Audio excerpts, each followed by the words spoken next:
Gigabud Drain.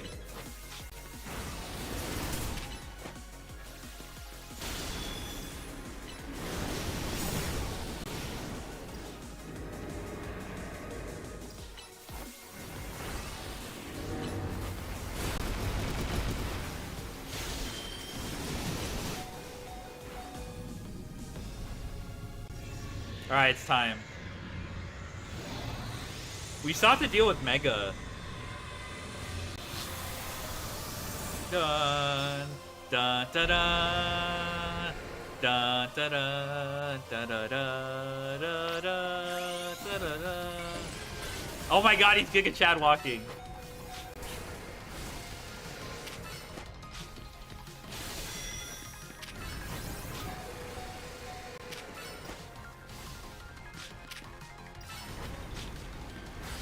Thousand arrows, who cares?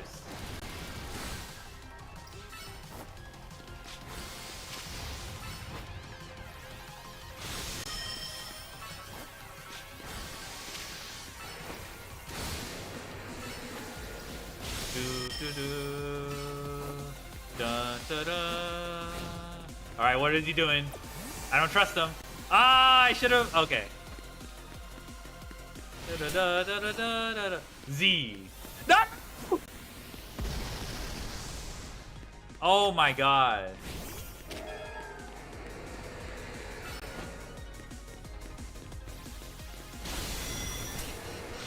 Oh shit. Oh my god, he's scaring me.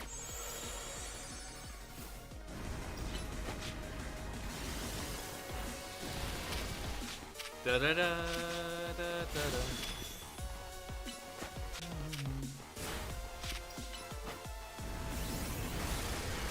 It's okay. Ignore my Meganium whittling down your HP.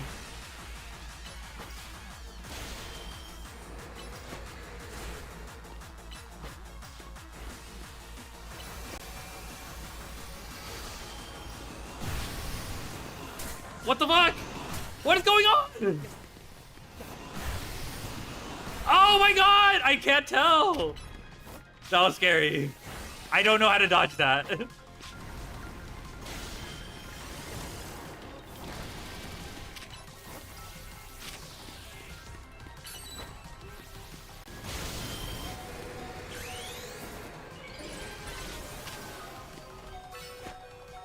Get away from me.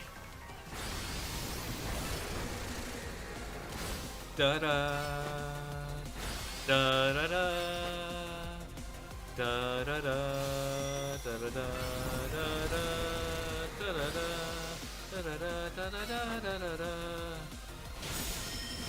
da da da da.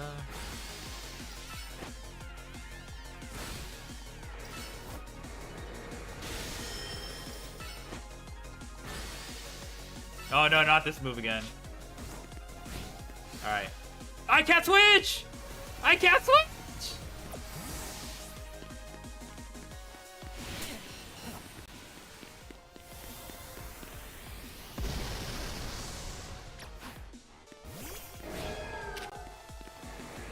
Alright, he's almost done. But we still have to deal. I know he has another form.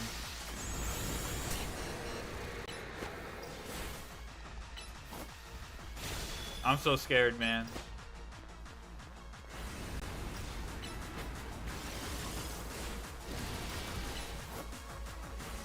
No!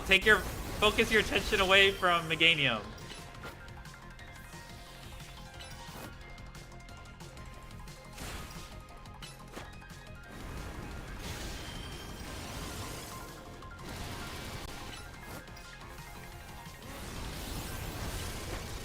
You got this?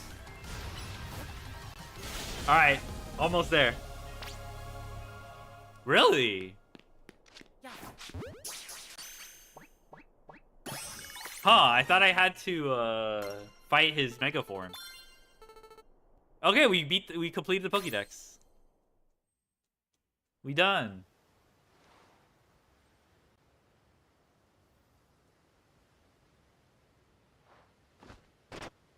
Damn. So this legendary Pokemon has joined forces with the mightiest trainer in Lumios. The thought of you combining your power gives me hope for the future of the city. Aren't I here for vacation? What happens when I leave? You should have this. It will allow Zygarde to change his form. Zygarde Cube. Noise. To freely switch Zygarde between its 10% and 50% form. HP drops to half or less during battle. Zygarde will change to its complete form. In this form, all Zygarde cores and Zygarde cells have gathered, increasing Zygarde stats significantly. Zygarde can Mega Evolve only when it's complete form. When Zygarde becomes Mega Zygarde, its core and force move transform into Nihilite. The mightiest trainer, the Furfrou League champion. True. When Zygarde uses up its strength protecting Pokemon from the light of the ultimate weapon, its sparks scattered to far off places, absorbing the power of those lands and seeking humans who would give it aid. And now that I think of it, the moves that Zygarde used when it Mega Evolved, they remind me of Z moves, like those used in the Alola region. Bruh. Perhaps I'm reading too much into it. Now it falls to me to ponder. What should I do with the 3,000 years I must live? Is there something you want to do? There is. To this day, I yearn to create a more beautiful world, and I will yearn for it forever. I once thought that we could achieve that world by fulfilling the material needs of everyone. Now I know it is not so simple. An old proverb says it is good to feed the hungry, but better to teach them how to feed themselves. I focused solely on what I believed the world needed, yet I lost sight of how to make it so that people can truly flourish. Thanks to what you and your Pokemon have done together, I have learned my lesson well. It is an outlandish dream far beyond my reach, but with 3,000 years' time, perhaps I can make it real. Much like AZ wandered far and wide across the world in search of Fluette, I shall travel across vast reaches in search of ways to create the world I yearn for. When people manage to meet, it is a gift. Even while living in the same time and place is no guarantee. The fact that we and so many others met and banded together to make Lumios a better place is something we should treasure. Barring some great change, I doubt we will meet again. But I will carry these lessons with me. Au revoir, my young friend.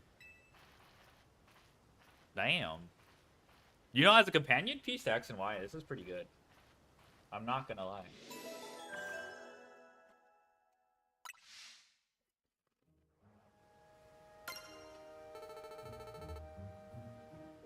Okay.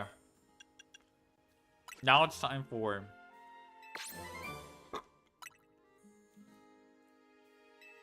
Wow. Okay. We're not getting the shiny charm here. Well, we could be getting these normal types, fire types. Okay, so we got dragon types, which is good. Pokemon battles will take forever. Oh, the Zygarde battles counted? That's kind of funny.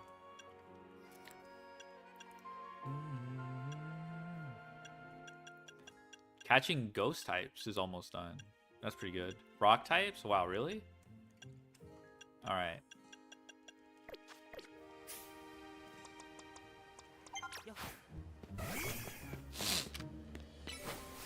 Alright, let's catch that Charmander. Come over here, Charmander. Fuck.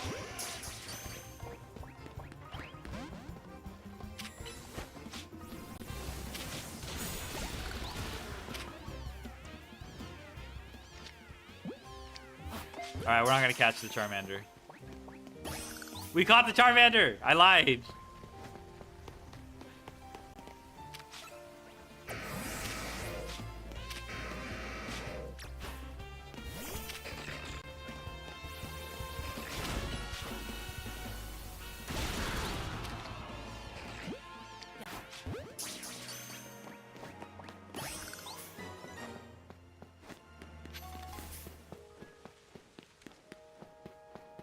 Okay, I need to buy some more Ultra Balls. Yippee! Let's see the Pokédex. Oh god, yes. We're goated.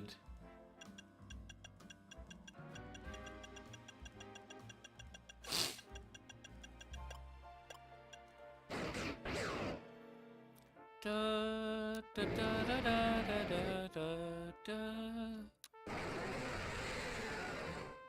The more you buy, the stronger you get.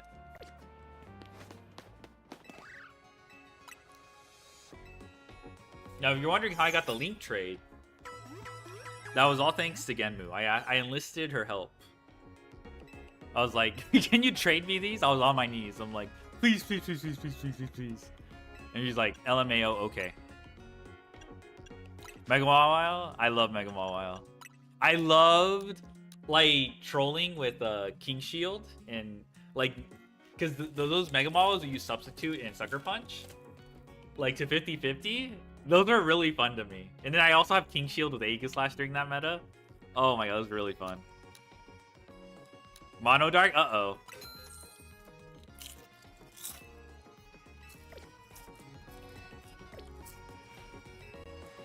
But yeah, many thanks to Genmu for helping me with the link trades.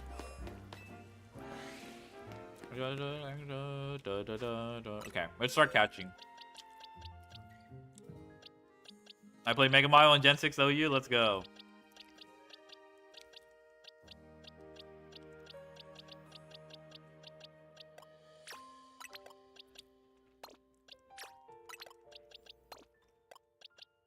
I'm just leveling up these peeps. Alright, boy.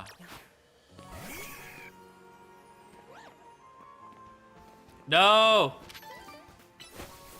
No, he's gonna run away! Damn it. Okay, I don't need Dragalge because I already have dragons. Okay, this will...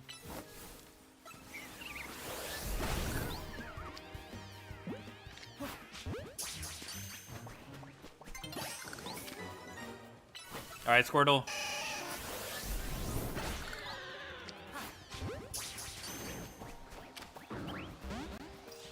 Alright, you escape, whatever.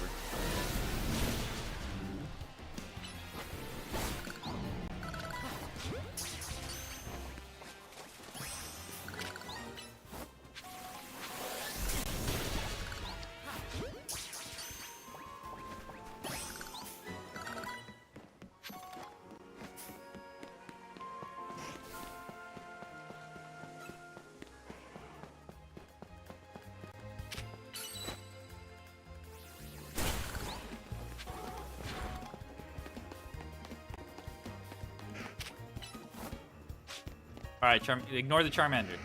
Take out this Zagron. Alright, he might not get caught.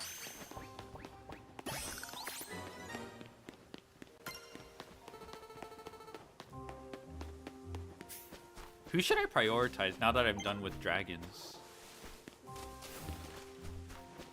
Caught? Yeah, I lied.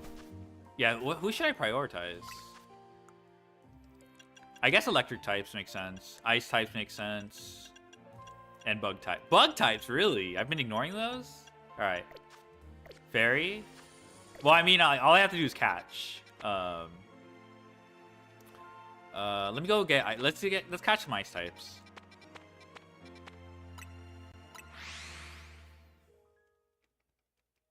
I didn't realize I was ignoring bugs.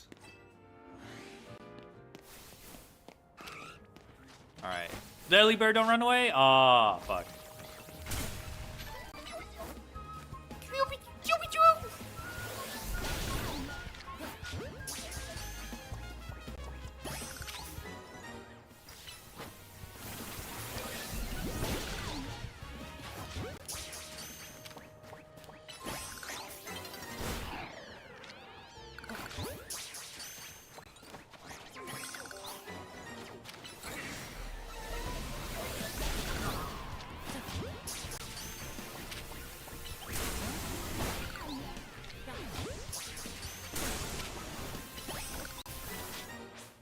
No, nighttime.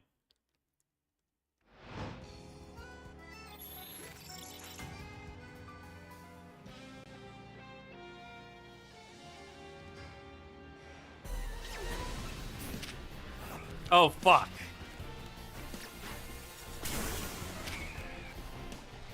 Alright, eat this Mega Horn.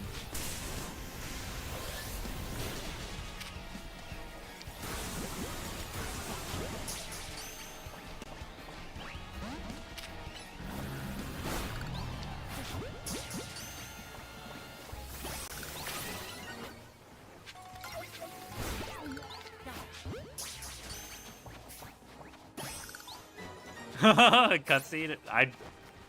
That sounds horrible.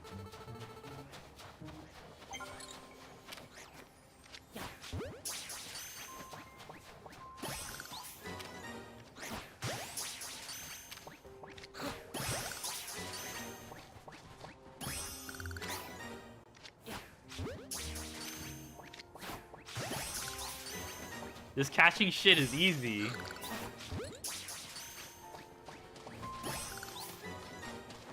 Hey again, how's it going? OMG. What's up? We've completed the Pokédex. I have to thank you. I have to thank you so much. Now we're done. We're done with the... How's it going? Pretty good. Yeah. I was telling chat, I was on my knees begging for a trade partner. I told you a sad story. You only doing the shiny charm? Yeah, right now I'm just doing the Mable stuff. Exactly. Exactly, yeah. I told her a sob story, how I didn't have friends to trade with, and it would mean a lot.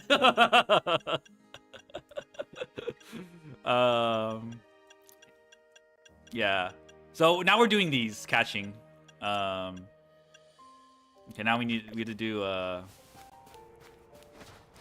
no friends. Yeah. I had a younger brother. So I was lucky. So I was able to actually like, oh, I don't have that.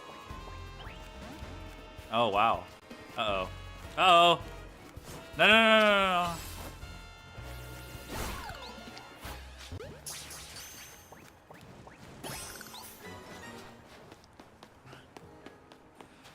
All right. Okay, eventually we can get the ice cream. Just ignore me. I'm not in your field of vision.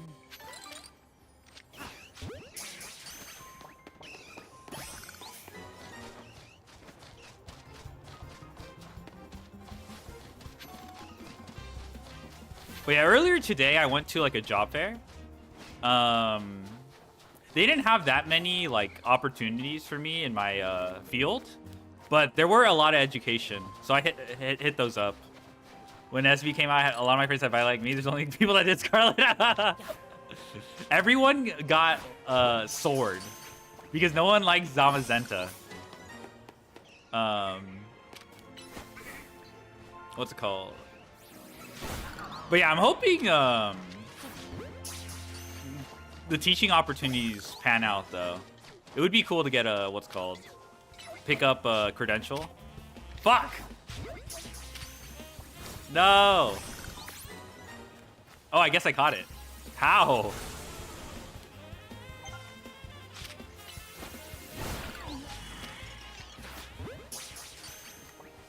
Oh my god, Alpha! I'll just catch it. No!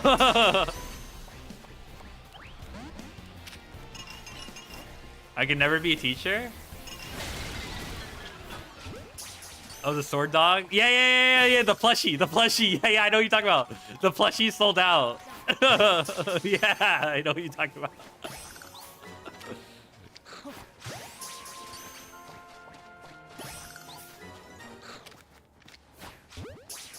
Oh my god. I don't know anything to teach anyone. I mean, I'll take anything. I don't mind teaching, like...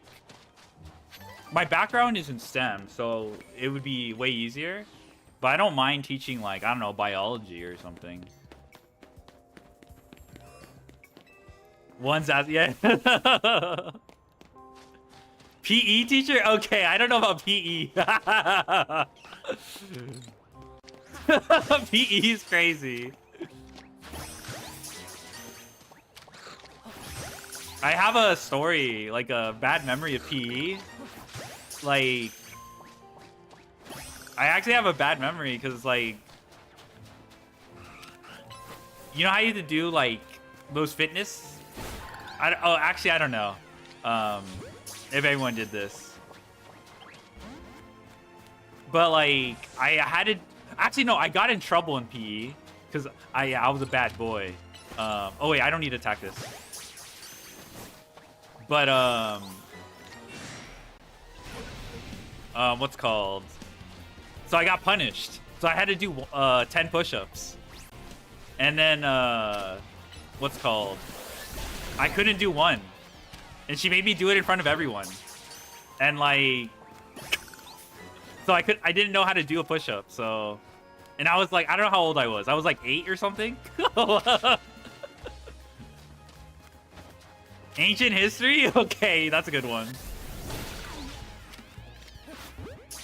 I hate PE.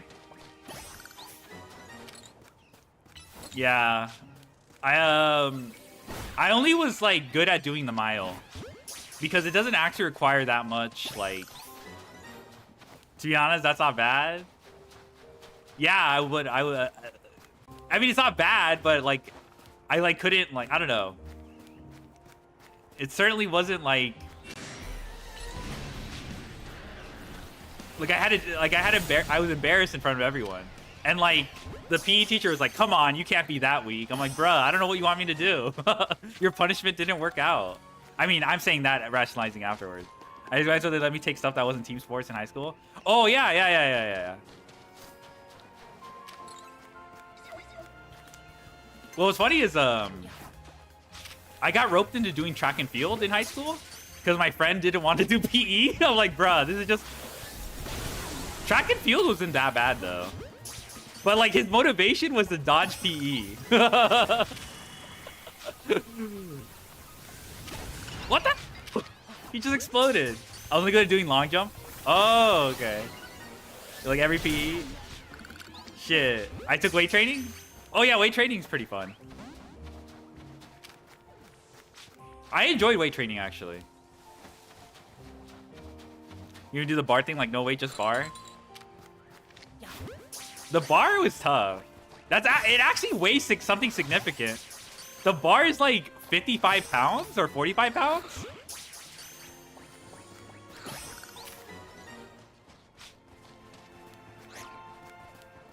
The bar is actually kind of heavy.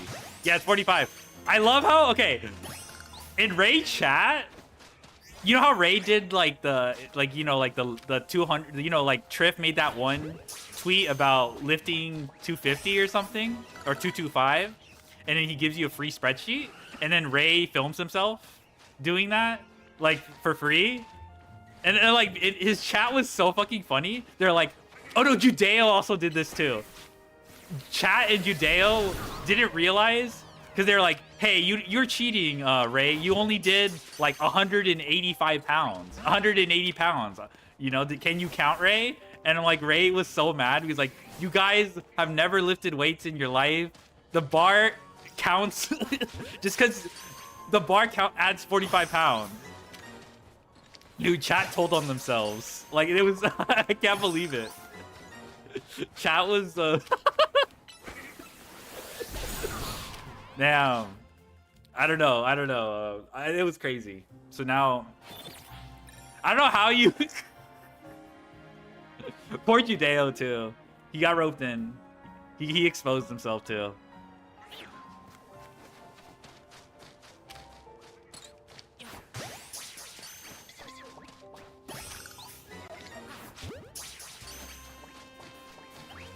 I haven't been in the gym in a while, though.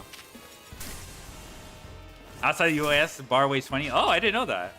Oh, that's interesting. Oh shit, I don't have anybody. Ah, they're just farming me. It's okay, it's okay. I've been okay, cool. I never been to a gym. I haven't been recently. But I recently had except like swimming place. Ooh, okay, that's like one of those like those public pools, or like an indoor pool. Did you know 20 kilograms is approximately 45 pounds? Oh my god, come on. Yes, 2.24. 1 kilogram is 2.24 pounds. Oh my god, you got me. Nice unit. I didn't realize you didn't put units. God damn it. If there's one thing I got from my school, it's that conversion, 2.24.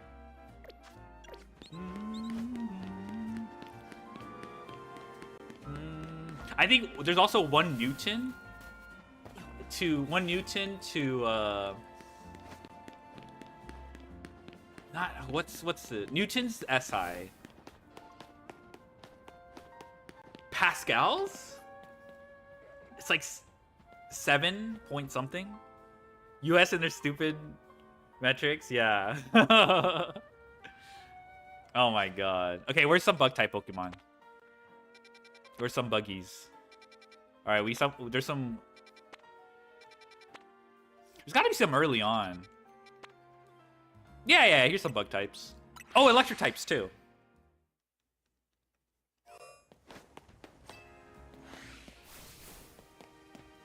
Do I have? Oh, what? How did you miss? How many flying types? Okay, okay, we could just start. Normal types. Okay, this is a good spot.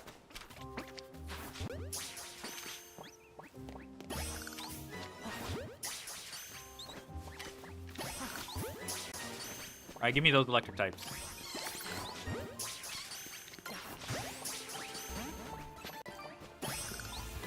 Ah!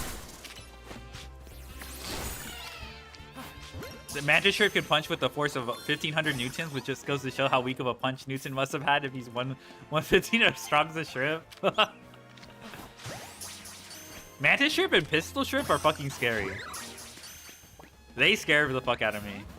I've seen someone get like, I think I saw a video of someone getting like clipped by a Mantis Shrimp, and like it punched through his fucking shoe. It like, damn. Have I not talked to this guy? That's scary, man. Glurm. It was pretty gross.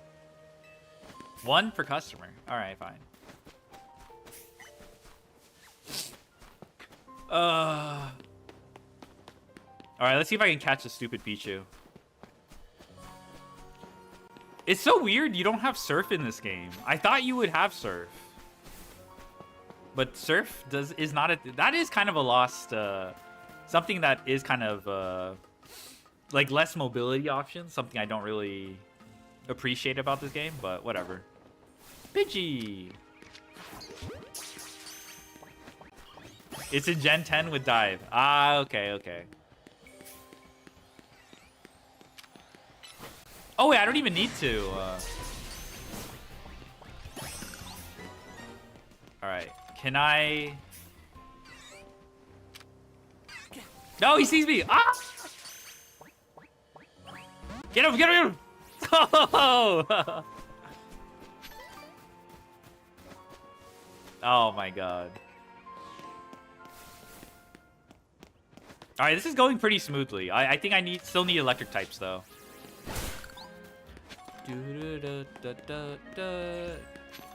Yeah, so we just finished the post game, so now we're Mable's enabler, Mable's errand boy. The post game is really short. Well, kind of. They make you do 15 battle royales to make up for the ranks you skip in the story. So I don't know.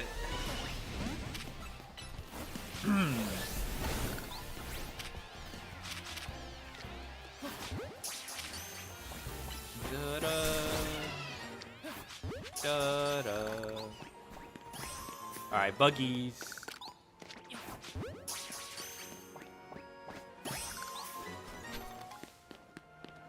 Come back.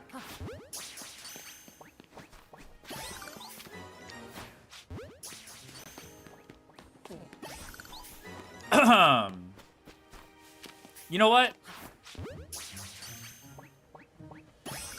Let me see. Okay. I think I can. Let me see if this works. Da da da da da da da. Da, da, da, da, da, da, da, da. All right. Oh, you guys can see it. You guys can see it. Let's do this instead. Da, da.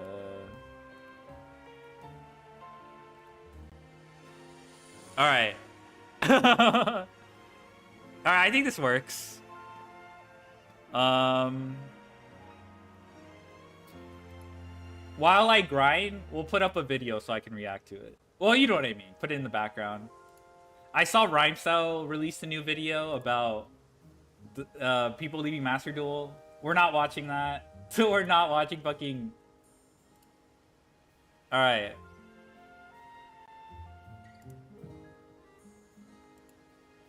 Here. Rhymestyle is banned. Alright. Rada released a video today? Yeah, I have it up right here. 10 years ago, I set out into Yu-Gi-Oh! YouTubing, or as some would call it, yogurt tubing, with merely a deck, and wait, I didn't actually have any cards. With Alright, a there you set go. of Yu-Gi-Oh! Pro deck files and a dream. A dream to rank 10 Yu-Gi-Oh! cards. And then I didn't even rank them. They weren't in order. Half-assing it from day one, baby. While the top 10 era of the channel quickly ran its course, it remains to me an artifact of simpler times, both on YouTube and in my life putting off studies put 'em about on. card games on the internet. I failed and examined counseling skills to bring you top 10 winged beast monsters. The reason you don't get as many uploads anymore is because I finished college, so I don't have any more exams left to fail. It's so much easier to motivate yourself to do unimportant things when doing important things. Oh, shoot, I rather can than get the other experience unimportant candy. things. Oh my god. After the fittingly 10th top 10 video, the channel took its first out of the many pivots to come, revisiting the idea for its first anniversary, as well as a quick but sincere April Fool special. Why am I talking about this in third person? It's my channel. And then the handsome Rod, I got a bright idea. To round out this decade, why not return to the roots and simply talk about some dogshit cards? And that's precisely the subject of this anniversary special. Welcome to the Rank 10 Yu-Gi-Oh! 10th Anniversary Top 10 Worst Archetype Support Cards Extravaganza. Now, the standards for what constitutes a horrible support card have shifted over the years, both in the game itself as well as in my personal assessment. And so, the main factor I took into consideration for this list is context. While the vast majority of the old top 10s absolutely consisted of total garbage, a lot of it was either basic adaptations of cards, which tend to be clunky or overly specific for the dual rider's convenience, or just generic support, which, while objectively useless within the archetype, simply shares its theming without ever intending to be a valuable asset. Today I'm gonna try and stray away from these boring, obvious picks, and talk about cards from the past decade that I deem to have no reason to be as bad as they are, and have not talked about already. Also, in between each spot, you will be graced by the highlights of some sweet channel fan art submitted by the lovely people who participated in the Rank 10 Yu-Gi-Oh! Art contest, with the remaining submissions being in the description. Alright, that's it. I mean, we're ready. Like, there's nothing left to say. Let's go, baby. Let's do this. I'm ready, dude. Let's rank 10 Yu-Gi-Oh! Number 10. One day, the Abel-starred Black Witch was minding her own fucking business when suddenly, goblins! And then there were no more goblins. The end. But while they existed, Okay. goblin bikers enjoyed swarming the field, stealing exceed materials, and making exotic monsters with ranks in multiples of 3. Alright, this better be good, okay? This better be good. Ryziels, who very much like having their exceed materials, so you could see how this would be a problem. They quickly came and went. A part of the deck that never hit the field in the first place was Goblin Biker Troika Griare. It's a rank 3 light warrior with 1700 attack and 0 defense, requires 2 or more level 3 monsters, and while 3 or more exceed materials are attached to monsters in the field, goblin monsters you control can attack directly. Once per turn, if a monster is normal or special summoned while this card is in the monster zone, except during the damage step, you can target one of those monsters, detach one material from a monster on either field, and if you do, change the targeted monster's battle position. Once per turn, when an opponent's monster declares an attack, you can detach one material from a monster on either field. Really, and negate that this? attack. Doing away with vicious fanged animals in favor of a kindly old turtle is really a stylistic flourish here, you know? Perfectly encapsulates the effect. The direct attacking could be cute with all the swarming going on, but it's hardly anything relevant to the deck's playstyle, unless you really miss dust-ons and want to relive the glory days of Goblin King OTK. Along with that, both the battle position change and the attack negation effects are so quaint that it's funny. Even in the context of using them to trigger on the opponent's turn, the rank 3 and 6 pools already have way better options for it. Maybe if some Goblin Bikers had effects that go off on position change, or the deck was primarily battle-focused, you could make an argument for running this, but neither of those things are true. And seeing how this was barely a relevant archetype in a lore series that's long been wrapped up nice and tight, I don't think that's about to change. It's a filler card in a filler archetype. However, I do like turtles. Don't worry, little turret. I'll protect you. I don't know about this one. Okay, I don't know about that. Number 9. When they're not defining the meta, a lot of TCG archetypes follow a certain trend. Interesting first wave that shows a good bit of potential if fully realized. Oh my Second god, wave that TCG could roughly be archetype. described as Oh my god. The TCG deck being consistent in its badness is actually a pleasant surprise since it's so prevalent for them to move on from an incomplete but promising playstyle with a total swerve into clunky garbage with no cohesion that it almost seems mandated. Anyway, you guys ever hear about Christina? It's a weird, mysterious looking No, oh my god. Down, and then I don't know, you figure it out. This team started out as I'm- a weirdly slow, bruh. self-sabotaging deck that at least had some cool ideas. Self-sabotaging. Oh my. Instead of improving their speed and versatility, the archetype's second wave took a confusing route best represented by Tainted of the Piston. Confusing. Oh my. These people never read the cards. I'm just convinced. This card's level becomes 10 if it was normal summoned or set. If this card is sent to the graveyard except from the field, you can target one Tistina monster you control. This turn it can make a second attack during each battle phase. Also, you can only attack with one monster. The reason why I find this card so offensively stupid is It's not offensive. Oh my the archetype god. was not doing beforehand and does it badly. You see, without addressing addressing any of Testina's actual problems, Oh my the support put into a weird god. OTK direction using the deck's gimmicks. Does this count as reaction? It is First reaction. go through the effort of summoning Crystal God and do some mass flipping. Normal summon this by Kaijering one of the face downs, overlay them into their new rank, and it wipes the rest of them. Detach Tainted for divinities. Yes, that's the gameplay loop they want you to do. To let it swing twice and hit for game. Man, the 10 card Drama King Unstable Evolution OTK's got competition. I don't understand what's the point. That's exactly what they wanted you to do with the cards. Step of this incredibly inconsistent process runs into any form of Who is progression. this? Your Rank 10 entire turn becomes YGO. He's like an painful old comparison. As is tradition, Yugi-tuber. this deck received a single He's piece one of the of more support famous itself ones as well back in the as it can, day. And while it's not exactly Spiral Double Helix, Miasma Dragon offers enough easy combo potential to completely sideline this unwieldy excuse for a wink. Oh my god, this is so... I don't like this. Taint your deck with this. My taint itches. I don't understand. It's like, oh, okay. You can just say, I okay. might assume that Dual Avatar is just another forgettable under. Like, that is a coherent strategy. Like, using Tainted the Tessina. It just sucks that Tessina sucks, you know? Like, I don't know, man. That actually makes sense, but I don't know. I feel like people, when they talk about Tessina, they just say, oh, these cards don't conflict. And he literally talks about, like, a synergy that they have, you know? All these cards don't have anything to do with each other. And then literally describe the game plan that was intended. You know, just because it sucks, like, doesn't make it, like, the worst or, like, unintentionally bad or something. I don't understand.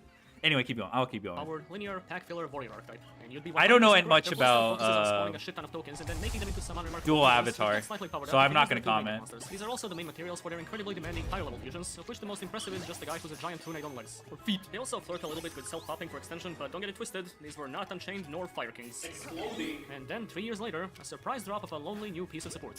Dual Avatar is Administrator deck. Let's go. Dual Avatar Manifested Aun is a level 4 light warrior fusion with 0 attack and defense, Fuck, requires he 2 Dual Avatar flew away. monsters, and this card gains the following effects based on the original names of the materials used for his fusion summon. With Dual Avatar, Empowered Kongyo, the Okay, Yugi Boomer. Okay, I'll be like frank. I wasn't a very big fan of Rada back in the day.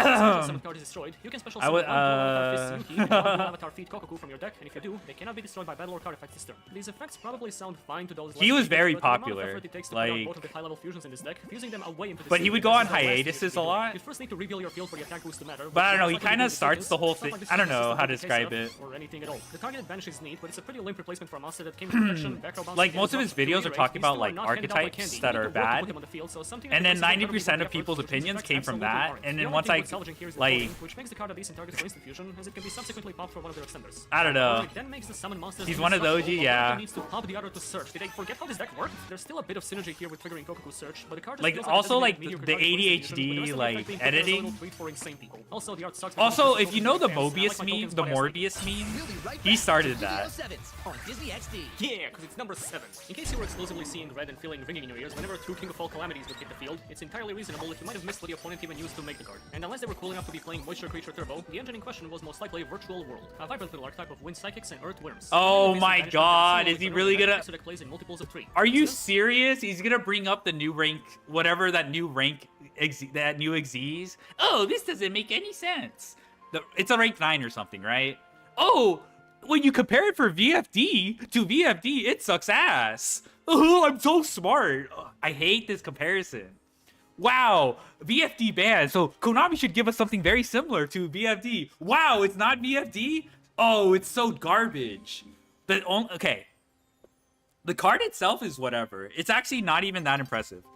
But like 90% of the conversations around that rank 9 was VFD. Shut the fuck up about VFD, all right?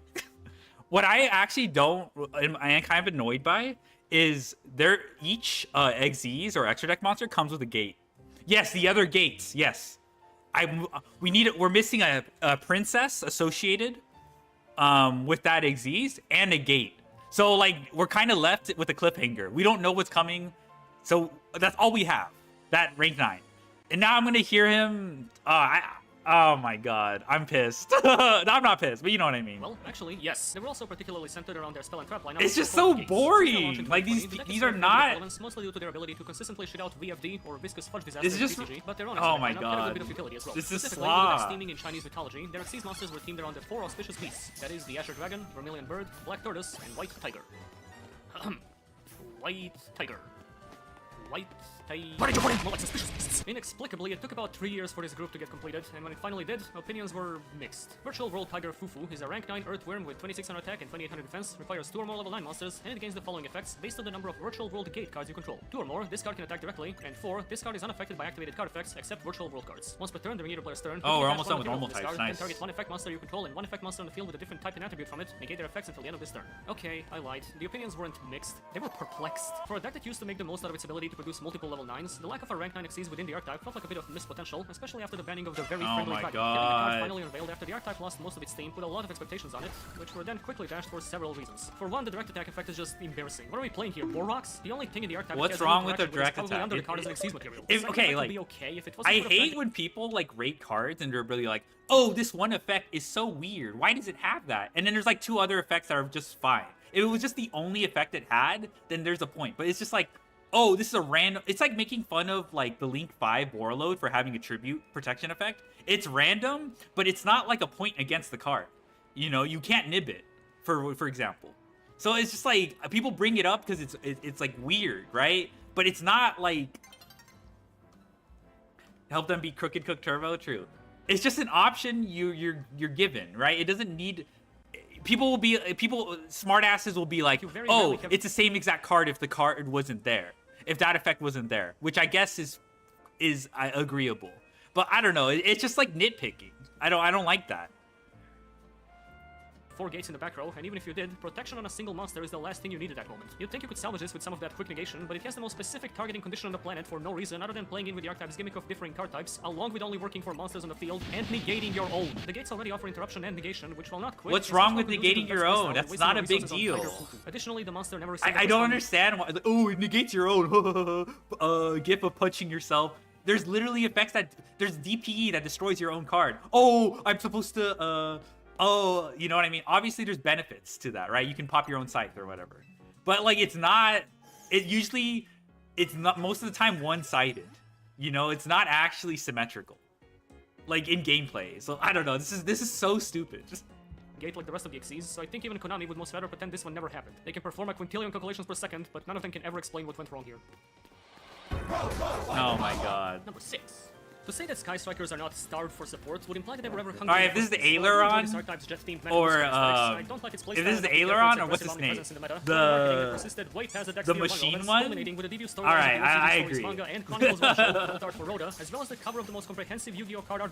Aileron bothers me because they made both of those effects. Other decks exist! But as it tends to be the case, the archetypes composed of more than 30 cards, not all of them can be winners. Like, it was just, they just phoned him in for like, inspired by its characters and events, so while these are technically an adaptation for of like, existing you know, material, like, none of this material was actual cards. what's Therefore, called the Konami manga kept free reign to make them as reference. good or bad as they wanted, and they wanted fair. Aileron is a level 1 wind machine with 0 attack and defense, and is always treated as a Sky Striker card. You keep telling yourself that, buddy. A Sky Striker race monster equipped with this card gains 400 attack. You can only use one of the following effects. I don't like how per turn, both and of only once that effects turn. are During the like player's main phase, you can once target per one turn. Sky Striker ace monster Like, control, sorry, equip this card one from your hand or effect field per to it. turn. If this card on the I don't field like is destroyed, that you at can send all. one Sky Striker spell from your deck to the graveyard. Plain and simple, this card was sent out to die with one string of text. The one effect per turn clause turns this from a worse version of Engage into Finally, a worse we version agree of on Lightning something. Blade. The attack boost is there as consolation since the card has to pretend to be a real equip, but 4 Do an fucking Aileron, 100? no? Ooh, True. even Prevent Rat is trembling in fear. The spell dump on floating is obviously meant to trigger with making Ray into a link, which again would almost be acceptable if you didn't have to wait until the opponent's turn to do something Foolish Burial Goods does on its own. Hell, even just treating himself as a spell in the grave so you can retrieve and loop him would have been kinda neat, but there's just nothing to work with here. It's a basic effect gimped into oblivion. Also, what the hell is the point of letting you activate this during either player's main phase? What are you even interrupting with this? Hey man, stop the combo.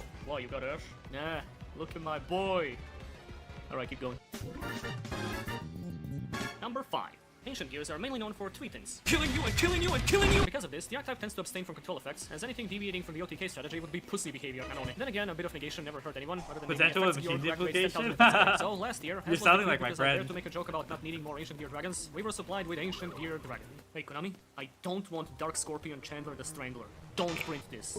Ancient Gear Dragon's It's a level 5 fine. 500 People attack just and 25 compare it to defense, and Cyber cannot be special Dragon summon. because If it you control doesn't no monsters or all monsters special with full summon armor, machine itself. monsters, you can normal summon this card without pivoting. When your opponent activates a spell or trap that I don't- turn, you can send to the graveyard one machine monster from your hand or face-up field. Or I don't one like Ancient Gear this goes one. from your deck, negate that effect. can only use this effect of Ancient Gear Dragon once per turn. Alright, I know Konami thinks the cannot be special summon clause is important to Ancient Gear's identity, but it's time to stop being so fucking ancient. Yes, I know they've been ignoring this condition left and right with the new support, and most of their recent monsters don't have it in the first place, but really, it only makes Dragon that much more baffling. Was this single piece of non-destruction backbone negation, mind you in an archetype that already has solid protection from backbone, considered so busted that they had to bring back the old nerfing method for tradition? Machine Duke? That's probably why. I'm pretty sure they did that. I don't think that'll make like the card game breaking, but at least it's a reason. The 500 attack is there solely for a pointless search with boss. I don't care that he has 2500 defense. Unless it's Howitzer, I'm not playing goddamn Ancient Gears to summon shit in defense position. Dragon is so bad, it's literally beaten out by Golem with no limbs. Number 4. Now, you might not believe this, but did you know that the past 10 years of Yu-Gi-Oh! Actually included a few more I don't know, dragons? it's like regurgitating like online Yu-Gi-Oh! Fucking Twitter discourse that annoys the fuck out of me. Where's Pokeball? Oh, this is selling. And looking at performance tiles gives me liver failure. Due to Shit, the anime and manga, all subgroups of the archetype have had a lot of worthless shit printed for them, but as I stated earlier, I'm mainly curious about the game original outliers. And what stuck out to me in that regard was Odd Eye's Wizard Dragon. It's a level 7 Dark Dragon with 2500 attack and defense, and if this actually has a reason. I forgot what the Odd Eye's Dragon from your hand, TCGV like, yeah. special summon this card. If this card in your possession is I forgot what the reason for this. You can special summon one Odd Eyes monster from your deck or graveyard. I think it's like a reference. Then you can add one Spiral like, Flame Strike from your deck or your hand. Keen it actually has a Odd Eyes reason fans might notice exists, that this but monster is basically a dark variant of Odd Eyes. I don't know. This was also not a great card, but considering it came out in a 2015 starter deck, it was a lot more excusable. For comparison, Wizard came out in late 2019, way after Odd Eye support had dried out, in the same duelist pack as this peculiar little card named Magician's Souls. So what exactly? What does that have to do with anything? One dark monster and I really don't like. Okay, why did you bring up Magician Souls? Oh, it's not as good as Magician Souls. I'm so smart. Like I fucking hate this. I hate these. I remember why I don't watch Rada. Into an Odd Eyes and their signature attack spell. Doesn't sound awful. But if you take a closer look at that summoning condition, you might notice it doesn't dump Odd Eyes Pendulum Dragon, nor an Odd Eyes Dragon monster. It specifically dumps the Odd Eyes Missing Link. This is a monster that existed for an entire half an episode before it became permanently transformed into the Pendulum variant, an act which is still heavily scrutinized by judges worldwide. Very few people remember this thing even exists. Even fewer have actively ran it in a deck. This is literally absolutely did nothing to change. Bro, this thing is iconic. What is he talking about? Maybe he's talking to people who don't watch the anime. Sure. Freaking Odd Eyes Lancer Dragon sends the original Odd Eyes Dragon. Okay, I'm not saying like he should be like watch the anime or whatever, but implying that people don't give a shit about the original is It's a callback to a starter deck boss monster, and I will only forgive it if they keep up the bit and start printing one for each attribute up until 2040. Like it has no significance. Until then, this is not a wizard; it's a scam artist. Number 3. I'm sorry guys, but this video could have never contained only one TCG exclusive, and in this spot we have every single Warrock. Just kidding. Being one of the worst decks ever printed. I swear to God, Warrock. Oh my God. In the first place. Instead, we're revisiting the dreaded second wave trend with the ever so regrettable B-Troopers. No! Oh my God, shut the fuck up about B-Troopers. Focusing more on tokens and giant cumbersome boss monsters. I've debated whether to highlight one of the latter, as its existence only makes XD! Why make a fusion and then they... I hate this Discord. B-Trooper Squad is a okay, fine. B-Trooper Squad. Monster to special summon one B-Trooper token, which is a level 3 Earth Insect with 1000. Finally, something people haven't talked about. Original attack of the activated monster. You can only activate B-Trooper Squad once per turn. Neat. Multiplication of Fans came out in 2003. It's a spell, and it tributes any insect to summon 2 tokens. And it has an ant with a big ol' smile. No, there aren't really any substantial benefits this gives to B-Troopers, let alone generic insects. It's ungodly slow, doesn't trigger shit, and if you're gonna use a B-Trooper search on a piece of back row, it's gonna be the counter trap. What else do you say, but the squad is not on fleek, fam? Is what they would say in the last acceptable year for this card to release. Can we move on to the next? Number 2. So hey, I know Julio, I'm straying away from boring direct adaptations of bad anime and manga cards, as tempting as it was at points, but what about adaptations that aren't boring? The ones that take an utterly bland, unimpressive card from 13 years ago and decide to make it worse. Infernity Queen is a level 3 Dark Fiend with 300 attack and 900 defense and says, if you have no cards in your hand and this card is in your graveyard, you can banish one Dark Monster from your graveyard, then target one Dark Monster you control, it can attack directly this turn. You can only use this effect of Infernity Queen once per turn. For reference, the manga card... Oh, that's interesting. Actually, that's a weird effect. Worthless direct attack effects seem to be an ongoing theme with this list, and this one is especially nasty, seeing how attacking is about the last thing in Infernity. That's actually very yeah, interesting. They do it, but mostly just out of obligation. Call me if you need, sir. The cost is particularly annoying because the deck had 0 banish retrieval up until a few years ago, and if you're in the TCG... Who cares about banish retrieval? Oh my God. I activate Return of the Reaper and special summon... No, we're not in Japan. Read the card's name. This what? There's more words. Oh my God. We get it. Punk? The localization, right. you don't like it. Now swing for game. You creepy little punk bitch. To make sure the situation doesn't happen, don't run Infernity Queen.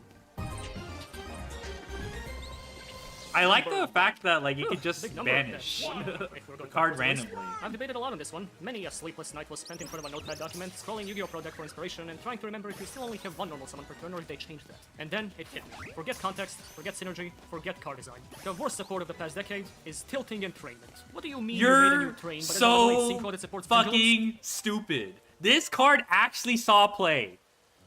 Oh my god, it saw play in Super Heavy Samurai and Pendulum. You're fucking this. Oh my god, I fucking can't believe this. I literally have no other words other than this guy's fucking stupid. It just does no research, does zero research. Holy shit. Oh my god, I can't believe it. Usually I keep my cool, but this whole video sucks. Alright, can't wait to hear what amazing bad faith examples he's created to describe how this card actually sucks ass. This actually had a suck in the Duelist Cup. People played this in Super Heavy Samurai. Do you know how many stations removed that is from what qualifies as a terrain in this game? I don't know what track you're trying to ride here, but I'm not boarding. And that's it, ladies and Mental Gen Railbars. XDD, haha, train joke. Number 0. Being a protagonist archetype, Utopia has received copious amounts of support, which gradually increased its competence over the years. However, it being exclusive to the Exo deck has made its support a bit tricky to wade through, having to account for Utopia variants, Zexal I'm ones, sick, Support, bruh. I and of can't course, wait. we got Another that bonus Skibidi one. Troll a bunch. When you consider the fact that the anime ended in 2014, that leaves us with even more than a decade of mostly game original cards, but while the majority of them served to flesh out Utopia's playstyle, it wasn't all hope left and right. On a completely unrelated note, signature move cards, themed around existing monsters attacks from the show, tend to range from archetypal staples, to cool flair, to nauseatingly unusable. Anyway, did you know that a guy that scams you in Master Duel is actually a real card? Oh great, I got the Dragon Ruler of fuckers. Number F0, Utopic Future Slash, is a rank 0, except just kidding, it's actually rank 1, no fun allowed. With 0 attack and defense, requires 2 Xyz monsters with the same rank, except numbers as materials, but you can also summon it by using a Utopia monster, or number F0 Utopic Future you control as material. Transfer its materials to this card. Gains 500 attack for each number Xyz monster in the graveyards. Cannot be destroyed by battle, and once per turn, you can detach 1 material from this card. This card can make a second attack during each battle phase this turn. If we're splitting hairs, this is technically an anime card, as it represents the OG Utopic Future being affected by the trap card Memories of Courage. It makes Utopia remember King Ramses asking for the slab, and it goes apeshit and kills Astral. But while it may have made sense to adapt an awful situational trap by trimming a lot of the conditions away and tweaking it into a monster that you can summon for free atop another one, the end result is... Yeah, that's probably why it dystopian. exists. Demanding you don't use numbers for the summon was thematically fine for the original, but this guy gets powered up by numbers in the graveyards. Unless you were playing Mega's a Borg Utopia, in which case holy shit you must be bored with this game, the highest attack you're getting out of this without extensive setup is like 2500 on a good day, and that's if you're detaching the original for the effect. The effect that lets you swing twice during each battle phase. Holy crap, each battle phase? Time to bust out weather report! Oh damn, oh damn! If you could somehow summon this right after attacking and stealing a monster with the original F0, while having enough setup for a decent attack value and you could detach during the battle phase, then maybe it could potentially be a situational dual ender. But not only is none of this the case, which makes sitting on the OG or any other Utopia a way better option, but there have also been 2 astronomically better F0 upgrades since that retroactively make this card less useful than a page marker, because Buku is way better for that. And ultimately, the context of this card being the celebration of the highest rated Zexal duel in a Shueisha fan poll just makes it lamer. Not that the other cards were meta usurpers or anything, but they were either just mediocre support or fun anime references, while this one is a total wet fart. Useless in function. It's still an anime reference. Give it an F. What? I don't understand. Thank you, just ladies and Mental Gen calling it a Railbars wet fart Railcars doesn't for tuning change into that. This 10th anniversary special. To anyone who stuck around for even half I don't know. this probably feels I fucking hate this video. This sucks ass. I literally hate the concept of like, let's rag on this card because it's bad, and it turns out they did nothing.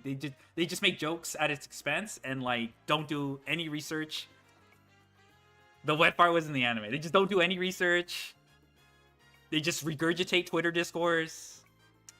Oh my god! Shut the fuck up, bro. Hello guys, the TV Grinder here, back at it. Holy shit. I can think of 10 worse cards from the fucking decade than that. Holy shit. There's definitely... Okay, Aileron is probably up there, though. Aileron is up there. I don't know, dude. It's just... There's just some disconnect. Like, that's probably one of the things I, like, can't stand about the community. Dual Avatar guys actually pretty bad? Probably. I don't know anything about Dual Avatar. Alright. Content that I probably won't crash out on. How he built his deck to top YCS Sao Paulo. Alright. Again with another video, and this time I'm here with Rafael Reich from Brazil. All right, and you want to go ahead and do any shout-outs Brazil. before we hop into those? Yeah, first of all, for the GOAT, DB Grinder, for having me here once again. Like, every time I want to do some content for English-speaking platforms, I just contact the DB Grinder, and this is how we're always up to do so. So I'm like, you are the GOAT, thank you so much. Rock types. Also, shout-outs to everyone from my team, United Ghosts. They also have Meta5 there, so if you want to do coaching with me, just like message them, just join our academy or stuff like that. Yeah, I'll go ahead and link all that down below. All right, And I'll so link the YouTube 13 channel down more below. electric Go ahead and check any of types. that stuff out. Appreciate it. So the idea for today is that we're gonna do a video that I already made in Portuguese, but this time for English because I really I feel don't there's come to some value Brazil, on the Brazil, come content to of me. how I got second place at YCS São Paulo this weekend. So Okay, yeah, let's go ahead and hop into it. okay, so first of all, if you don't know me, I am Rafael Reich. I'm a Brazilian player. I have been playing from like 10 years from now, and I'm 21 years old, so that's like a big part of my life. Last year in 2024, I won 2 YCSs, one of them being the YCS in Brazil. And today, like this weekend, I had the chance to defend my title in YCS Alright, São see you, Paulo. Julio. Sadly, I lost the finals, but still think it's a great run. And I'm really interested more than showing my deck. Like I can skip and just show you guys my deck. My deck is public from a week now. There is nothing something really Buggy. spicy from there, but I feel like the process to getting into this deck list is something that's important, and I want to show it to you all, so it can help everyone to prepare for next event. So for everything I'm explaining here, please don't be super attached for the content by the deck itself. Like, oh, by the Yami Mitsurugi, I should do this. No, this is something I want to show as how you should think on your deck to prepare yourself for events. How I do so at least, and that's getting me like. Oh, did my Aegis Slash die? This is like my. Orm. My 20? Yeah, 20 top cuts in YCS. This is a lot, and I'm super proud of. So yeah. Well, first things. On the start of the format, we are coming from a format where we didn't get the ban list, so we thought like, okay, this is most likely gonna be a triangle format with pure Yami, pure Mitsurugi, and pure Dracoteo. And then we had the first CSs. Holy shit, my Garchomp died too. I was not in Lima, Peru, or Lille, France, so I was just watching from home. And then we had two very different results. In the YCS rule, we have the Audion Primary deck winning, but if you check the top 8 by itself, it seems like a way more fair top cut. Like, we have something that we were expecting of, the pure Mitsurugi, the pure Dracoteo, the pure Yami, and the Mitsurugi, one copy of a Mitsurugi Yami. A deck that, by that time, we were not putting up so many results, so we were not very worried by the fact that one guy got in the top cut with it. And actually, this list from Errands is like brilliant. I feel like this was something that really kicked off the format. So, looking at the YCS rule, it felt like we were really going for the triangle format. We could see like the Audion Primary deck winning. I don't think it's that surprising because you are playing a deck that can play so many impact hand traps. You are playing the Psyframes, you are playing Pulse, you are playing Purge, and those cards against the pure versions of the deck is super strong. Like against pure Mitsurugi, against pure Dracoteo, against pure Yami, having those kind of cards is super strong. But this is also a spoiler of why I don't think Audion is performing after this event, is because now that the format's like basically just Yami Mitsurugi, you don't have a deck that has the pace to play against a heavy engine deck like the Yami Mitsurugi, a deck that can play through multiple interactions and still set up some kinda of a board. Okay, so this was the results in Europe, but the real event, in my opinion, of the weekend was not the event with more than 2 players, the event with 500 players, YCS Lima. Why I do say that? Because what we are seeing right now in the format is more likely to be just looking like what we had in the YCS Lima. If you look into the top 16 and top 32, we have plenty of super good players choosing to play their decks. Juan Carlos Torres is our champion from last year's South America World Championship qualifier, and he played pure Yami. Paulo Roberto playing Yami Sofa Chord, a deck that is still like a very combo-heavy version, but I feel like Yami Sofa Chord is just a better version than regular Yami, but it's not as good as Yami Mitsurugi. And then like, we can check like here, Francisco Osorio playing pure Yami, Jose Lima, Castillo playing really? pure Yami, Let's Pablo go. Cesar playing pure Yami. But when we look for the North American names and the names that got into the top 8 of this event, here is what is changing right now. We have, from the top 4 on beyond, we have the Crystal K9 in the hands of Kamal Crooks, and we have a final being between 2 versions of Yami Mitsurugi. We have the version from Triff, and we have the version from Juan Mateo. So this was the first glance at what the format would really be looking like after the weekend. Because if we look for Lille, the results there don't actually change the format. The results from Lima did. And that was super clear, also because this is an event that has more chances of influencing an event in North America or an event in Brazil, because the players are from the region. Those are players that are most likely playing all the events from there. So we also have Triff and Kamal going back to the top cut on a YCS Anaheim, for example.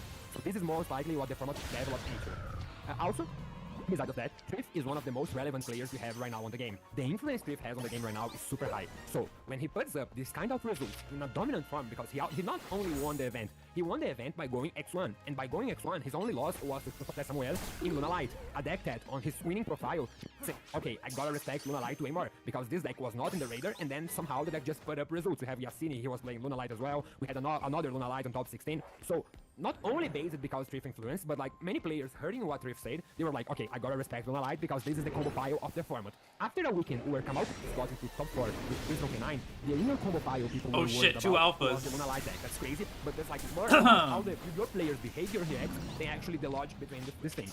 So at this point, I was preparing myself to the YCS São Paulo, and looking at this as a first glance, I was like, okay, I'm fully convinced that the decks that put results in this, besides Arrow deck, are not relevant. But the decks that put the results in YCS YCS Lima, they are super relevant because, not only because the decks are super strong or anything, but they are decks being played by American players. Either Latin American or North American players.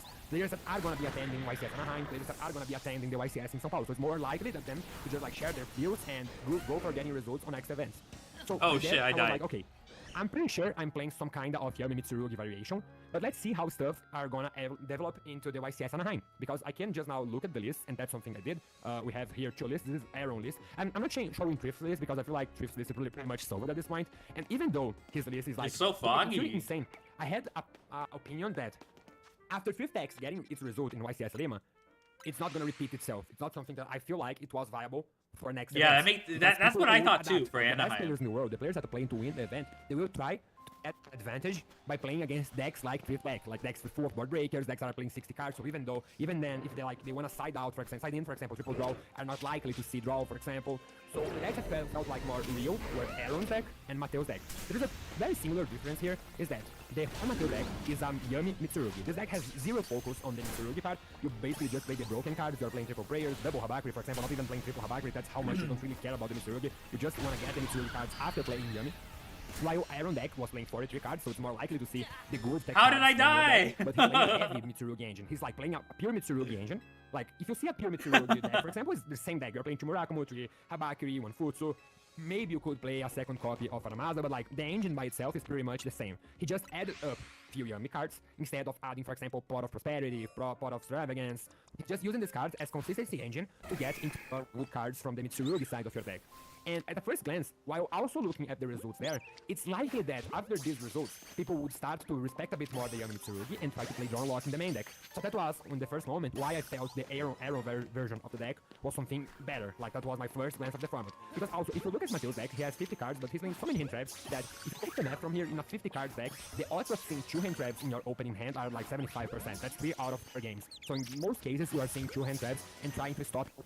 That's something that can work Where's when he no go? one else is playing a deck that is so hard to stop with Alright, single we'll stop hand the traps like Mitsurugi Yami. While we are facing a code full of Yamis, full of pure Mitsurugi, this approach is brilliant. This approach is brilliant. But after the first weekend where this is public, people will notice how strong this deck is, how it is most likely the best version of both the Mitsurugi and the Yami world, so they're like just copying your deck. That's why, for a first moment, the deck I was feeling more comfortable was like the European version of the deck at this point. But at the same time, like, a few trends from these events, they were popping up. For example, in Dwelling Book, at this time, like 2 weeks before YCS São Paulo, everyone was playing Super Poly. And then that, like, made me think, like, I don't think Super Poly is that good right now, but everyone is playing it, so... Well, let me just, like, keep testing my deck. I will not be super attached right now to the list, and let's just see what happens in YCS Anaheim. And then pretty much everything I guessed it would be fair to look at YCS Anaheim happened. If you look for the top 32 of this event, of the top 8 of this event, we have, like, in the top 8, we have 4 Yami Mitsurugis. One of them being the version from Thrift, that putting up results again, but I feel like if Thrift brings, like, Memento to the event, he's still gonna put some insane results, because, like, he's super into Yu-Gi-Oh! And he's just, like, good at it. But also, I don't think the fact that he was top 8 at this event was a coincidence. My X1 winning performance, losing in the top 8 after getting to top cut X2, is not something that I would say it was a big surprise, because they waited from a change, the way the best players in the world just changed their decks after Thrift result, went for a more combo-oriented format. That's why Kamal won the event with Crystal K9. I don't think the situation was changing just like, oh, Kamal got lucky or something, or Kamal got unlucky in Lima. The way the shift itself was super favorable for Kamal in his Crystal K9 deck. He's playing like, okay, of course, on finals was super important for him to win the dice roll. The deck is not really like dependent on winning the dice roll, but if people are playing decks like this deck, you are gonna have a way more easy space than if people were playing like just pure Yami full of hand traps and stuff like that. So this is a clear sign that the best deck in the format is Yami Mitsurugi. We have 2 possible approaches. We have the approach from Isaias Estrada that's more likely Mateo approach but with less cards, and we have the approach from Cameron Yu. So when we see basically all the decks from the top 8, they already noticed that they should main deck triple Fualos, triple Ash, triple Draw, and one colored by the grave. That's like a common point on basically every list from this top 8. Like, they are playing these cards, and I don't think it's a coincidence that the tech cards, even though people are playing different decks, the tech cards are the same, because they are the most strongest cards. And if you look into people who get into the top 32, they are not playing these cards. So I'm pretty sure, like, when you look for the cut of the event, and every single player you know that has a name are playing the same engine, they are into something. Like, it's crazy to try to say, no, maybe draw was not correct for this event. These players just, like, noticed this before the event, and this was a big advantage for them. So at this point in time, I'm pretty sure I'm not playing Crystal Canine, because after ICS Anaheim, since everyone knows that how strong this lineup of 9 cards is, like the Triple Draw, Triple X, Triple Volus, I'm pretty sure I don't want to play Canine Crystal, because even though the deck is strong, it's way more strong when no one's main decking draw, for example. We are stealing games way more when people are not with draw on their main decks, maybe just not even on their side decks, as we could see on the first weekend, for example. It's more likely that people don't have draw in YCS Lima than in YCS Anaheim, for example. Especially after Anaheim, it would be like every main deck, doesn't matter which deck you're playing, it's most likely starting with Fuvalus, Ash, and Call It By The Grave. But then, we have the difference between all the decks. Like, Kamal was playing just 2 bells, and he was playing Droplet, a card that he said like was super strong, but most likely it was strong because he was playing Crystron, a deck that has a lot of value, sending the cards to your graveyard. And then, what can we notice in basically every side from this format? Triple Dark Ruler, triple Dimensional Bar here. We can notice the Dimensional Bar here, we can notice the Dark and Dimensional Bar here, we can notice the hand trap approaches there. People were getting into something. So, after making my mind that I was going to meet Yami on the first week, I had 2 new options to play. I had the Cameron new approach to the deck, it's more likely something over the Aaron version of the deck, but I feel like this deck is like just slightly better, like slightly changes from what we saw from Aaron deck. Or we could play Isaiah's Estrada approach. I've been missing Shadow Ball this whole time. I was wondering. But with like 3 cards instead of 50. And I was not feeling like, if everyone is starting to main deck draw, I don't think I want to have engaged.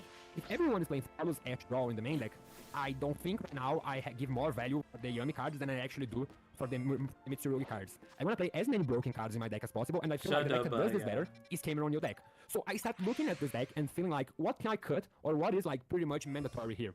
I was like, maybe I can cut 1 cookie. But then I started doing the math and like the combos, and playing the second cookie helps a lot when you are trying to hit a Yami on Zombie Vampire. Playing the second cookie not only makes your chance of drawing a Yami on your opening hand higher, but also makes the odds of you hitting it on Zombie Vampire, like, I think it's like 8% more, and that's like more than enough to me, honestly. Not only that, but he's also playing the high Mitsurugi package. I was like, okay, does this Mitsurugi package actually helps you? And that's something you gotta do. You gotta do over the process of making your deck. You gotta question every fucking thing. Like, people are playing 3 Wallows, that's mandatory. Is it though? Like, even if your question is like super dumb, you gotta do it. Because then you are gonna be sure over the cards you are playing.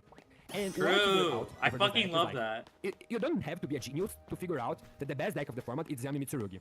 So I want to play the best deck of the format. I'm most likely playing Yami Mitsurugi. Okay, but how can I win against other decks? So after this, we could look at the format and see like, we could see Yami Mitsurugi, we could see Branded Dracotale, we could see the K9 Crystron, and then pure Mitsurugi and pure Yami. Those cookies are brittle, so they send fall apart. I just think my deck is so much better that even if I just like have a terrible main deck game 1 against it, I should still be fine because post side I'm most likely still winning, or because even though my deck is not built to play against Dracotale, my deck is good enough that I can just play against it and win it regardless. So I was facing off Crystron K9s and facing off Mitsurugi Yamis. And there I had to make a decision, because the way to play the deck right now, to beat those decks right now, is pretty much different. The way you make a deck to beat, for example, a K9 Crystron, you are more likely to play like single hand traps, like playing a pure Yami deck, for example, full of hand traps. You're more likely to beat it if you go second than actually you do if you play a Mitsurugi Yami like I did, for example. But the mirror match was the most important match, because while testing, something I figured out is that the complaining Joshua did about the format itself, like, oh my god, this format is so bad, like, first win. I don't think that's a lie at all. But the really important game right now is game 1. Because people are playing so many broken cards going first, like so many cards that make you going first even more stronger than it already is, that you are super unlikely to win a game going second post side. And I was like, okay, I can make my deck worse against everything basically to make it better against Crystron K9, or I can just pray I win the dice against Crystron K9, or I draw plus something against Crystron K9, and make my deck the most deck for the matchup I'm gonna face the most, the Mitsurugi Yami. And that's ending up, that was, in the end, the decision I made. So, I was looking at a Cameron New deck, I was looking at Kamal deck, I was like, I feel like I can learn something from both decks, especially from their non-engine approach. Like, I was sure at this point that I would play Fuvalus, Ash, Draw, and Call It By The Grave, but even Tronka 9, a deck that is like a heavy combo pile, and a deck that really wants to go first, he is not playing Talents Cross out in their main deck. So why should I do when my deck is not that committed to going first as Crystron K9 should be? That's something to learn. And also, if Kamal created Bell to 2 cards, there gotta be something there. So those were the cards I was wondering myself more. But also, I was looking at the Mitsurugi Ritual. I was like, every card on the game right now, every card you include into your deck has to be something. Has to be a good starter, has to be an engine requirement, or has to be a hand trap.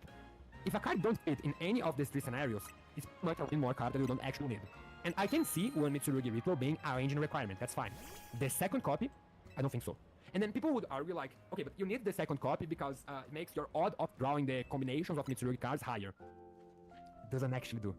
Let's see. Okay, so we have 2 Mitsurugi rituals in our 43 cards, and we played 13 cards that can get us into Mitsurugi rituals. We have That the Baki, website, the food suit. the website I tried this. I like this website a lot, but when I did the math for like combination of cards, it's a little bit off. I don't know if it's missing the percentage of the union. Okay, because like when you I don't know how to describe. I have to redo it again, but if you do 2 of these cards, like let's say, you know, like you open 3 copies of a card versus 3 copies of another card, the calculated result from this website doesn't match the like my hand result. So I'm not saying his results are wrong, but I stopped using this website because it's like, this is off. Like there's something it's not calculating, and I don't know. I didn't check to see what it was.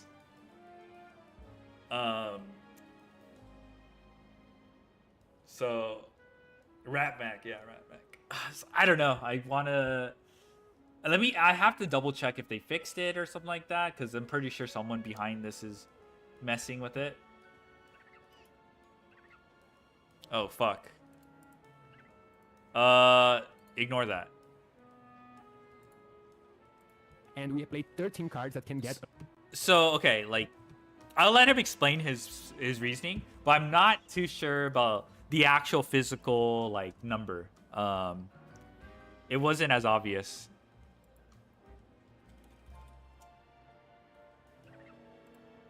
Da, da, da, da, da, da, da, da, da, da, da.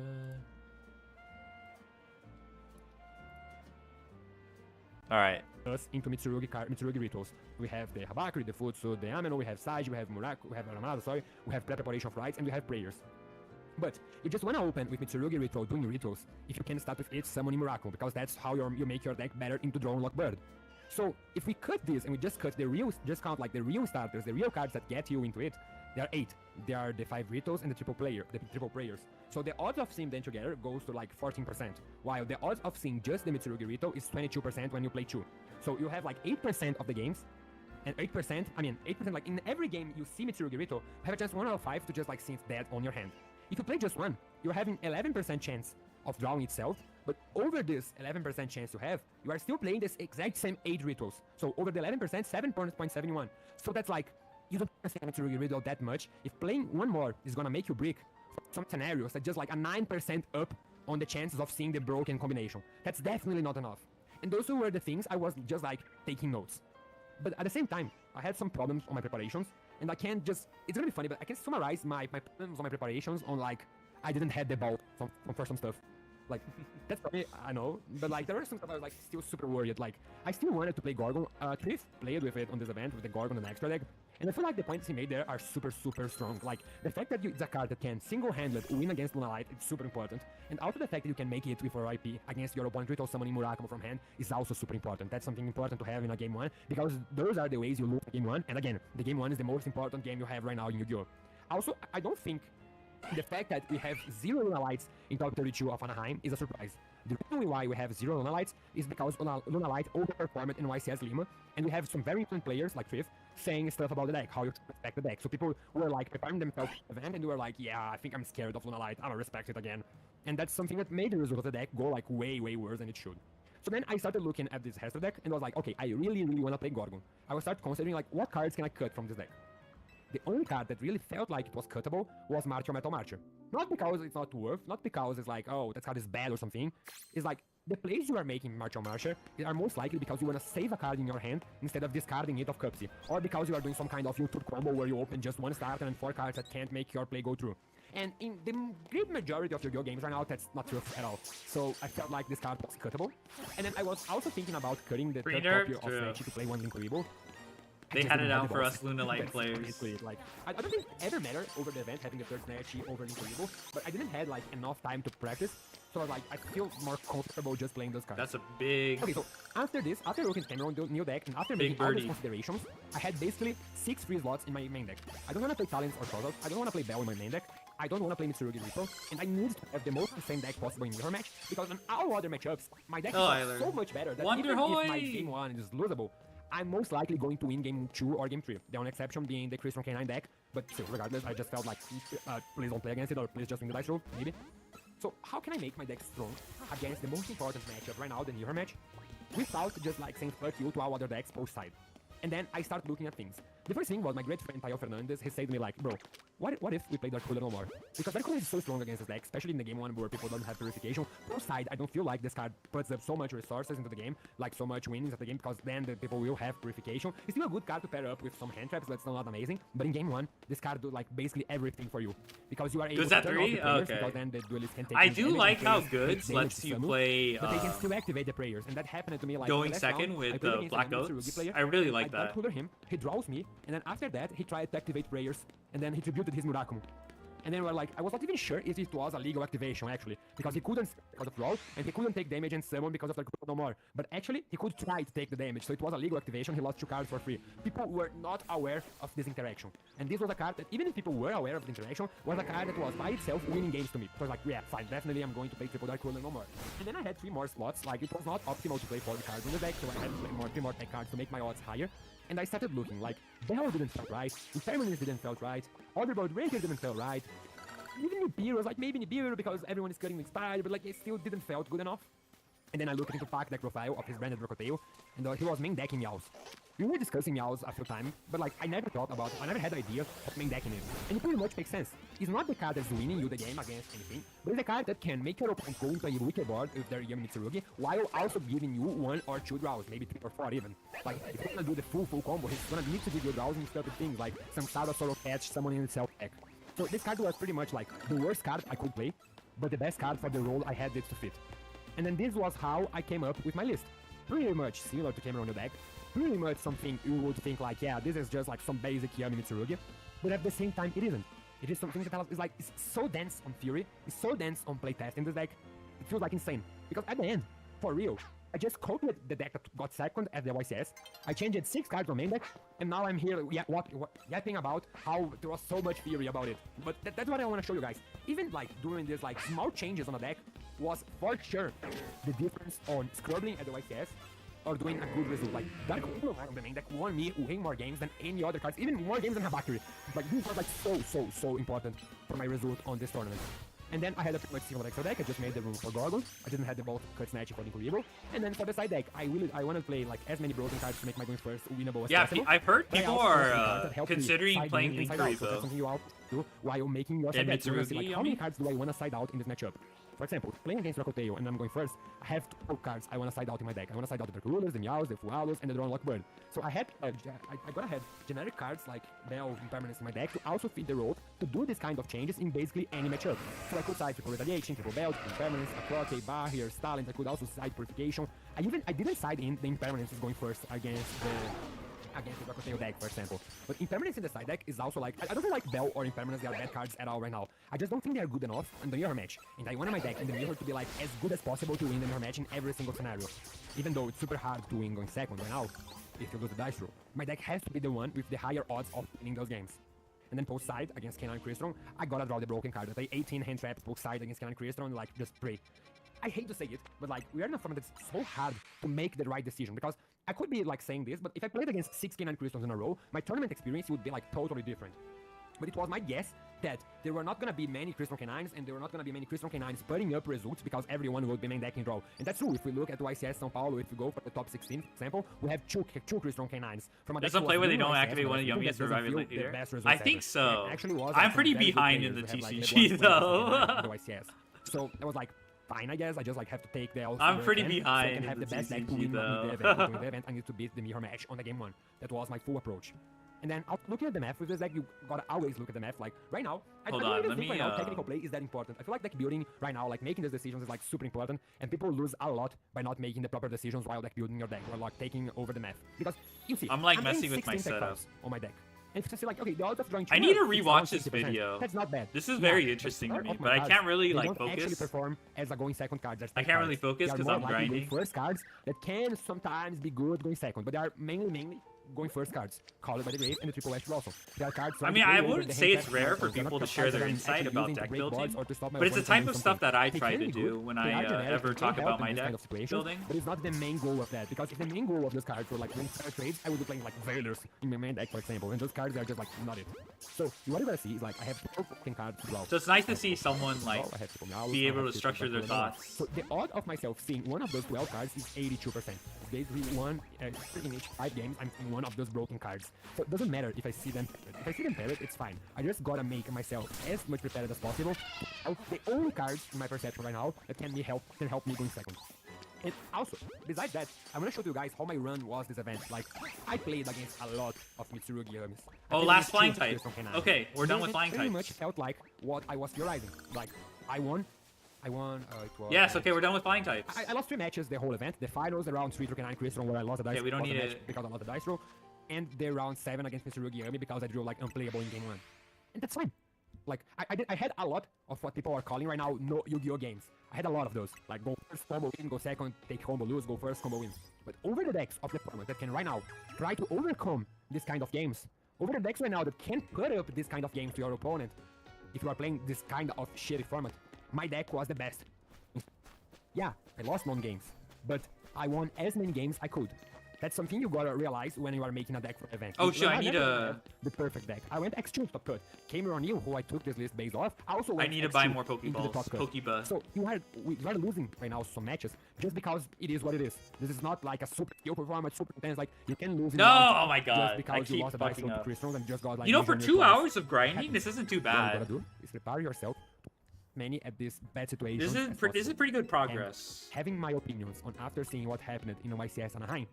That's how I built deck, to be as colored as possible to win one. And this whole process is like, it's super hard because the data is available for anyone. Everyone in the world has the data to try to make these considerations. But like, making the right calls is what is so hard right now. Because after looking at the YCS Anaheim, you could just basically copy Cameron New deck, and you are still gonna have a good result. But then, with all this data, you gotta see, okay, people are playing Dark Hero no more because it's insane against Yami Mitsurugi. Yami Mitsurugi is the most important matchup, so I'm willing to have an insane game 1 against it. Bell was played most likely because it was generic, then actually very, very good in broken card and something like that. And then we have a lot of K decks, so there's a K decks and the Yami Mitsurugi, it's making me think I wanna play draw in my main deck. Like, those cards, those kinds of decisions, they are super, super important, and those are the difference that makes a regular list, a list that is kinda outdated because the YCS was on the past weekend, some lists that give me some real advantage over my opponents. I usually don't like that much to like just play spam games, to play games as much as possible, and that's it. I love to give my theory into the format, like to just like watch a lot of content, check what people are doing, then taking my decisions, then actually playing the game a lot.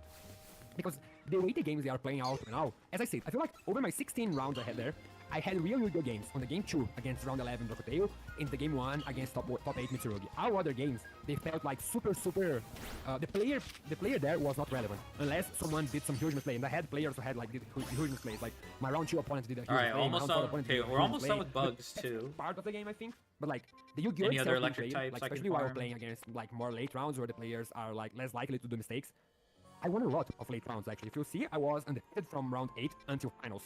So that means that against the best players right now, don't see any bugs. The game was pretty much irrelevant. No like being me against LeBlanc in round 12 was irrelevant. Can I be wrong? It was super decided by the dice. That's fair. But not only super decided by the dice, but it was super decided by how I built my deck to be able to take as much advantage as possible from this scenario, from this. Oh, there's some bugs. Yeah, oh shit, there's hella bugs here. And yeah, as I said, I did this exact same video in Portuguese in my channel Raisho Joe, but I really felt like this was insightful. I hope you guys also feel this was insightful on how to prepare a deck. Yay! I'm making finals of my YCS on my account, 2nd year in a row. So you know, all this process, even in a format that I feel like this format is shit. I really don't like this format. There's a lot of FTKs right now, and still there's so much fury. Like it's crazy. Like changed 6 cards in main deck, 1 card in extra deck, and I'm here talking for like about an hour. Yeah, no, like that was a good watch. I mean, I know I'm recording, but I basically just sat back and watched, and that was a W watch. There was like a lot to like W watch. To at least think about in the video, which is good. You know, people think about what they're doing, think about the cards they're putting in their deck. You know, that's a good thing. You know, they understand why it's in their deck, why it shouldn't be in their deck, why other people are doing it. So I think a lot of what you said does make sense. Yeah. I'm happy you enjoyed it because again, it's a big pleasure to be here in your channel for you. Like I really love to talk about this game, to share about this game, and yeah, I mean I just talked about Yu-Gi-Oh! 1 hour straight. I think. Yeah, no, that was good. Okay. All right. Do you have any final shoutouts you want to do or anything, or any final words? Yeah, Oh, they're kind of hard to say, catch. I love all the support I have from every part of the world. Like while playing the finals of YCS, my telephone was popping with like people from Germany, people from Italy, people from the United States, from Canada, like just like telling me. And players I respect, players they have like chops under their belts. They're like, bro, good luck, you're gonna get it. I feel super loved about the international Yu-Gi-Oh! Yeah, these community, are kind of hard to even though catch. I most likely interact with like more Latin America content because I do my content in Portuguese. Every time I come here like to play or to go to the United States to play or talk with people from there, it's a blast. Like I discussed a lot of this deck with Philip Werninger, the second place from the YCS Leo. I discussed it a lot with Rafael Fernandez. I discussed it a lot with Rico. So all this process is only possible. Like as I said, I don't like to play test games a lot, but I also have those people that like to do so. So I can just like dump the theory on them and ask them to check if I'm not tripping. And that's super important. So like my second place at this YCS is not a result of only Rafael Reich playing. This is a result of my whole group of friends I have that supports me every time.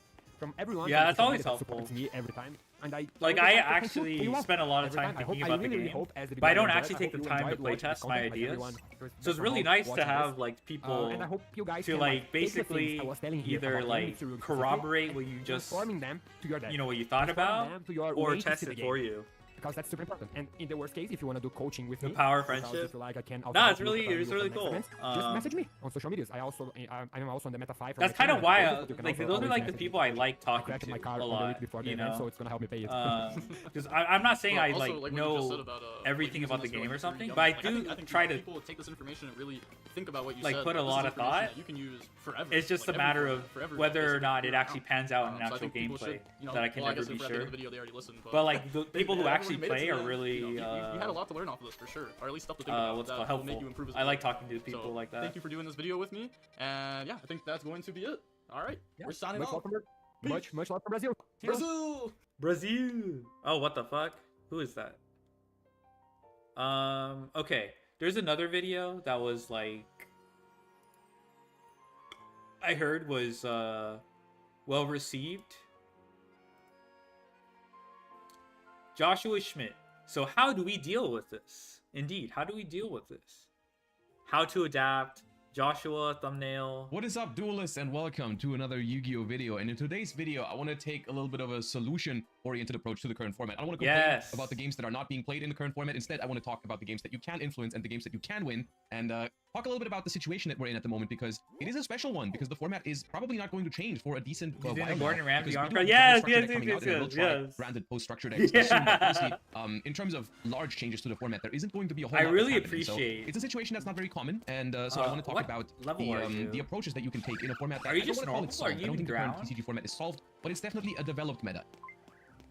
And in developed metas, things work a little bit differently than they do in formats that change all the time, because metas always develop, and you know, the things that work good for one tournament might not necessarily be the best moving into the next tournament, and so on and so forth. And so, of course, we've seen developments in the current meta. I want to talk about it. I want to talk about how that influences your tech choices, your non-engine choices, your deck choice altogether, and all that kind of stuff. So let's get right in. And in order to talk about all of this and make it a little bit more clear what I mean by all this, I want to talk a little bit how we got here. You know, when That's why I don't this really format start? What kind of appreciate, decks did we like, expect rants, to be good. What did like people play? rant Because those Sona, were the decks like that they this expected format and what sucks. actually ended up happening. So of course, the Like first big tournament videos, of this, 'cause of they- this format that I also attended kinda was just YCS Nil, ignore that- where we went into the format expecting It's basically, probably not a three-way format unsolvable, between Pure Mitsurugi, or, you Pure know, Yami, they don't and discuss Reiko Tail. And in large potential- parts, this is what we got at They don't YCS even Nil, attempt with to, like, those three try decks to, taking up the majority of we solve already the saw format. the first So it's just, the like, first basically signs of lame as Mitsurugi fuck. Yami here in At least for me. because I do believe it was also the deck that Triff won YCS Peru with, I think at the same weekend or maybe the week before. I'm not entirely sure actually. But in the beginning of the format, we were all, or a lot of people were under the impression that it was going to be a little bit lower powered format, and this is also why ultimately a pretty good meta call was made at this tournament with the Odeon Primite deck, which played a lot of low impact hand traps to combat these quote unquote more fair strategies in Pure Mitsurugi and Pure Draco Tail mainly, by just like interacting with some of their starters and then basically making them unable to get anything onto the board. This was kind of like the baseline for the format that was created, and based on that, we had YCS Anaheim happen just 1 or 2 weeks later. and electric what we saw at types. YCS Anaheim was quite a different picture, because one thing that tends to happen in these types of situations is when people play a lot of quote-unquote more fair decks.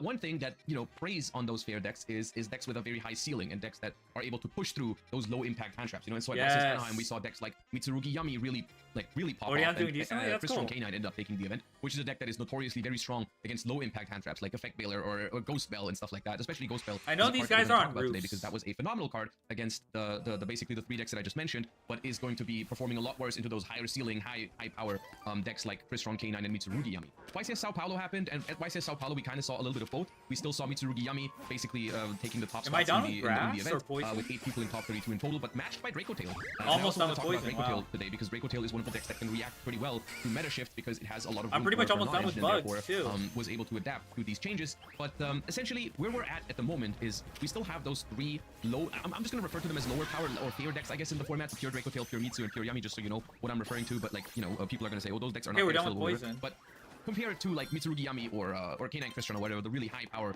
end boards like Draco Tail, Mitsurugi, and Pure Yami are basically like the baseline for, let's call it mid-range or whatever you want to call it. You know, at least you know what I'm talking, right? So those 3 are still part of the format. You know, we still have Pure Yami seeing results. I'm just using example lists from the current formats, tournaments.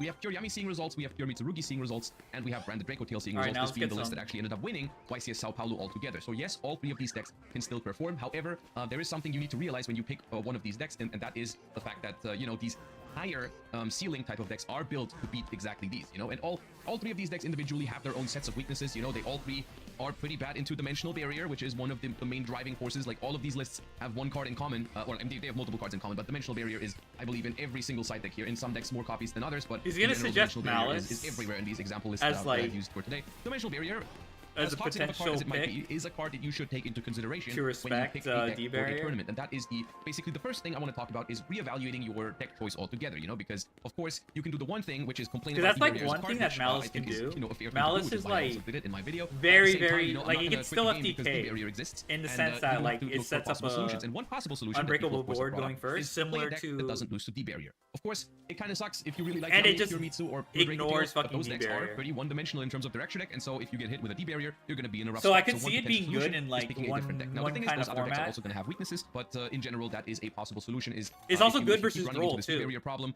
you might have Which to is pick a like, different deck. It's you not know, a nice previously thing having mentioned. to just basically give up a deck that you really like, because I think all 3 of these decks are pretty cool, but it is a possible solution that needs to be mentioned. Some of these decks are weaker into D barrier than others. I think the weakest one is by far Pure Mitsurugi, and I think the 2 reasons why I currently would not advise. I can't really personally- tell I think you Pure how Mitsurugi is a completely centralized fine deck D barrier at the moment, is, and it is though. performing. I personally It's wouldn't bring just Pure like- Mitsurugi to a big and important tournament to me for 2 reasons. I think it is on the slightly inconsistent side, and I think it is by far the weakest out of these 3 decks into Dimensional Barrier. So, for example, Branded Draco Tail, you at least have the chance to maybe set up a 5 mana to either play on your opponent's first turn, or if you get D-barried on your turn, you might be able to go search a 5 mana for turn 3 and maybe get through it that way. Whereas, like, Am I feel done like with in Pure Psychic Mitsurugi, if you types? get D-barried, you basically have like I didn't- maybe the opportunity to look, make a single rank board. But for the most part, like, D-barrier is going to end your turn and most likely the game when you're playing Pure Mitsurugi. And Pure Yami is like, it can't make much happen under Dimensional Barrier, there's so but many you can make a pretty Abras. solid half board under it that offers a decent amount of Those disruption are on the his opponent's neck turn last- by or summoning a DK with Snatchy and less summoning a bunch of WCG. level 1s from your hand or graveyard with the field spell. And if you That's have a access crazy to a part. Copsy It's without still having to go good through, despite the Copsy Yami way, hits. then you can even search a surprise, which is a pretty nice disruption on the opponent's turn as well. The problem is this only works if your opponent doesn't have a board. Like, if your opponent has But a maybe board it's plus just D-barrier, conditional. then Yami is not quite going to cut it.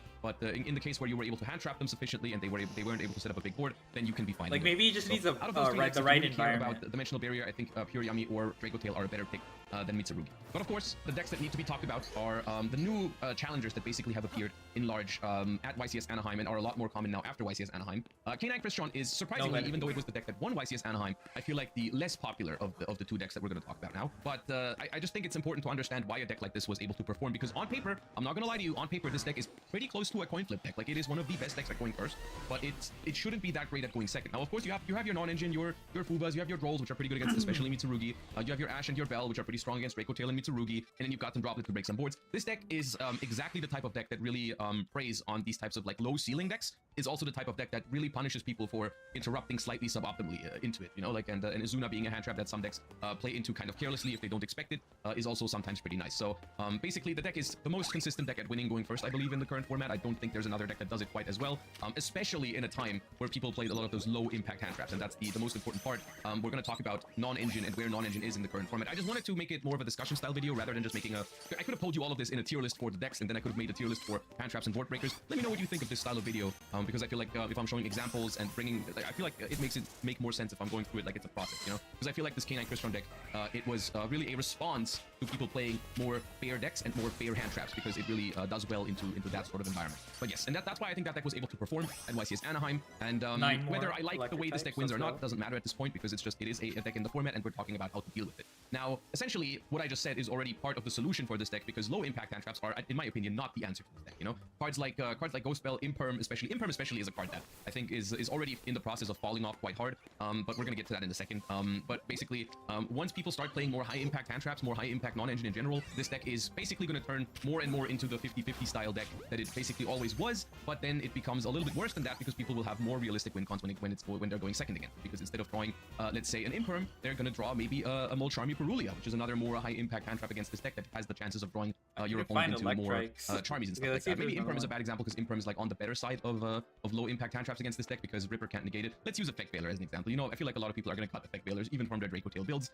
Has already happened by large. So basically, the non-engine that you were hoping to see when you were playing K9 Crystron is starting to vanish, because people are realizing it's not as impactful as it needs to be in order to beat decks like this. And this really shows how metagames are always a development, and making the right meta call at the right time is super important. And that, I think, was the case with K9 Crystron. Personally, I do not believe that this deck is going to be a huge meta call moving forward. One Mitsurugi, give it puppet. The Odeon deck that won YCS. I guess think that this deck was works. basically the perfect example of all the things that I'm saying right now, which is this deck preys on specifically Mitsurugi and Draco Tail, because if your opponent has a deck full of Ash, Bell, Delta, Purge, and Impulse, especially Mitsurugi and Draco Tail really struggle to put anything onto them, right? And that is not the case when you're talking about decks like K9 Crystron or Mitsurugi Yami, which we're going to get to in a second.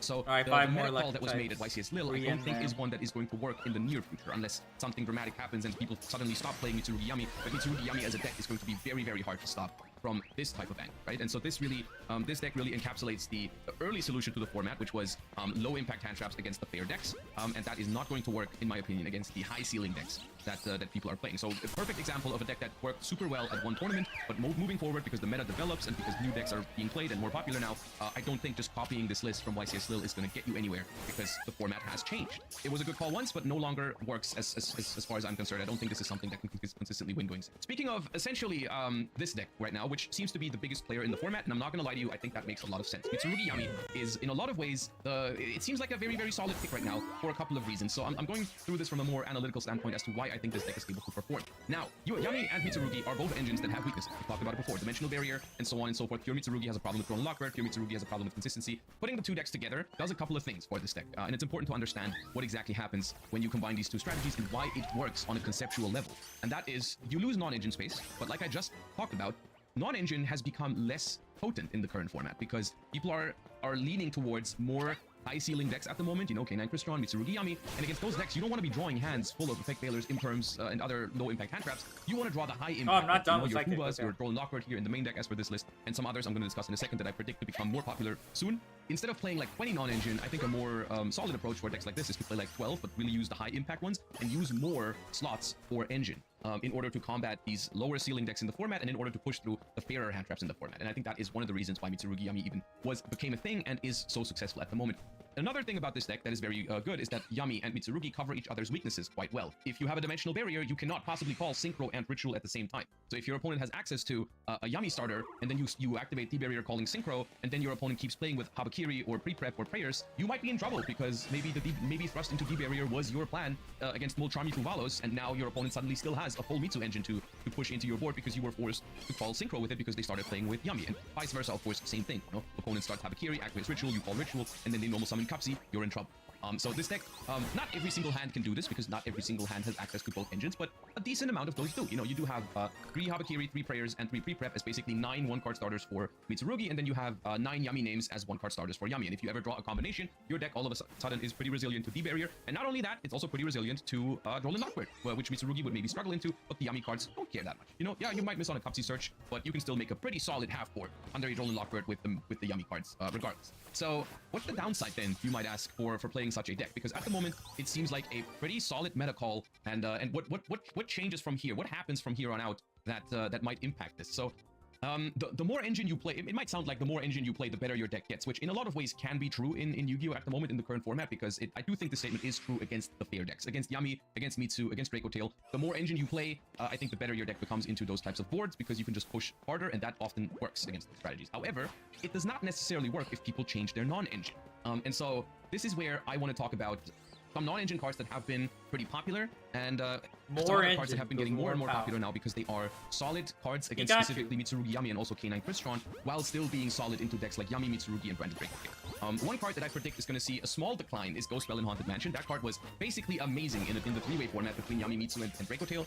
The card is still solid against K9 Crystron and Mitsurugi Yami. However, I don't think it's as good as it used to be. And basically, some of the cards that I'm going to show you in a second just have more impact against those high-ceiling decks. And it just turns out that all right, lower what power Pikachu matchups did like that? Draco Tail or Where'd that Pure Pikachu Yami go? are more forgiving for not having the perfect non-engine against it. You know, like it's way more. I feel like conceptually it's very easy to understand that a deck like K9 Crystron or a deck like Mitsurugi Yami requires you to have the perfect answers because they're more powerful. Whereas against a deck like Pure Yami, you can maybe get away with throwing like a suboptimal hand trap every once in a while more easily. So I think Ghost Spell is still a good card in this current format. I think it's still going to lose some priority over some higher impact cards against those other decks. Another card that saw a lot of play recently is Cyframe Gear Delta, and this is always a sign for when decks become more and more powerful, is when people start using more and more impactful hand trap that have significant downsides. And one of those cards are the Cyframes. Delta and Gamma are cards that can Gamma. actually You know what I was significantly thinking impact about? some of these strategies, and one of the few cards. So versus Orcust. Okay, we see that, right? These high impact with downsides. Lancia versus Malice. That one I think fits the bill. Cyframe Gear Gamma. And the reason why I was thinking about Cyframe Gear Gamma,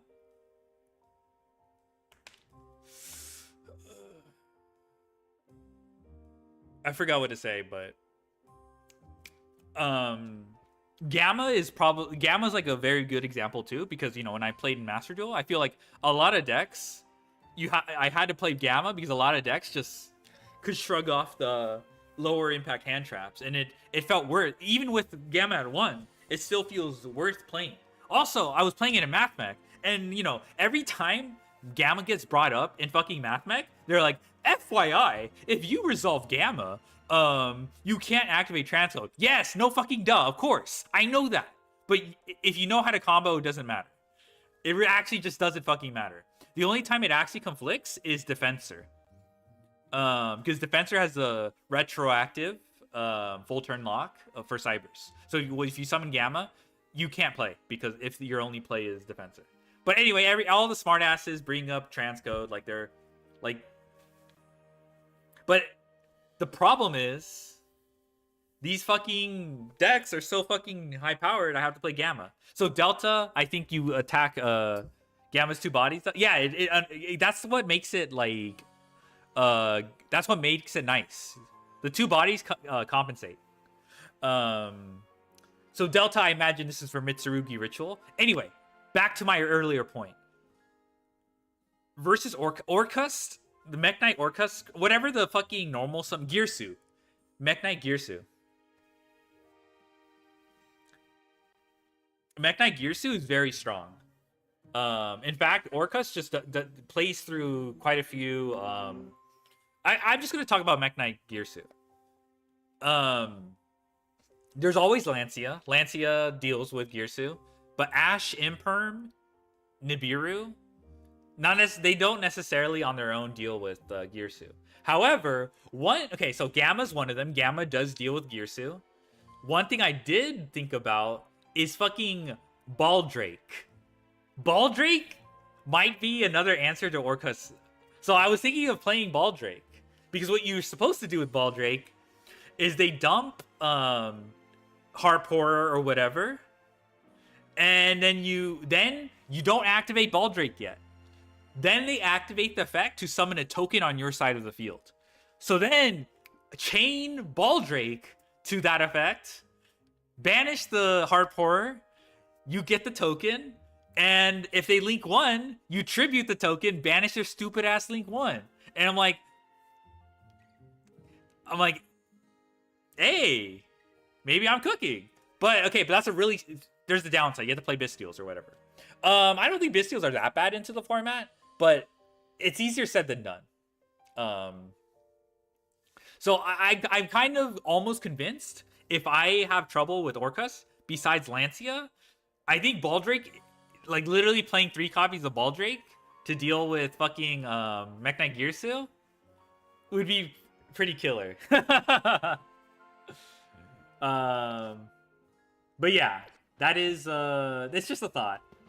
There's also Phantasmic, Baldrake, yeah. It's just a thought. It's not like anyway, let me cards that actually can negate cards like Mitsurugi Ritual in a deck that cannot play Dominus Impulse effectively. So side frames are one way to handle these decks a little bit better, because it can also negate cards like Chaotic Elements and Case for K9 against the K9 Crystron deck, trying to stop that deck from playing, which, you know, in some cases, if you have the right hand traps for it, it can work. It's just that cards like Imperm or Veiler don't work against that deck, because at that point it's already too late. You know, but if you can maybe stop their Searcher and then they don't have access to the draw pool, you can maybe stop them from getting onto the board again, right? So I think something like you might see people going more towards these like high risk, high reward kind of cards over the fair quote unquote Ghost Spell and Haunt match. Voltrami Fuvalus, I'm not gonna I don't have to tell you how good this card is, but this card has basically been a main deck staple in every single successful deck in the current format, and that is obviously because this card does what's necessary the best by far. This is the #1 hand trap in the current format. It's not even close, for the simple reason that it is a high impact hand trap that works against the high ceiling decks like Mitsurugi Yami and K9 Crystron. It is an effective card at punishing those decks from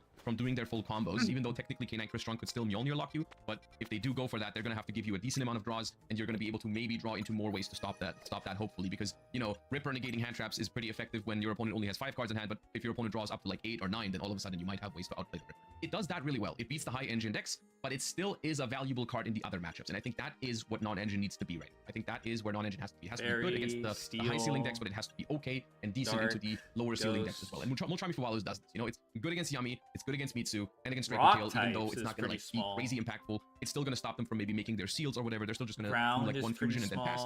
But you still get your card back, and your opponent still like maybe passes on making the seals or activating their branded fusion or something like that. So you still get value from it, and you get the card. So the perfect card for the current format is Moltrami Fuvalus, which begs the question, are there more cards like this? Is it possible to make games winnable going second into decks like Mitsuyami and K9 Crystron with cards that work like Fuvalus? Because, you know, if cards like Veiler and Imperm don't work, you know, we can't play more than 3 copies of Moltrami Fuvalus. What else is there, you know? And so naturally, people have been trying out cards like Moltrami Purulia, because it is essentially, in most formats so far, this card was the next best thing, you know? And you do have the advantage that this card also covers the Ryzeal decks that have been popping up to Protoss people and stuff like that. You know, Moltrami Purulia is phenomenal against Onomat Ryzeal, and so I do think we are going to see a rise in Moltrami Purulia. Essentially, this is going to sound familiar to you, because I'm basically, this is a very, very similar development that we had in the last format, or like a couple formats ago rather, where when Mitsurugi Ryzeal was the best deck, essentially, it can crystallized over time. In the beginning, you had people play more fair hand traps maybe, but then once people started playing like the high ceiling Mitsu Ryzeal with Star Ryzeal in the main deck, basically every single deck was flocking to Fuvalus, Purulia, Droll, and Lockbird. That was like the standard 9 non-engine in every single deck around National season and after. It's a similar development, because in the beginning, you know, it's like, okay, fair hand traps work against fair decks, and then higher ceiling decks get developed to beat the fair hand traps, and now we are caught in this loop, and we are forced to play the more higher impact non-engine, at the risk of them being worse into some of the fairer decks. You know, Moltrami Purulia is not as impactful into Draco Tail. It's not as great into Yami. You know, Yami can play around this quite well. They're not forced to summon from hand a bunch of times.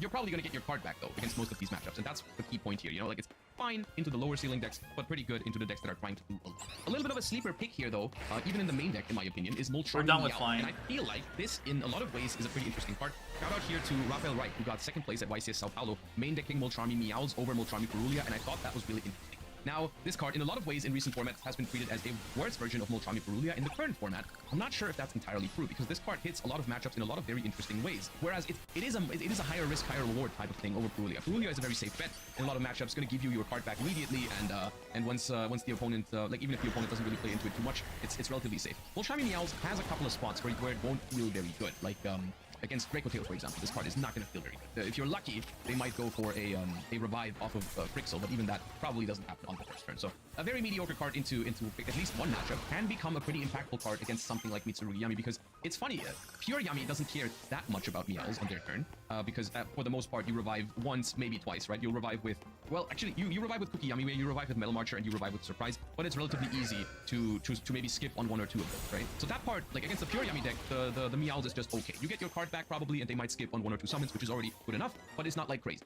And the same is true against pure Mitsurugi. Against pure Mitsurugi, you know, you might get a draw for the Night Star Serpent, and you might get another draw if they want to like revive one of their rituals after they tribute it off the board, or they want to use prayers to summon something from graveyard, or they want to go for a mirror line to summon from grave. But for the most part, they can play around it, and they don't have to give you a crazy amount of draws. The hybrid, however, basically has to make a decision now. I can go for a suboptimal Yami line, I can go for a suboptimal Mitsurugi line, I can't really do both unless I really want to give my opponent like 3-4 cards. And even then, you're still skipping some summons from the grave because this deck really tries to do a lot of it, you know? Even especially if you don't have access to both engines, you're trying to go through Herald of the Arclight, put it in the graveyard, then summon Sorrowcat to bring itself back from the graveyard by shuffling the Herald back into the deck, and then you're trying to go through the Mitsurugi line, and then you probably want to mirror something out of the graveyard as well.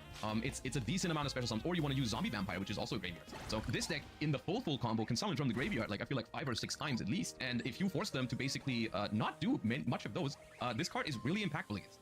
Against Pure Yummy, I would advise you, if you try to use Multrami Meows, if you know you're up against Pure Yummy, you can hold it for your own turn, because then you punish all of their tag out effects, which can be pretty nice. So it has a lot of good value there. Against Pure Mitsu, like I said earlier, it's fine. Against K9 Crystron, it is not the best, but not the worst, essentially, because you're still going to get a draw off of the Lantern Revive, so it's going to replace itself, which is not the end of the world, but of course, it's not really going to punish them for going for the Mjolnir lock. You're going to draw another card once they give you the Mjolnir, but it's kind of too late at that point. But it's a pretty good card against specifically Mitsurugi Yami, showcasing that, you know, just slapping 2 engines together does have downsides, and Raphael was able to recognize that at YCS Sao Paulo, and this is one of the better cards against Mitsurugi Yami.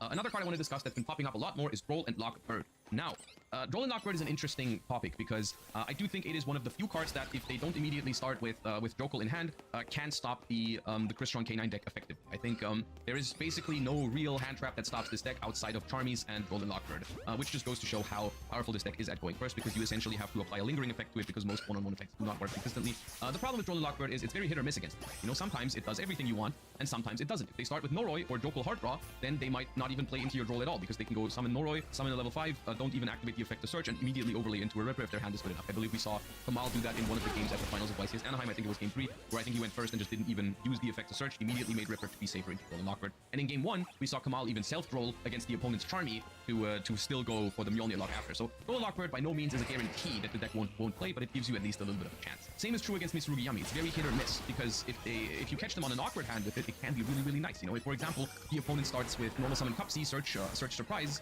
and then later on can no longer bridge into the Mitsurugi engine because they get rolled there, Droll and Lock Bird was really impactful there.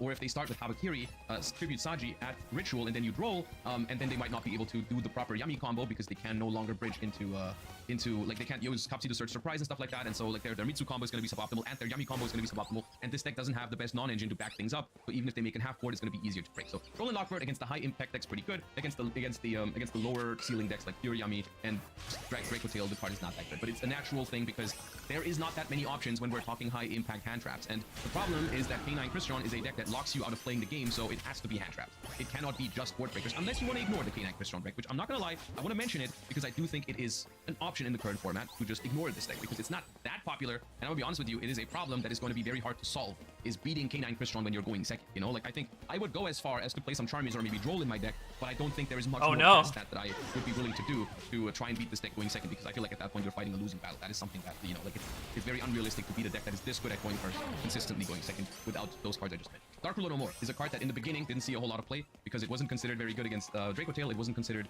very good against Mitsurugi because, of course, Mitsurugi has a lot of strong back row still, and Pure Mitsurugi usually has a lot of non-engine to back things up. So if you negate their board, you know, you still are met with their back row, and you're still met with their hand traps, which usually wasn't good enough. However, against Yami, it was always considered a good card, and against Mitsurugi Yami especially, the card is amazing because, like I said, this deck does not play as much non-engine to back up their boards.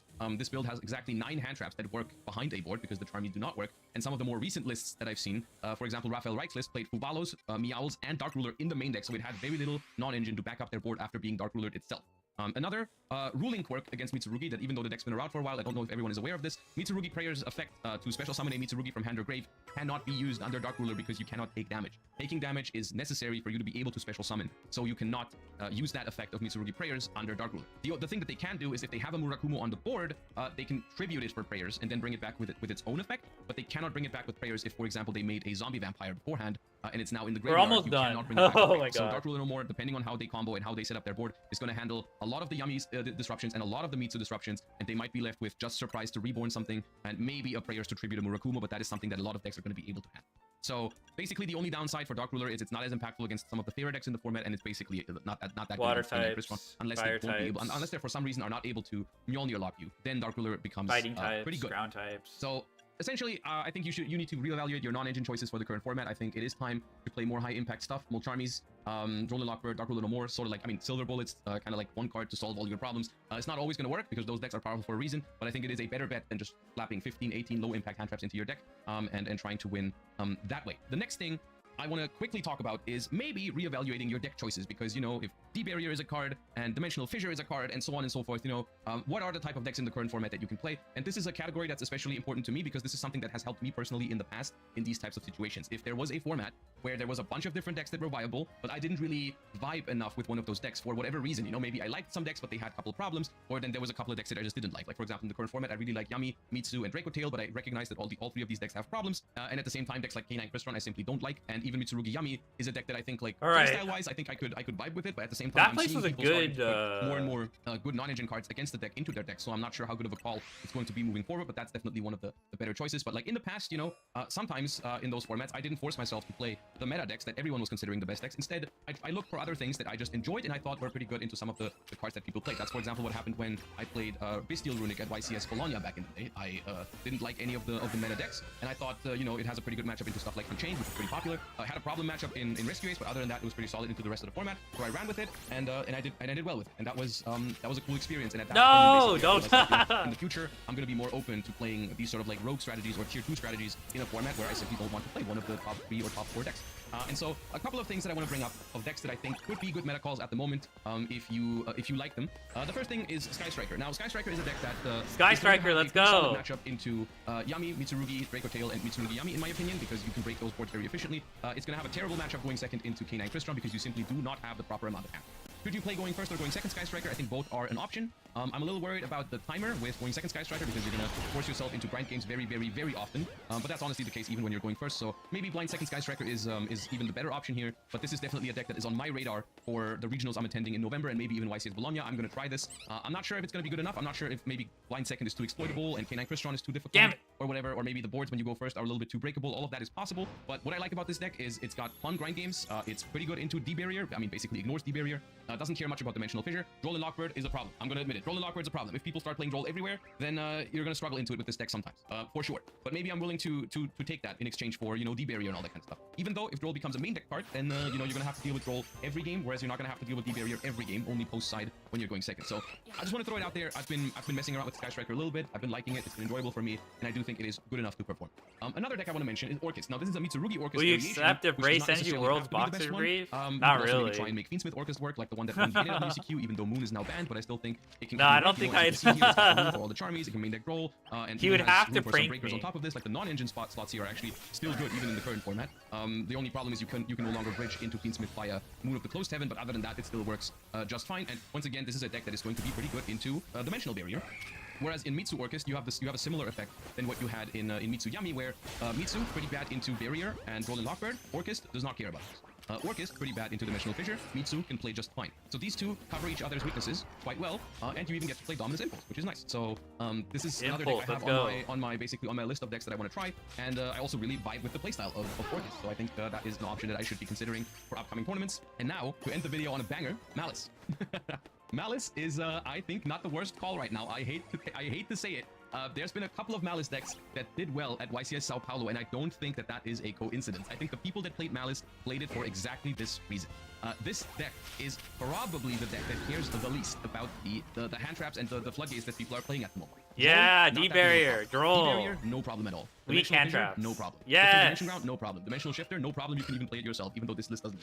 That's an interesting trait for a deck in a format like this. And even as someone who's been Malice's #1 hater, I didn't want this video to be ruined by bias like that. Like, I do think Malice has some appeal in the current format, you know, and after being D-Barriered and so on, for 1,000 times, even I would consider maybe playing a deck like this that doesn't lose to D-Barrier, you know, and going second, you still in this deck, you know, 17, 18 non-engine, you can do whatever you want, you can play Impulse. That's what I'm talking about. It's not a mad choice. I don't know if I can bring myself to play Malice. I can tell you already. The only thing I'd be worried about is, like, bricking. Before I even look into the direction of Malice, but I wanted to bring it up because it's, I don't know, maybe you don't have that much engine, but who knows? That I just talked about, you know? The only thing who knows? Maybe you have, maybe it's just worth it, just to be able to play the game. The amount of starters is this low for Malice, and you're really dependent on backup Attic Mister. Even Perulia, I think, is pretty strong against it. In, like, situations competition Meow. Of course, past Meow game is 2 and gonna get- 3. we do have The only some thing plan is Bs against those, Lancia. against those Do you think cards, Josh you is can still a tell top Poland 3 and stuff Malice like that. hater?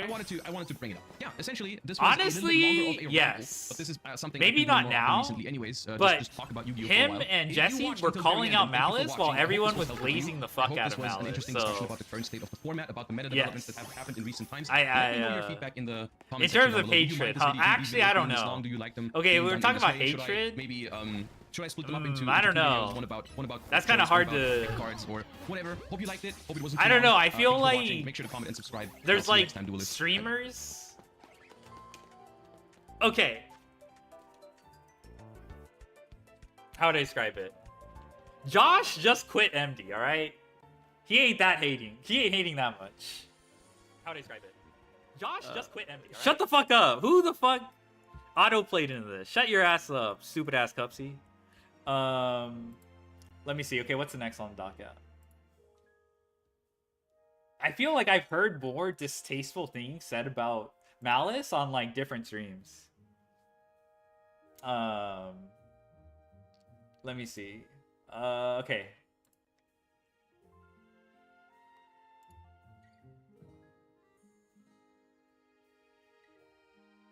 All right, Yu-Gi-Oh's new Genesis format is not for you. Hello, duelists. We are going to talk about Yu-Gi-Oh's new Genesis format. Now, I am coming at this. All right, from for the those who don't perspective know, of Alan C. Pennington, known expat, he's in Cambodia. He used to be pretty good at the game. Well, he wouldn't. He's a boomer. He plays what's called GOAT format. He's had a lot of history with GOAT format. I respect his opinion on like game theory and like, you know, when people actually talk about game theory, he's like one of the few people who knows what they're talking about. That fucking Mark the Page video about game theory. Oh my god, that was one of that was just like layman's, like it wasn't even accurate too. Oh my god. All right, anyway. So I respect his opinion, but I've seen him, I don't know, let's see. If he brings up the same points about Genesis, like all right, I don't know. I think Santoli did a good job of criticizing Genesis. One of my main criticisms of Genesis is I worry that Genesis will introduce the same issue as TCG, where you have to buy the like it. I think there's a lot of bias towards the new releases just because of power creep. And even though they're not direct like meta decks or whatever, there's also less incentive to hit them until they actually do something. And I don't want them to play this game of cat and mouse where they release a new deck, let's say Art Mage, right?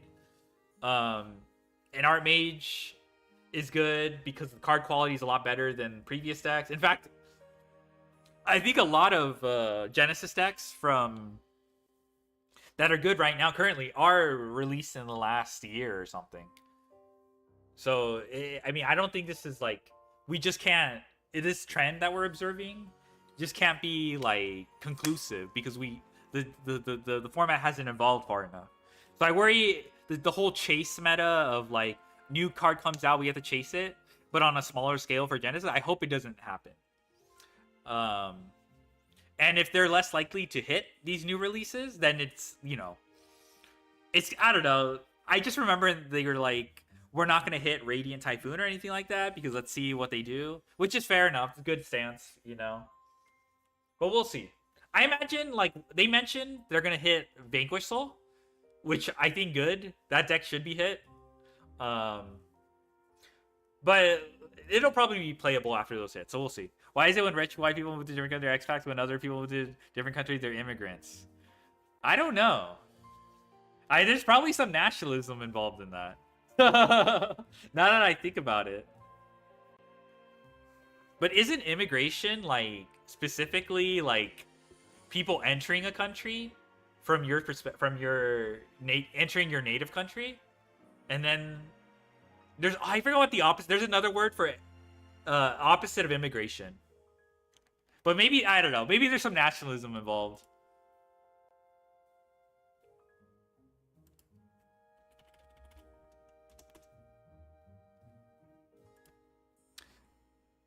All right. Anyway, this guy's an unk. A GOAT format player. I know most of my viewers are Denaturalized? GOAT players. No, And I have a it's lot not of de. criticisms about That's for this format, but proteins. before I get into those, I actually want to discuss what the format did right, because I think it's very important to give credit where credit is due. Now, I've always been an advocate for more formats, more ways to play Yu-Gi-Oh! Now, when I last played competitive Yu-Gi-Oh! In roughly 2012, Oh, actually, what I'm did thinking is have some denaturing. lines open Denaturalization? with Konami employees, Huh. both direct and indirect. Maybe you're right, And I was actually. always saying, hey, you know, you need to have more formats. In 2013, I quit Yu-Gi-Oh! To play Magic, and I was kind of saying, like, hey, Magic has all these competitive formats, Yu-Gi-Oh! Should do that too. And the response I basically always got, and anyone who played in this era, they'll know exactly what I'm talking about, I was told, we don't want our game to be too much like Magic. And I always thought that was kind of an excuse to, like, avoid adding extra features to the game, right? Oh, we can't have multiple formats because that would make our game too much like Magic. So I'm glad to see that that's changing. And what I have heard, actually, is that the communication between, I guess, the people managing Genesis format and the, the player base has been pretty good. So I actually like that. This seems like a sign that Konami is starting to change the ways. At least, you know, a small part of Konami. I can't really say the whole company. Believe me, I have lots of issues with the whole company. But I have heard that people are saying, yeah, you know, Konami seems to, like, really be on top of this. And I'll talk a little about the rules of the format here. You'll see the deck construction uses a point system. And I think that's good, too. It's funny, but before this, you know, even before this format was announced, I knew someone who was working on, like, a new TCG that kind of used this same thing. I can't really talk about it due to confidentiality concerns. But the idea was, of the game, was that instead of having... I wonder if the guy he's talking about is Slash Tap. Slash Tap was an old poster. I forgot what his name. Jason Lee? I forgot. He's a good player back in the day. Fuck, I forgot his name. But I feel like that's something he would have done. But okay, I'm spreading rumors. Don't worry about it. I'm trying to reminisce.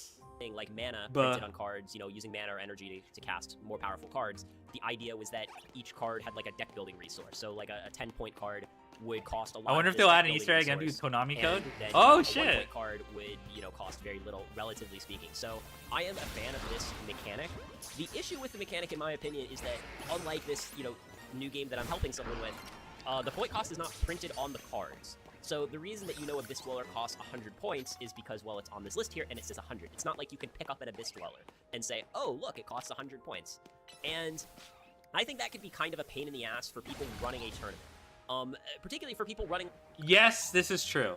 But we have Dueling Book for unofficial tournaments, so I don't think it matters. And for official tournaments, the deck builder, while it sucks ass compared to Dueling Book, it tells you. Technically, you do have to reference this, but it will tell you. And then, like, at the same time, you would just use... If you're going to do this on your own, you're just going to use Dueling Book, probably. It is still a lot of hoops to jump through. I think if you're referring to this page, it is a pain in the ass. This sucks ass to scroll through, look at the points, go back and forth. The only reason why I was able to deck build at all was because of Dueling Book. And that could be a barrier. Dueling Book sucks? Yeah, okay, that's true. For new players, Dueling Book sucks. That is also true. So, you could, yeah, so, like, but the problem is Konami hasn't provided, like, the Konami provided deck builder is pretty ass, too. But as far as managing a tourney, it's not, to even to participate in a Genesis tourney, a deck list is required, and you just have to go through the, all I'll say is if Genmu can do it, then it's potentially not that bad. Obviously, Genmu did not... I mean, she ended up doing it with the help of a bunch of people, but that's not too bad. That's not too bad. But if you're on your own, you're probably out of luck. I will admit that. I will admit that.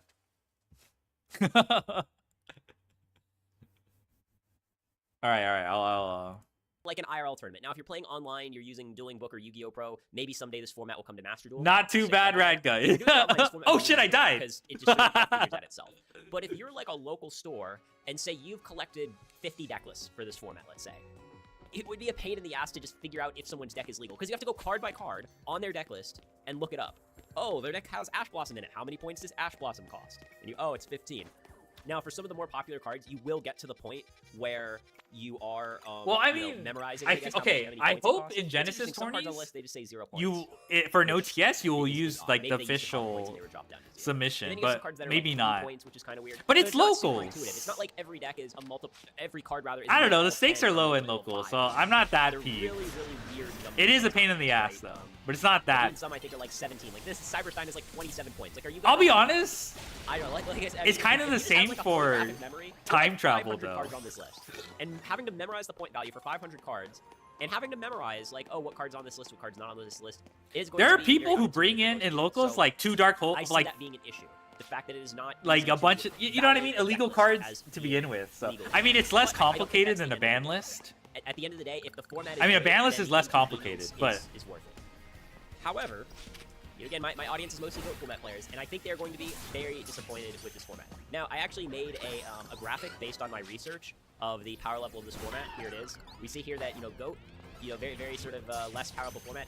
Advanced format, very, very broken, right? All the way on the other end of the spectrum. And I think really, True. Goat format, that's kind of what, you know, was the impetus for creating this format. Edison format, Oh, we're almost done with very ground close on the types. spectrum to Goat format. I think most people would agree that Edison format is a little more powerful than Goat format, but like it's still kind of in the same ballpark.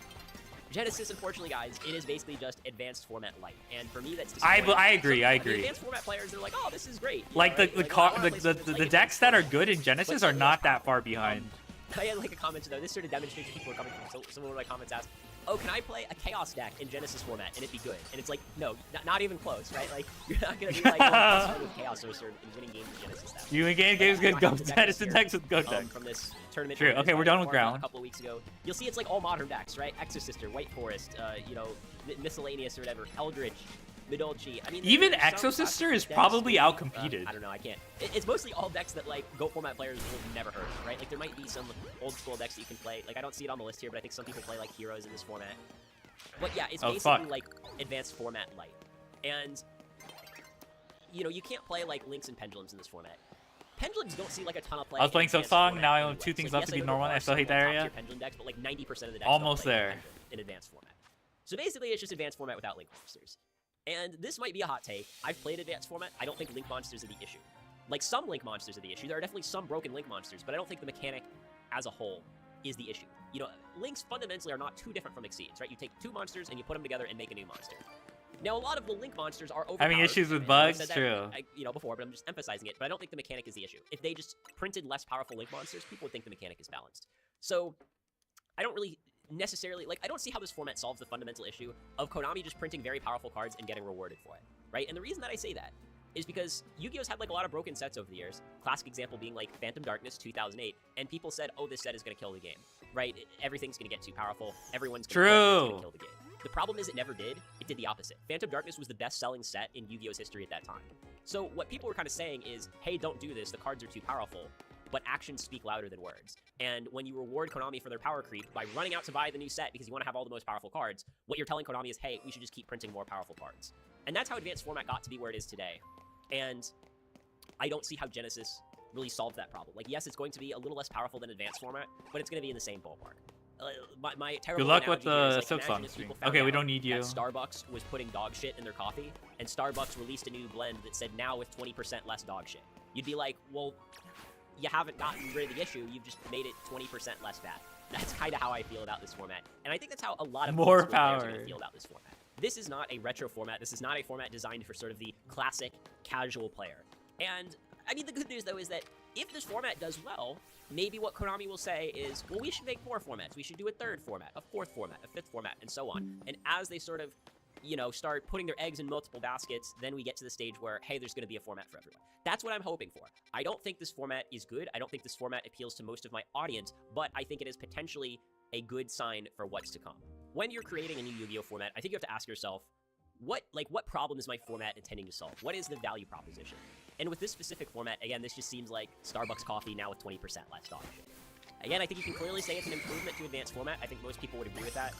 But I don't think it's enough of an improvement, and it still feels like modern Yu-Gi-Oh. The hell is this? Now, my Oh, I personal don't want you. suggestion, to be honest, as far as like what kind of format they should do, as someone who's been involved in kind of, you know, running all these retro Yu-Gi-Oh formats, the kind of questions that I would always get, especially when it came to Goat format, is I get questions from people saying things like, oh, is like a Blue Eyes deck viable in Goat format? Is a Dark Magician deck viable in Goat format? is an E-Hero deck viable in Go format? So I think By the there's way, kind of this are the design- and Dice even sometimes, Rally like, on Board missions, Book, we might are see the people second say, round like, already oh, out? I don't know, character decks only or something. So I think there's kind of this desire to not only play like a less powerful version of Yu-Gi-Oh! Like that's definitely part of it, right? I think power creep has just gotten way, way, way out of hand at this point. I mean, even like pretty much everyone from like the top players to the not top players admit that. But I don't think that is entirely the desire that some of these like retro. They've been out since Monday? Questions saying like, oh, I want to play Oh, these classic fuck. cards. These cards that I are need sort to of nostalgic I need to jump back and, on Dice you Rally. know, associated with 10 wins? you know, Okay. certain characters, or whatever. I mean, Like, I need to do have, everything like, in a Dice character Rally. format where I'm it's not oh, like I'm pretty I don't know, behind. so they have 20 different Yu-Gi-Oh characters, and you have to choose one, right? So you decide, oh, I'm gonna play like a Kaiba deck, and then there's like a Damn. list of cards that All right. uses. When does you Dice make a deck Rally? consisting of those cards. Now, again, I'm not saying like I know all the details, right? Like, oh, I know exactly how I do this. But I Dice think that Rally is a ends good idea tomorrow, right? conceptually You're taking a based break on the from MD? feedback that I've gotten from other Nice. players, and again, I think it would be a format that's less powerful, but also a format that's kind of more nostalgic. And then for like IRL events, you could even sort of pair that with like a cosplay contest or something. 3 days which is left? something Oh, like that perfect. people Okay, I'll have get into. time. So I think I that's a have good to one. get Again, Master I 1 as just feel well. like, you know, Well, hey, we need we're some winding over here, down kind of on in the middle of the spectrum, or really all over the spectrum.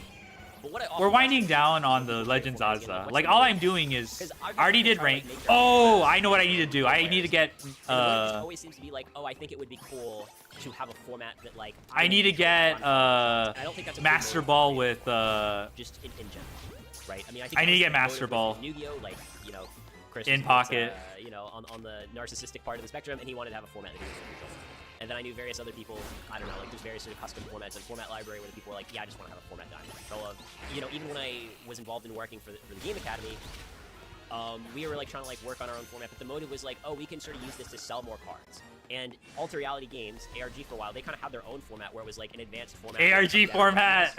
And again, the motive was we want to get more people to our tournaments, we want to sell more cards. So, you know, my fear here is that if the motive is, oh, I want to be in control or I want to sell more cards, those two motives usually do not lead to the creation of a good format. The sort of counterexample to that, I mean, obviously, like, there's GOAT format, and that was just kind of about, hey, we want to play a different Master kind of 1 in format. pocket. No Yeah, one, I need like, to had any finish sort of that. ulterior motives when we brought back GOAT format. But the even bigger example is Commander format in Magic, or as it used to be called, EDH. You know, I was around in, I don't know, 2006 or so when that format was getting off the ground, and it was just a group of players coming together saying, we want to create a better way to play Magic. No one was trying to sell any cards. No one was trying to, you know, sort of be a dictator of the Didn't format. Super So Quant win? Yeah, it was Calvin all kind of, Dahan. you know, I don't know if he crowdsourced won. and effort. I think he And then, of course, topped though. as, you know, you'll know if you know anything about Magic. That Yeah, format I was know on that Calvin top Tahan of list. Magic.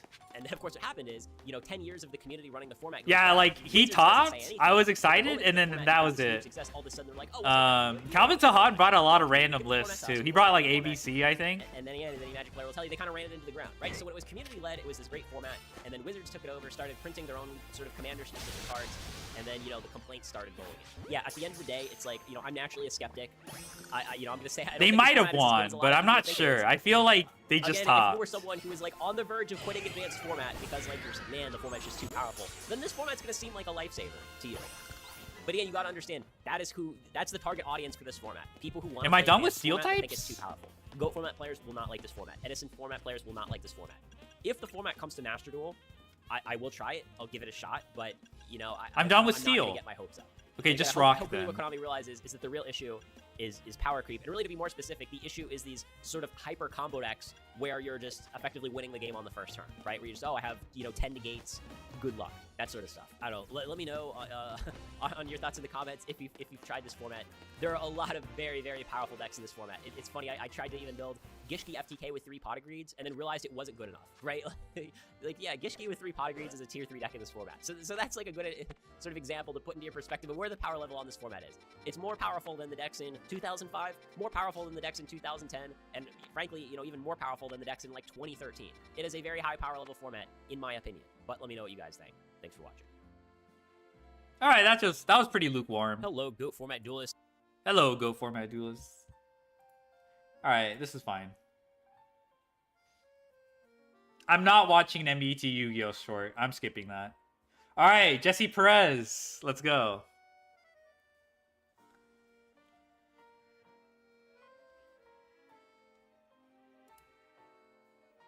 Hello, Raph Mormons.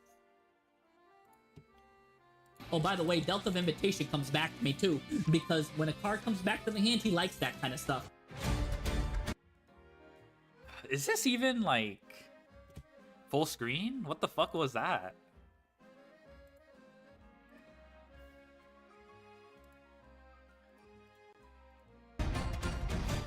Hello, mathematicians. Today I have an insane board breaker I want to show you. This card right here, absolutely incredible at breaking boards. And a lot of people don't even know what this card does and how it can be an insane board breaker. I can't wait to go into that. This tech card is known as Delta of Invitation. About probably, I want to say 90% of you never even heard of this card. When this card is activated, look what this thing does. all Send right. a level 5 or higher zombie from your deck to the graveyard. What, Jesse? Why would you want to do that? Just give me a second. Let me cook. You could use this effect once per turn. You get the zombies on the field. You can special summon a little Delta token. Okay, that's a nice little bonus. You can do a little couple of stuff with that. Is it just to get Eldlick? Is it just to search Eldlick? Dump Eldlick and search? It's cool. That's cool, by the way. Baby. That's pretty cool. So it keeps coming back like those spam callers I get from another country that don't know English, but they claim to be Microsoft support. Anyways, so that's really good. So how can we use that? There's a number of cards I want to show you and how it can be used as a board breaker. But for those of you that don't know who's that Pokemon, baby, that's the Golden Lord. Now, how does this card relate to Delta of Invitation? Well, here's just a basic combo that we can do with this thing, right? We activate this guy. This is an example. Now, I've got a couple of examples I can show you of some deadly zombies that we can send that are kind of generic too, and it actually will be generic. You don't need to be running a zombie deck for this. Send Eldritch the Golden Lord, right?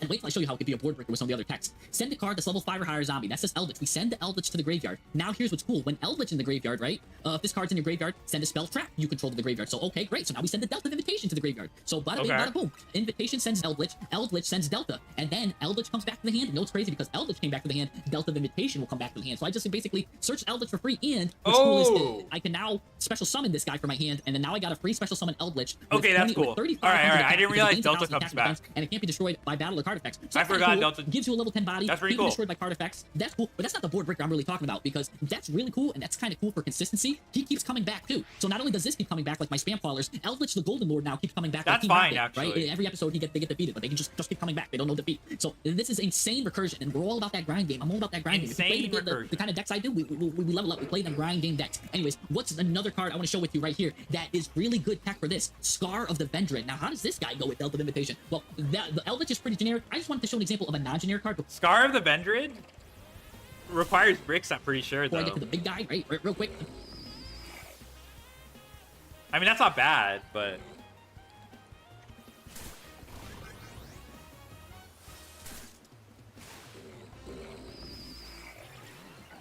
Yeah, it's not terrible.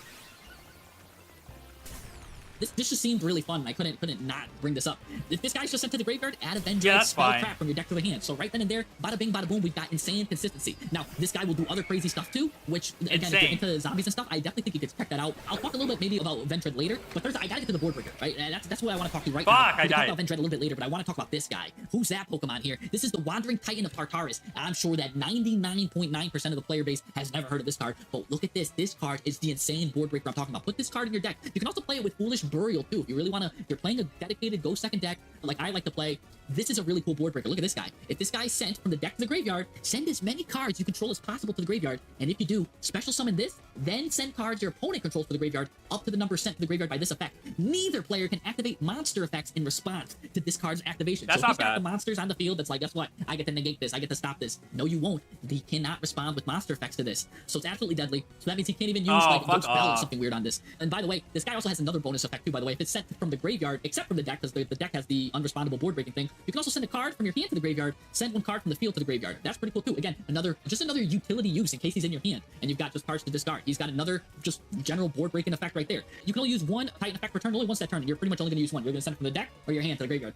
Both effects are absolutely deadly. And this board breakage is absolutely insane. And what else is crazy? Look at this combo, baby. Watch this. So we have Delta, that's going to send Wandering Tartarus. But what if we want to do that during our opponent's turn? You could tech in a card like Metaverse, right? So you get to take a field spell from your deck and activate it or add it to your hand. So you can do either one you want. So let's just say you choose to activate it. Well, look at this. Now it's activated. Send Wandering Titan of Tartarus to the graveyard, and bada bing, bada boom. You now on your opponent's turn with this trap card. So this is maybe good for TCG that knows that they're going to go first or something. If you want a way to go first and do board breakage, you got this. And especially if you use up all your interactions and you have this, really good, really just smart little cute tech. Here's some other cards you could use too that I think. We didn't really talk about the tokens. Remember, it generates tokens. So not only can you get a zombie monster on the field like Eldritch and stuff, but now with your other Delta of Invitation will create a token. You can make either Flying Mary, which has a crazy insane effect, right? I told you I was going to get back to the Vendred cards, and this could be generic right right here too. Look at this generic usage. Because 2 zombie monsters, you make this, and it's got a crazy battle effect. During damage calculation, if it battles, quick effect, send a zombie from your deck to your graveyard. Huh, I wonder who we could send. Wandering Titan of Tartarus. Again, we send that, and now we have another crazy board breaker through the second part of That's this. actually and then pretty Vampire cool. Sucker, really, if you just want to draw a card.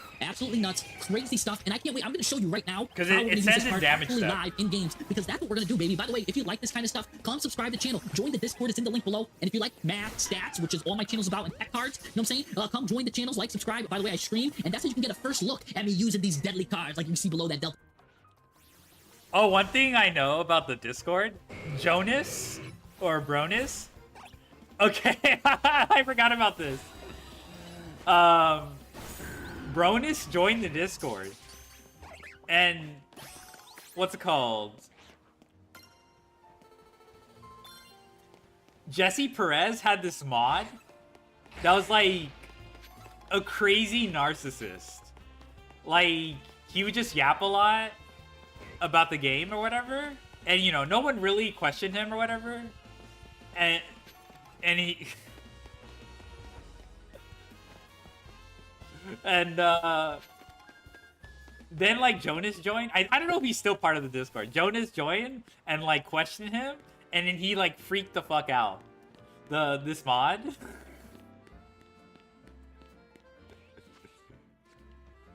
And like he was saying Jonas was wrong, and Jonas is actually talking. You know what I mean? Jonas actually knows what he's talking about when was talking about the game. I forgot what the original argument was, but so I say he freaks the fuck out because then he puts like a farewell post, leaves completely, and he just dips from the Discord. But he made sure to have like a farewell post, like, okay, no one cares, bro. Just bro, it's not that serious. I guess you were wrong about one thing, or whatever. I don't know. He seemed to have taken like being proved wrong pretty personally, which is why I kind of consider his behavior a little bit narcissistic. So he like announced that he was gonna leave, and just did. So it's so random, this intersection of random people. But yeah, that's all I can really tell you about the I was wrong, Bufflip explode. Because, like, Jonas wasn't even being disrespectful. That's the best part. He was just saying, like, oh, but, like, you know, have you considered this or whatever? I mean, it was still an argument, all right? Don't get me wrong. But, yeah, so this Jesse Perez mod left. Erased all traces of him. Not actually true, but... Yeah, so that's Jesse Perez Discord history. Of invitation. Anyways, let's jump into some live. I'm doing too much yapping and not enough slapping. Let's start slapping these guys with the Delta of Invitation so I can show you how this card board breaks. It's absolutely nuts. Let's go. All right, ladies and gentlemen, here we go. I'm up against an opponent whose name I cannot pronounce up there. What is that? I can't pronounce it. It's a lot. He's got a really long name. It's like Rumpelstiltskin or something. If any of my people that speak cool languages can help me out here. I'm against this deck right here. This deck is known for What's it being say? a rogue deck, but here's the thing about this deck. If it goes first, uninterrupted, it has like an 88% chance win ratio, and I have no interruptions for this deck. So I'm going to be troubled here, but What luckily is for me, it? Stop! I need to Delta read the kana. What is this? Sakura...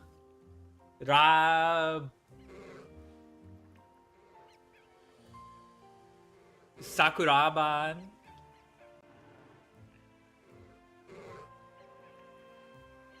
Sakurabito? 88% Ryuge, yeah. Yeah, Sakurabito? Okay, I don't know what this last part is, but... Patient tech here, and I'm ready to show you how this works. Now, this deck is going to get a bunch of level 10s, and one of the deadliest cards this deck can produce is a card known as Varudras. Look at this, win ratio at the time of appearance. He's right now got a 78% chance to win, and it's rising because he stopped my Happiness, which I really want to go off. Because if Happiness goes off on my turn, it kind of has a chance to send my Regenesis card from the graveyard, which will come to my hand, baby. Back to my hand. I don't play any other tier cards but this because I like to draw extra Regenesis cards back to my hand. Anyways, here he goes. He's getting set up. Nice and set up. I don't run hand traps. This guy's so nimble. Kind of guy. And I've been arguing for that mathematically, why it is better to do that. And I hope to show you here, because when you play these kind of board breaker decks, remember, Delta of Invitation is the board breaker here. There goes Varudras. Oh, I missed his win ratio, but I tell you what, that thing's in the high 80s when this guy gets summoned. This guy's got a high 80% chance to win. I'm, like, very much in trouble. He's got a pop. This card pops. This is like an Omni Negate somehow. I believe it has an Omni Negate here. I don't even know what this thing does. but you'll find out soon that he's got all these cards. A lot of these are floodgates here. For example, any monster sent to the field to the graveyard during the opponent's turn is banished. So he's gonna be banishing my monsters. He's just got he's got his lock on me. He's got his grip around my neck. And all I've got to my hand is this. Well, here's what's really cool. I'm hoping to add. All things considered, this board isn't that crazy. I think the thing that makes this annoying to break going first is this stupid ass spell. Which I assume isn't really gonna, at least Delta seems to deal with. Your card negate is on the continuous spell cards that have a dino. Oh, this guy, right? This spell. Oh, I guess the Varudras too. A Lava Golem here with this card. This card can either add a Regenesis Archfiend, which is a starter, or it can add a Board Breaker Lava Golem, and that's what I want to do. So I'm gonna get rid of this card, and he's gonna do that. He's a smart player. He's not gonna let me do that, so he's gonna negate that with Varudras. That's the right choice there. I'm gonna use Havness here, but he's gonna let that go through. So I get to. I like the use of Havness on your own turn. I think a lot of people gamble on. I think people glaze Havness as a hand trap on your opponent's turn. I think it sucks ass. I don't even think like. I think that shit is garbage. Like it'll sometimes I don't even ash it anymore because I'm pretty sure like the like it's not even. I really don't think it's that good. Varudras, okay. I think people glaze that, like, you know, when they talk about in-engine hand traps, it's probably just a misplay to use it on your opponent's turn, like unironically. But anyway, oh shit, I need to. But on his turn, I'm sure he can get some value out of it, and it's a body too.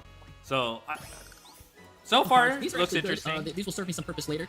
Which I really like. So, of course, my cards get banished from the turn. Now, I get to use my Delta of Invitation here, baby. We're going to use that. He's going to do this. Lancia now is going to prevent the cards from being banished. That's no problem for me. I don't really banish. You didn't bother to read your Yu-Gi cards? Oh. So he doesn't know that, though. He doesn't know I'm sending this card that he's never seen before in his life. I'm going to send a Wandering Titan. Wandering Titan's going to send a Delta of Invitation. Now, I have free reign. He cannot activate or respond. Remember I told you how this guy has some kind of negate tied to it? I believe it's tied to this. Like the negate is tied to the field spell somehow that he's got on the thing right here. When a monster activates an effect, you could do something and negate the activation. Well, remember, this guy, neither player can activate monster effects in response to this effect's activation. So that's why I couldn't see the negate, because it was tied to this card here, but he can't respond to it, so I'm happy with that. But what he will now respond to it is once I do my job, my dirty deed, done dirt cheap, he's going to use this rivalry card to try to stop me here. But all right, I'll chain code to that. I'll get my searcher, baby. Now it's time to search. Now this card probably does something deadly. I see that it does some kind of negation here. He's going to target my card and destroy it, and he's going to return that card to the hand to return this card to the hand. So I'm still in his deadly lock. He's still got me where he wants me. You know what I'm saying? I'm right where he wants me, and that guy's right where he needs to go. But at least I get to search. I get to search for my birth card. And what is he doing here now? I don't know what this guy has so much text on the field. I think it might even have more. Oh yeah, dirty deeds on dirt cheap. Anyways, yeah. so this guy's got a lot. It feels of like text something on he here. would reference. So we're not going to read that because it's not about you. It's about the Delta of Invitation. Anyways, the music starts playing because Warrior will send him back to the hand, and you might be like, Jesse, you sent all your Genesis cards on your turn. Fairy They're not going to come types, back to your turn. types, I'm putting a lot of faith into birth, baby. I'm giving birth. I'm trying. This plan needs to give birth. Plus, I'm also giving a lot of faith into Delta of Invitation. If you think Delta of Invitation is done with its run, you got to think again, baby. So anyways, we're going to use our Genesis birth. Flip it up now while we get the chance, because he's going to be trying to do stuff deadly in this phase. I don't know what his cards do, and we're not going to read his card because we're Yu-Gi-Oh players. We don't do that. We're going to send birth to the graveyard to get all of my Regenesis cards back, baby. Come on back to me. I'm coming back. I want to get a nice search off with Archfiend, but he's got another Master Blossom. He's definitely stacking the deck. Oh my gosh, this guy's bandit keeping me through Master Duel somehow. Anyways, he's going to go right to the battle phase, and I'm not going to have that. I'm going to send that guy to the hand, because yeah, we don't want to see any more of that nonsense. It just ran away. And I want to send as many cards as I can from my deck to the graveyard on this turn, because they'll come right back to me. Anyways, he's got a side frame here, Gamma. What can I talk about advantage? I don't know what to do. This is absolutely insane. I wanted to banish that. I was looking forward to stopping his combo. No, he gets to refill his whole strategy and redo anything. He's going to take these 3 cards now, and now he's going to make this deadly Blackluster Soldier of Chaos, and he made it with a deadly level 10 monster. When you do that, it cannot be destroyed by opponent's card effects. So this is deadly, deadly, deadly. But here's the thing. He's smartly going, oh, and he even gets the Pendulum Summon. What's going on? He's adding insult to injury. The crowd is going wild too in the song. They're going nuts. They're cheering for him. They're like, hey, hey, hey. Anyways, he smartly ends his turn, or at least he thinks so, because he doesn't want to attack me and have this card come back to my hand, because then I get advantage off of it. But little does he know, Birth has a cool effect. Watch this. So I'll get my cards from the graveyard. Oh, by the way, Delta of Invitation comes back to me too, because when a card comes back to the hand, he likes that kind of stuff. So anyways, Delta of Invitation's into it. Birth will send Archfiend to the graveyard anyway, so you get punished for not hitting me. I get this back no matter what, baby. Anyways, I get to kind of refill my hand like a do-over, another Delta of Invitation, because why not, baby? We're gonna send, and now because we have Wandering cards in our hand, we're gonna do something different. We're gonna send Eldritch to the graveyard to chill Eldritch. You know what I'm saying? He's gonna show you how to have a good time. He's gonna show himself, and now you don't have to summon the Eldritch with Eldritch, he can summon any zombie and give it 1,000 attack to the boot. I'm gonna give it 1,000 attack. That brings it up to 3,600, which is more than your little pathetic card. He's gonna now pop 2 cards, or show 2 cards and pop my Wandering Titan. Oh no, Jesse. Oh, that's absolutely devastating. Oh, he's gonna pop. Doesn't it have an effect? No, he's actually not gonna read, baby, because when you use the Eldritch card here, baby, it's gonna gain 1,000 attack, and that's not it. That's not all. It cannot be destroyed by card effects. So that's another reason why I wanted to sneakily throw out the Wandering Titan, because this guy can't be destroyed by card effects, and that thing destroys cards by card effects. So now I got a card that's virtually indestructible this turn from his destruction. So anyways, I'm gonna send 2 cards to the graveyard to say that's another reason why I wanted to keep that Eldritch in my hand, to give a virtually indestructible card, and Eldritch will send this guy to the graveyard. Anyways, now I'm gonna start showing stuff. I'm gonna use Regenesis Archfiend to give me a little search, show me that Regenesis, baby, and Regenesis will show me that the High Lord here that is going to be in control of the space and territory here. That'll let me add a nice spell and trap also from my deck to my hand. Here he goes. He gets a nice 3,300 monster. I'll get another birth, baby. I love giving birth. Oh yeah. And now all my guys get the special summon. By the way, if I have a banished Regenesis card, that card lets a special summon. And now I get to go to the battle phase. Look at this, baby. And now thanks to this guy's baby a bit more. I know.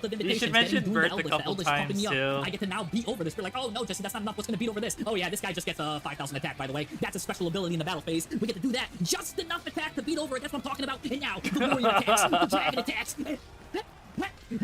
You can see the crowd is going wild. The crowd turned to my side. That's the power of console, and that's why you use this Delta of Invitation to not only board break, but to create these undestroyable monsters that can't be destroyed by battle or card effects because they're too high to get destroyed by battle. They can't be destroyed by card effects. So there you go, baby. That's the power of Delta of Invitation. I'm telling you, start running this card. It's absolutely incredible. Insane. Insane, man. Duelist B is going first here, and oh my gosh, we've got a crazy hand here. This is, I'm telling you right now, this is tough to beat. This is like, it's got the best 2 starters, plus Maxi, plus a Curry card board breaker going second, and even the Fabled Lori as your normal summon. Absolutely, in poker, people call this, like this is the god hand, this is the nuts, it's called in poker. Well, I don't need to fast forward there. So what are we going against here? Eldritch. Eldritch isn't gonna do anything crazy. We're just sending a couple cards here to the graveyard, gonna send that to the graveyard, and just end our turn. Eldritch. Okay, we need some fire types. High stakes fallen from real good graces. Used to be one of the best. Oh decks, yeah. but, Okay, you know, we got some fire now types. It's a shell of what it once was, and now it's going against probably the meta of all metas. This Eldritch player's got his work cut out for him, and he draws Nibiru to boot. Oh my gosh. Anyways, Maxi is coming out here, absolutely devastating. Here we go. He's going to chain the 8 Elixir of White Destiny to at least special summon the Eldritch from either his deck or from his grave. I mean, which is going to at least give him some isolation of protection here. That card's going to come out. At least this card can get you a face-up card. Oh, he's got a nice little Solemn Strike. Okay, that's kind of cute. That's going to prevent this guy from activating and destroy it, but that's only one interruption that you need out of many. And he's got this too, Divine Temple. Oh my gosh.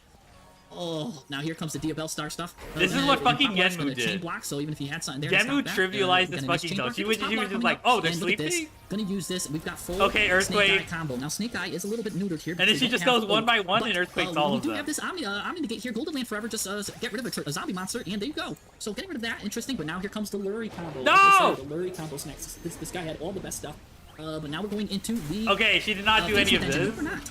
We can't go into the Fiendsmith stuff, actually. SP Little Knight here, because I believe you need a light fiend, and he changed him to zombie. So you can't go into Fiendsmith when Zombie World is out. So that actually blocked him there, but you will be able to get rid of the Eldritch the Golden Lord because he did that effect, so he can't attack directly. So Eldritch the Golden Lord, oh, he's got another one in his hand. Gonna get rid of you there, and wow, he had no card to tribute with there. Gonna show you another Golden Land Forever, very nice and shiny. Now we're gonna get rid of the thing that protected us from the lock.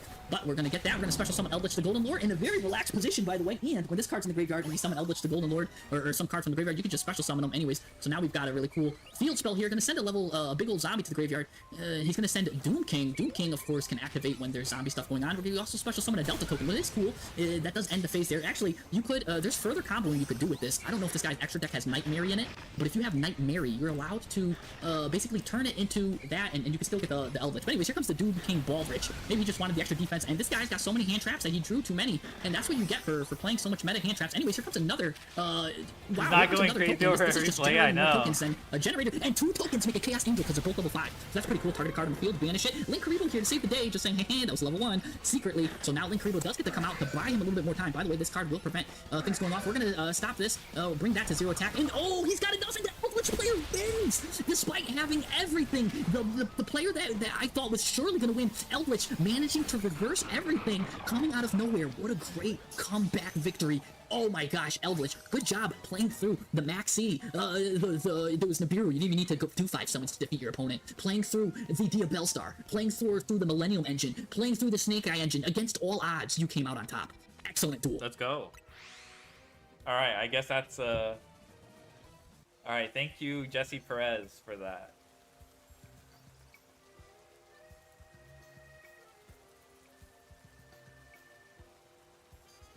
Is Yu-Gi-Oh! Saved by Jesse? The other Jesse. You know, when we talk about the GOAT, we're always talking about Jesse Perez. This guy's Have the you other seen Jesse. the news Why? Okay. Alright. that cards with artworks extending beyond the art frames are coming? This will also be available for the Yu-Gi-Oh! Trading card game. Details coming soon. A very cryptic message that sends huge news into the Yu-Gi-Oh! Atmosphere. It And is it's something pretty, that has like, sent the community novel. into quite It's an probably not uproar. gonna be that Many crazy, in the but it public is pretty forum novel. Are excited, but many others are also skeptics. Is this the right way to fix Yu-Gi-Oh? In this video, I'm All gonna right, what break the- down what I think the news means. What kind of question is this? Who in their right mind is gonna be like, yeah, this will save Yu-Gi-Oh! It's just a fucking cosmetic. What the hell? Alright, off the bat, I'm just gonna be like, it's just exciting news. I don't know, it just sounds so silly to be like, will this fix Yu-Gi-Oh?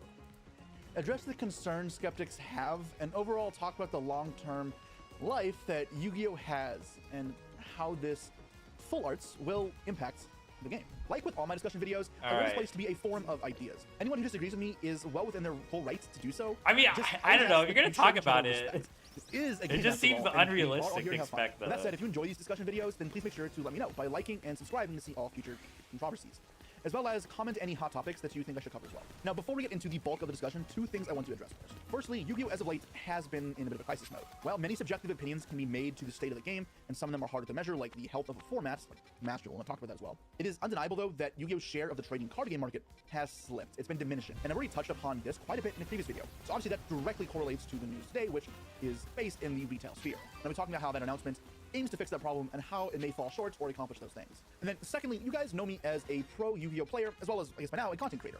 But those aren't the only two niches in this community that I fill. I'm also an avid collector, with many cool pieces that I've acquired over my decades of playing the game.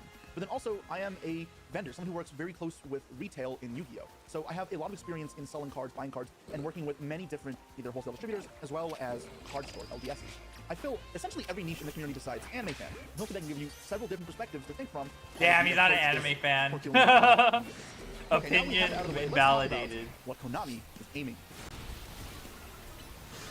The modern meta, if you will, for TCG product is going to be set containing rare chase cards. Yu-Gi-Oh! Isn't new to this concept though.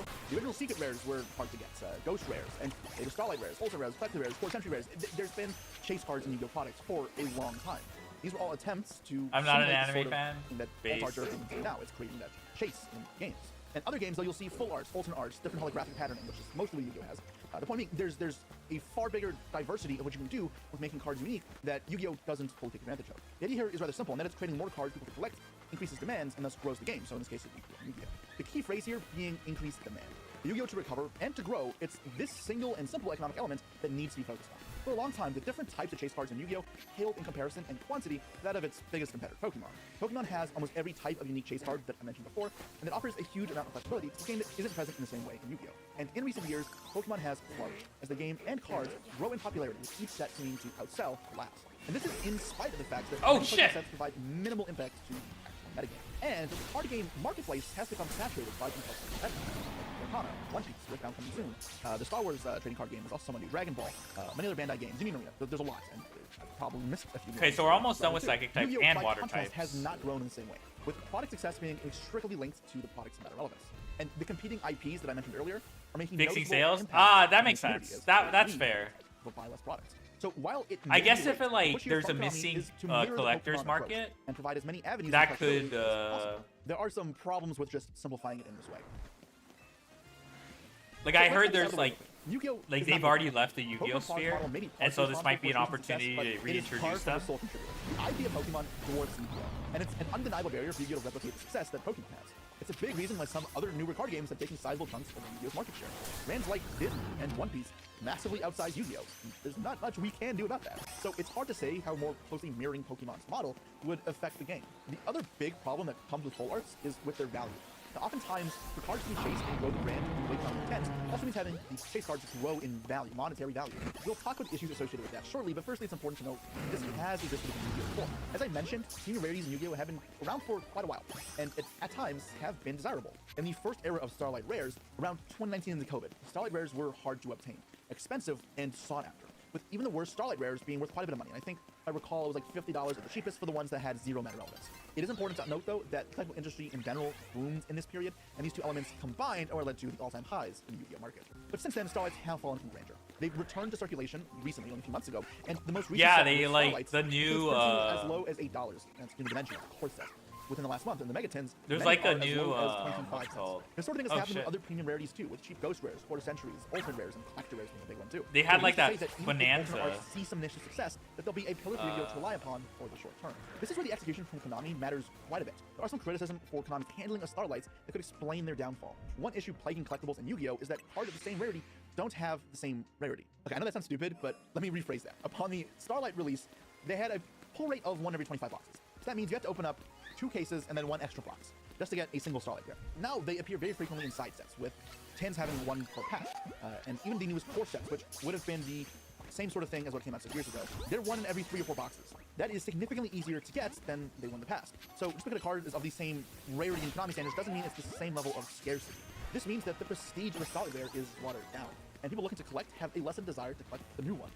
Not all special. Furthermore, a larger number of cards are printed in Starlight Rare, including many which are frankly unworthy of a premium print. I'm sure maybe a total of 1 person watching this video was genuinely excited to see that DD Designator was being given a Starlight Rare print in the Megatins. And it's not the only that also this problem. They make 25 or 24 I think new cards, Genmu pulled each that. core set is I Starlight think Rare now. Genmu pulled a And DD many of those are Designator. undeserving. That's how you reach cards with only $8 for something that is really hard to get. This problem aside, printing the same cards in new Wait. rarities creates competition within Yu-Gi-Oh!'s own marketplace. So while you want a high rarity effect veiler, you now have the choice of a Starlight Rare, a Quarter Century Rare. She's Ultimate like, Rare, does the this Ultimate thing see Collector play? Rare, maybe the YCS stamped version, maybe the alternate art QC art. Maybe they'll come out with more new ones in the future. And these cards kind of fight amongst themselves in terms of desirability. And when more and more of these cards exist and are available to people, then they all go down in value as there's overall less demand. Demand doesn't just strictly increase for each new print of a card. And in this way, it's different than Pokemon. Cards like Charizard, and Blue Eyes for that matter as well does have this too, they collect ability, not just for meta's sake. Cards for meta's sake are limited to 3 total, or a playset. And that means that there is competition for All right, cards any that more are fire directly monsters I high can rarity think for of? meta's sake. You need cards that are collectible for collectible sake. Because when a new Charizard or Blue Eyes comes out, people are happy to buy I mean, the cards, even Psychic's if they not already bad. have enough to complete their deck. My Blue Eyes collection, for example, probably has like 10 different Blue Eyes in it. I know I'm not alone there. Many others have way more Blue Eyes than myself. That's because I'm not looking for Blue Eyes to put on my deck. In fact, I play Blue Eyes infrequently. It's for collection's sake. And that's why those Blue Eyes don't compete with themselves in value the same way. But the new high rarity prints of the card also affect the speculative market. People oftentimes buy these expensive cards for collectability and to play, but also as a way to invest in No! or rather, if it's not investing, at least they're not burning the money, right? Because Yu-Gi-Oh! Is not a consumable. These are still goods that can be resold at a later time. But when you know that your max rarity print of an effect veiler may receive a new max rarity, or at least another chase rarity, it deters people from buying the current chase cards. Especially when the new rarity can be so similar to an existing one, like Starlights and Quarter Centuries, which I think really shouldn't have looked so similar. It wasn't the best choice in my opinion. And then obviously, as the cards and chase cards in the set as they come out goes down, it brings down the market altogether. My whole point is to push it up. For what it's worth, a full art card and ultimate art card are far more distinct than some rarities. So this problem is lessened to a degree, but the problem does still exist. And it's also worth noting that even within Pokemon, the mass amounts of premium rarities have produced an ecosystem that also makes not every card valuable. I know many secret illusion rares, or illustration rares, sorry, the SIRs, are not worth a whole lot, upon release especially, which is the important one, because while cards can appreciate over time, we need cards that are valuable immediately so that the immediate product is good for local game stores. All of these factors are of large concern, and it's hard to know if Konami's plans to increase collectability will work. And we still don't have a full picture. Get it? Full art, full picture. I'm stupid anyway. We don't know how easy these cards will be to get. They could be 1 per pack, 1 per box. It could be exclusive to certain sets. They could be promos only.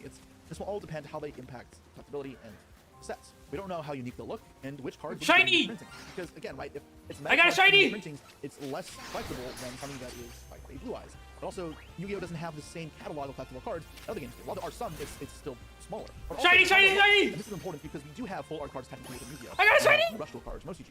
Wait, shiny Phalanx! But there are Let's many go! cards that are more, the text lives in harmony with the artwork, and it's the border is broken, which may be what they're going for here. Those cards maybe aren't good enough. Maybe they are. Who knows? We don't see them in TCG. Also, we don't even see them in North America. It's Japanese only. Will they, however, be full arts with no text on them? Like some I other almost cards? killed it! I almost Something killed it, I like holy to see, shit! Especially with the old cards, is them to mess with the card design in a way that's nostalgic, right? Oh my So what god, they do okay. is, you know, in the Oh, store where you fuck. have, like, a small text box. Hello, It's Perma. not really a text box, it's just like the symbol. Even if it's not legal for play, again, the point is to push collectability, not playability, right? You can still play it with friends. Or maybe you take on the old OC Alright. where it's, again, smaller, but then you have, like, the small little bubble box with the attack stats, like, kind of enlarged. I think that approach could be cool and flexible, too. While there is a limited number of cards that will really apply for this formatting, there are enough ideas... Oh yeah, I forgot to tell you guys. Offline, guess what I got? Guess what I got? Fun to open and fun to collect. You guys are gonna But be for now, jealous. We are just waiting to see more news. Either way, Hello, though, the Tuna. surface level, this Yeah, does you guys are gonna be hope jealous. to Where is recover it? From what has been a rather pitiful year. Search Now, beyond boxes. that analysis, I know that the community did have some other kind of concerns regarding this all that I wanted to take a look at. Beyond the intricacies of Konami's intentions and how they may play out, the Yu-Gi-Oh community has made several comments that are important to address. Look. So, Look, by far, feast biggest your problem eyes that I see upon right now this. is that they're scared of scalpers entering the community. In the same No! way that it has in other Is games it like Badu? Pokemon, No, One no, no, Piece, no. Pokemon, obviously. And this one is kind of true, right? Because if we're creating value within a game, that also means there becomes financial incentive now for people to play the market.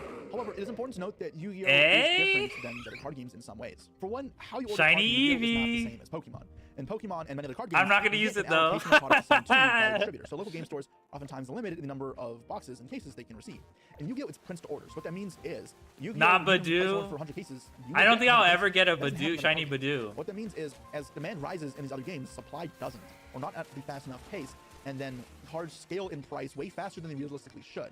Yu-Gi-Oh can't have We that can't problem see it? because products will be ordered Really? to demand. They should never reach prices crazy. All high. right. Let me see if Jesse was in front of it. Oh, okay. You see it?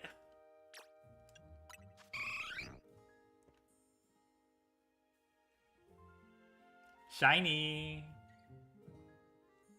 XDD.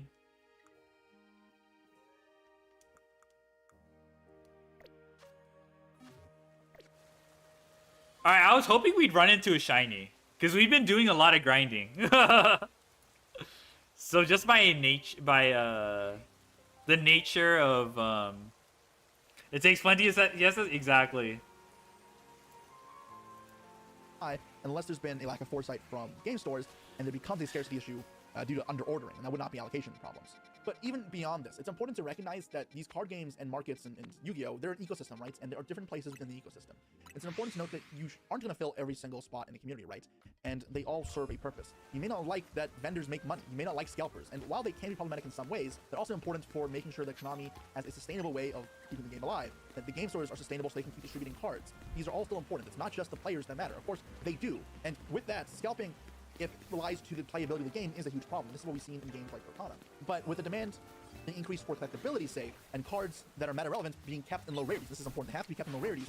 It means that acquiring the cards to play should remain rather easy. Pokemon is a rather simple example of this, because the extra demand is being created by collectability, not by playing.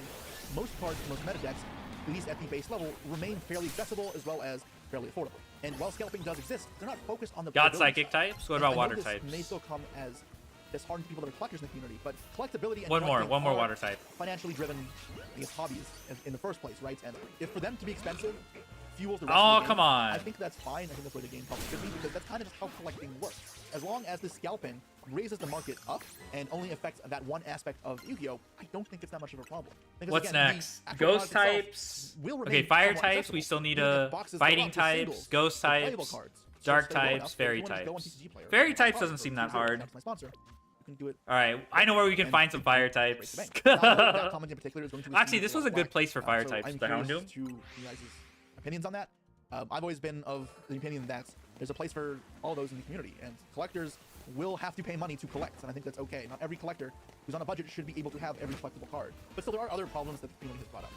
And, one of them that is important is the slippery slope of printing more abstract cards. And now this again is going to be divisive because it is opinionated. I would not want to end up in Magic right now. That is their way of injecting money into the game is to do these collaborations, which their alternate arts are just completely different brands. Magic isn't resting and relying upon. What about the Pyro Identity corridor? is become more We're gonna go there. with games like, or not games even. We're going to the Pyro cards, corridor.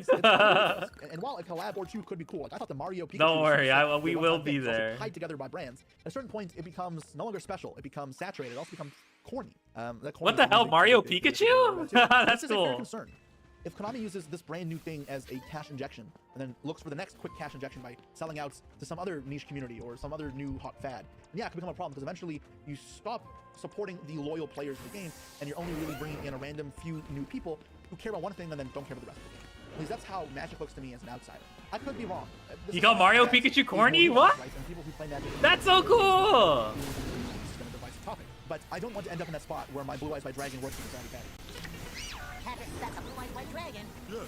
Now, this is a real concern, but it's also a little baseless at the moment because Konami, more than any other company, is more resistant to change and experimenting than almost anything. Something for it to happen, you need every other IP to do the same thing. And Literal coolest thing ever. This thing, yeah, literal coolest thing ever. Yeah. This thing sucks. Literal coolest thing ever. What I'm saying, where Konami doesn't like to copy the ideas of other games. They don't like to embrace market trends, like to do their own thing. They're slow to change. They don't Man, like he's However, so serious, concern, what do they do man. about it? This is like a terrible fallacy. Who's he trying to? They shouldn't do it. If something is good, even if it's late, just be happy it's happening and move on. I'm not going to touch on this one longer. This is a stupid complaint that people are having. And then the last kind of concern, it does relate kind of back to the abstract cards issue, is that the cards will just look bad, but also be saturated by cards being unworthy of alt art prints. So this relates to what I was talking about before, right? Where a card like DD Designator, for example, does not need to exist in a full art sort of setting. It is fine. Okay, we got beat up by the Pyroars, but surely. Accessibility, and that's all. So yeah, if the market becomes saturated by a large variety and a large number of full arts, like once per pack, yeah, this loses any sort of luster sort of proposing to accomplish. The market will not recover in the way that Konami and myself is hoping for. And while it can be easy to shit for many of the choices that I disagree with over the past years, and many things that have seemed to be disastrous, I want to end things on a positive note. It's clear Konami is noticing things in the past, because they've been making changes, and they don't usually do that. That also means you should appreciate that the changes that are happening, because they do happen over time. Like, Konami's a big bureaucracy, and things need time to be set into motion and to be set in place. Rising with change. Okay, we don't need you. We already have all the steel. Reprint accessibility has changed. Alright, sorry, Sarah Marie. They're trying things. Genesis format existing as well as a new way to balance Yu-Gi-Oh! New methods to play alternate formats. Konami has woken up. And you can see that there are a tremendous amount of new things over the past few years have come to Konami. Konami cares. And while we may never reach the heights of Pokemon, our brands just can't, and I doubt that we'll be able to increase the demand in that manner, I think Konami is trying and looking at many different ways to improve. So I'm excited to see what the future holds for Yu-Gi-Oh! Both with full arts, as well as with other ways Konami is addressing things. I have many problems, and I won't shy away from addressing them, but also because that helps us as a community and Konami move forward to reach greener boundaries. Let me know what you guys think. This news does excite me. I'm overall happy, even if there are skepticisms and concerns and reservations. Let me know what you guys think about all of this. I'll see you next time. Have a good one. I gotta appreciate that, like, high note. No, Bun Bun! Alright, we need to turn off autoplay. We need to turn off autoplay. It's actually only an issue when it, like, autoplays my stream. Because that's actually kind of, I don't know.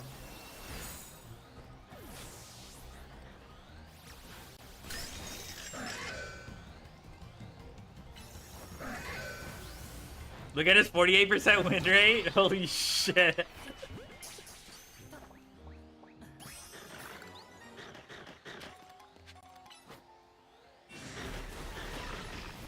Hold on. You know what? I'll let Bun Bun play for a bit. いやでも俺結局バックネットないから I'll let him. ないからなんか I'll bless his stream with my viewership.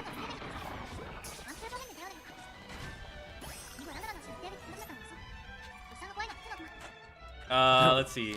怖いスカチャ怖い Let him cook, yeah. So fighting type, ghost type, fairy type. Alright, we still have fire types. 4 left. Okay, that's not too bad. That's one more visit to the Pyroar. Alright.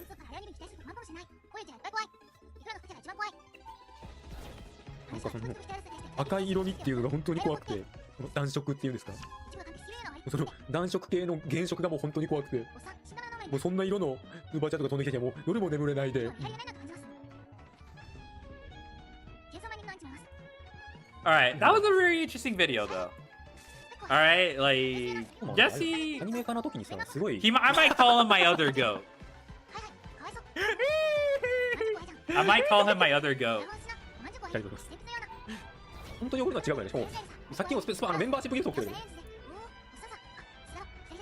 本当に怖いやん Oh my god!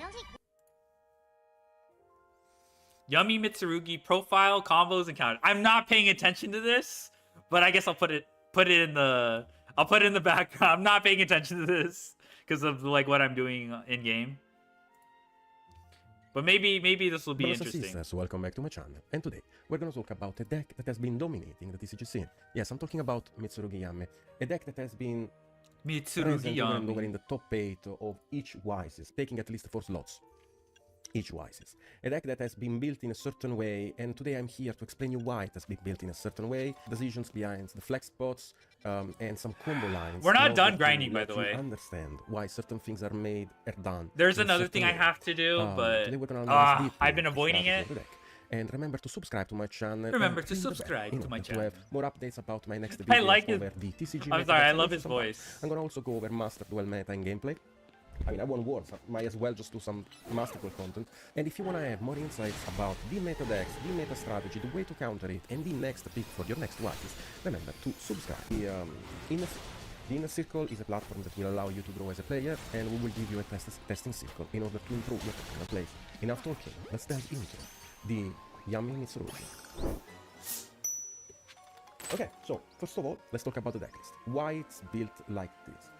You have been seeing a lot of people such as Thrift making videos over videos over videos. Why Mitsurugi strategy, blah blah blah, 60 card. Bro, let's calm down a sec. Let's talk about Mitsurugi Yami, like the real one. The 40 card decklist. You can play 43. I'm actually a fan of 43, which will probably be my pick for the next event. Brothers because 43 is my favorite number. 3 Capsi, 3 Marshmallow, and 1 Lollipop, 1 Cookie. So why it's 1 Lollipop and why it's 1 Cookie? First of all, Capsi and Marshmallow are the best way to play around cards such as Nibiru, and they can also respect Nibiru +1 in a lot of their combos and variations. While Lollipop and Cookie can only play around Nibiru if you play the Metal Matcher in the extra deck, which is not being really played right now, and also because it's only Lollipop and Cookie, right? It's like if you open Lollipop plus another name, you can play around Nibiru. You can play around Nibiru +1. If you Stop! open Lollipop Leave Cookie my- together, you can play around Nibiru. Leave Nibiru my goat +1. alone. If you open any of those plus like the other engine, Mitsurugi cards, you can also play around Nibiru and Nibiru +1. So Wait, the I don't fact need that darks Lollipop and anymore. Cookie I'm do done use with Nibiru, dark. it's not really a big of a concern in my opinion. But- That's why people have been cutting Metal Match, which in my first iteration of the deck I added because I was not really sure about how I could combo with Lollipop and Cookie because they were actually the main starter that I used in order to do my combo patterns when I was testing in solo mode and stuff. So I kind of got tricked there, and that's why I put the Metal Match. Because I was noticing that the line had some flaws around Nibiru. There is a way to respect Nibiru with the Cookie and Lollipop, but it's a very bad way. It's a very bad sequencing in my opinion that I would not suggest. I might show it to you or we can talk about it, but to be honest it's a sequencing that I would not suggest because you lose quite a lot in order to play around Nibiru with the Lollipop and Cookie. I heard that the series players won't play Yummy because they don't want to play the silly names. That was so manufactured. I hated that shit so much. I don't know what psyop and one of each ritual made people think that or like want to joke about that or like, you know what I mean? Like it's not even like doesn't really make matter. it seem like it's Giga Chad It's more about you being able to to play Yummy in spite of being tough. I don't know why, like this like weird perception that people are gonna judge. Literally, okay, dude, if you have Gagaga Cowboy in your extra deck, you pretty much already subject yourself to that. All right. Like, if you play Gagaga Cowboy, which was a widely played card, you're already in that demographic of being judged. I think there was like a guy who asked his friends in locals about trinkets or something. Oh yeah, there was that guy. I remember that guy. And going first, was he a chatter? I was able to break my I feel like I did not have the Mitsurugi grind. So the deck felt a lot worse into cards like Dark Ruler No More and combinations of Lightning. I feel like someone mentioned that in chat a while ago. Flex spots, in my opinion, the best flex spots at the moment are Fuwalos, Ash, Droll, and we might talk about the presence of Impermanence over Dark Ruler. Impermanence is simply here just to stop the FTK. Okay, we're done with fire. Plan against the FTK, you can just main deck Dark Ruler No More and just now it's side, Fairy, Ghost, which is and Fighting that types. we saw people doing in Rio. So Ghost is gonna be easy. Which I think it's very Fairy's not that bad either. Something that I would highly we could literally suggest, just farm especially against the FTK, the Floettes. it's the Gamma Delta package because that just show up. Delta is okay, we don't have to go to the Lions. No more Lions. They usually try to play around the draw by not utilizing the other effects of the K9 to not add and just make a raw Reaper, and then they get access into case, otherwise they lose the draw. I mean, it's not like they lose the draw, they just simply cannot FTK under draw. So they usually Let's check do this the out. Reaper, I feel like I and won't then run they into go for Pulse, Shuppets, Like though. the Delta is supposed to stop case. If it does not stop case because your opponent can simply... I don't think I'm running into Reaper, Shuppets. then you can just... Let alone... at the next activation of a spell, because Alright, no, I'm the outta Delta here. is not... Let's it's not see. once per turn at all. So I do believe that Delta Gamma should be present in your side deck. Right now you see my main deck and side deck. I think I'm just discussing the flex spots right now. If you want to discuss more about the deck list in general, we can talk about how the deck list, how much space the deck list has, if you don't include the pre-prep to mirror, right? Like you have 19 flex spots and 3 flex spots in the extra deck. Yeah, Impermanence could be Dark Ruler no more if you want to respect more the mirror, which I think it's a fair assumption. You guys might decide to do that. And in the side deck, I would definitely suggest the Gamma package with the Delta. Probably like 3 Delta, 1 Gamma, 1 Driver, and call it a day if you draw the Driver. Fuck it. You don't really need a Lightning Storm, in my opinion. It feels a lot worse right now that the meta is more refined. I felt that the card was very good at the start of the format. Right now, I feel like the card is not that crazy. Where's that Just place, like the meta is more cemetery? refined. I do personally like Metal Tronus, especially in the mirror, because you can target your opponent Herald of the Arclight, summon your own Herald of the Arclight in the extra monster zone, No, I and was link just it away here. for Gravity Controller, and then use Herald in the graveyard to add Abakiri. That's broken. That's a super trade. Like you get a body on the board, you negate an opponent monster, and you add Abakiri in your hand. Where's the cemetery? Against What the hell? Yami, against Yami, it's an extremely good strategy. You Oh, guys here we can see the Wozu. I'm playing it for Lunalight. I Okay, think, there's hella...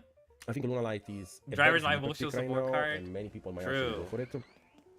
But I don't think that You know, that is I'm good kind enough of to jealous compete, of people with like just emotional to avoid support the Herald. alligators. Um, Even though I Divine, kind of I don't need to understand explain the presence of that Divine there's in like it. Thank you, Finish.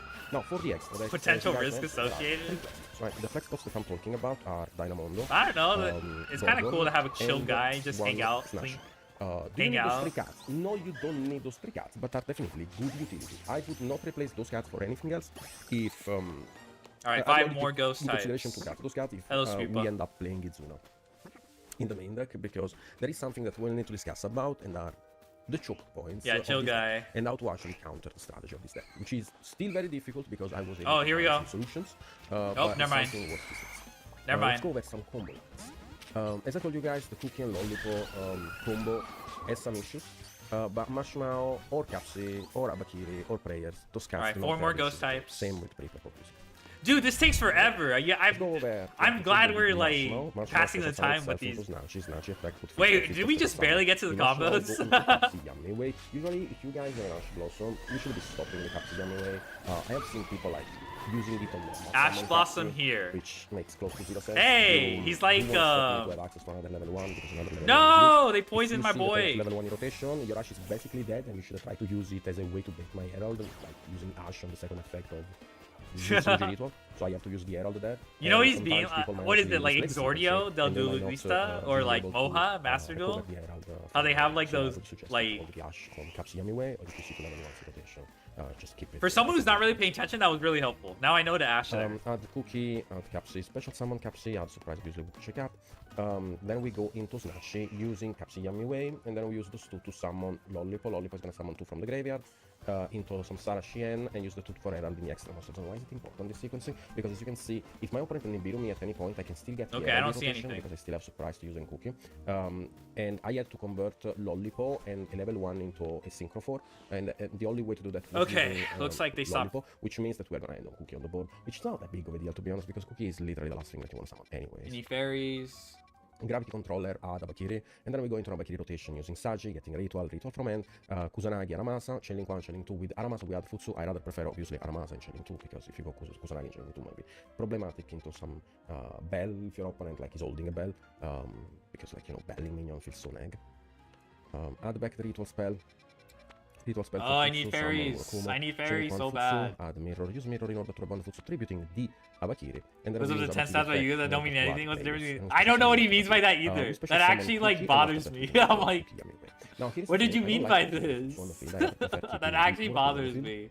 Plays better into Dark Ruler, because under Dark Ruler you cannot use the second effect of prayers in order to I will use one simply from close the my graveyard. eyes So and not what worry if we about have it. Dark Ruler, we have one more That's- from the field. We're gonna use I two must cards in do order to make that. IP, and then special summon Marshmallow with Surprise. Oh, And card add the back beats. Surprise with Marshmallow, and then go into Soul Aren't for they on card, the roofs, summon back though? itself and make Herald again. Set prayers, set and this is basically our end board with just one Marshmallow that totally respects Nibiru. Even Nibiru +1, you can also respect Nibiru +1. But Like, you I'm need, okay if it's just a normal qualitative, summon a monster from your end. you know, like, Because in this entire combo, my you lucky drop normal egg! summon at all. Because you can establish an IP very early on.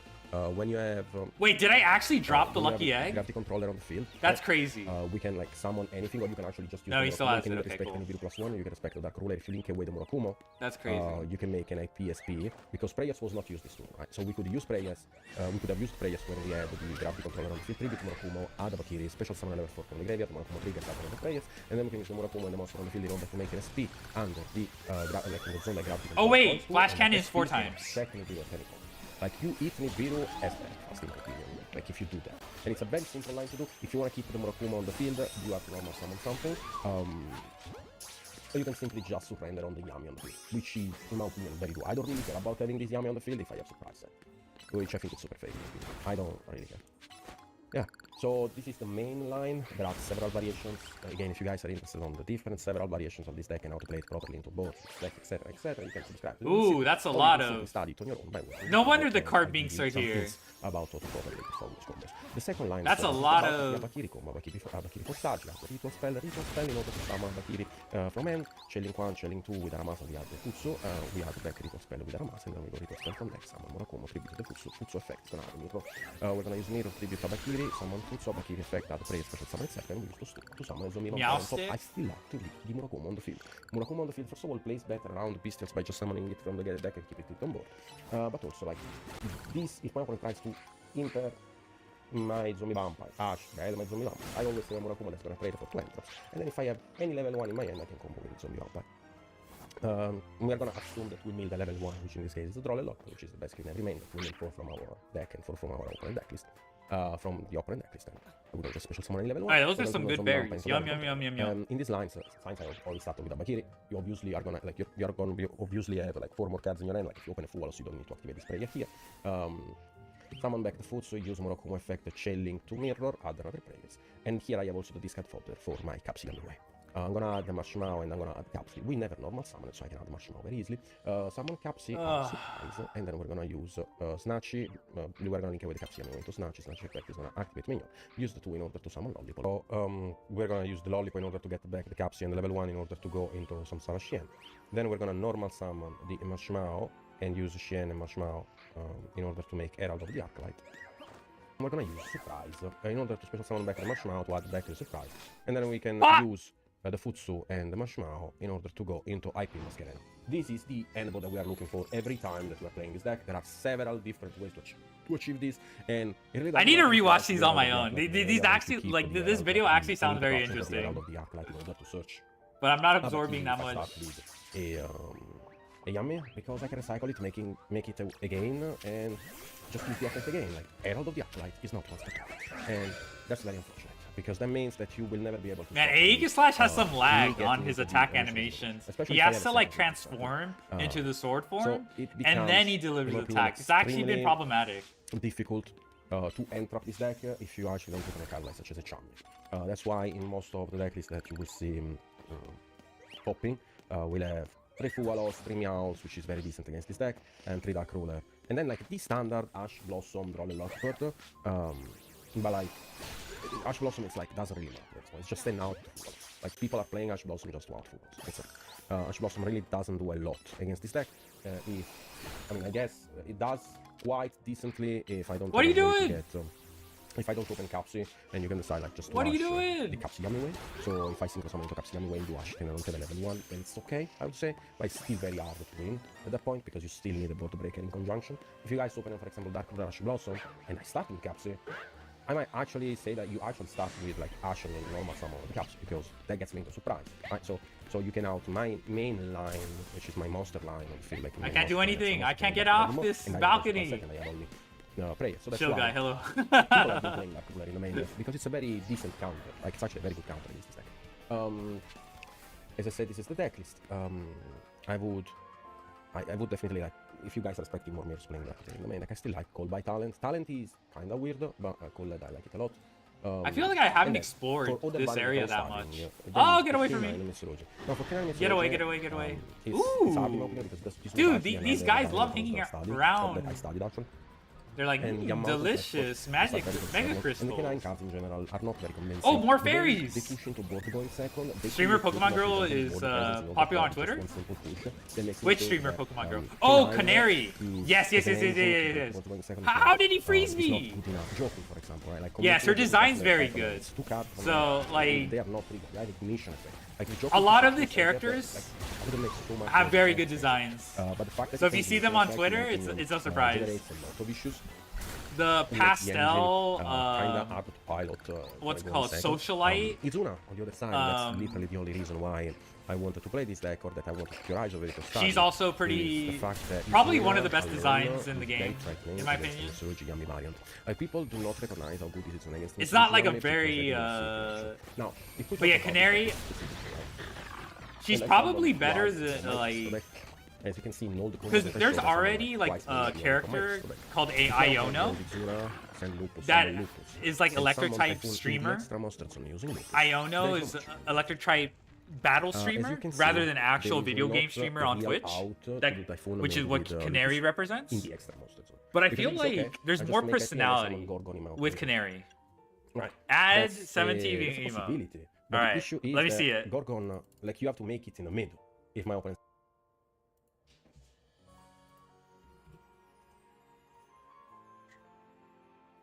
Me? Okay.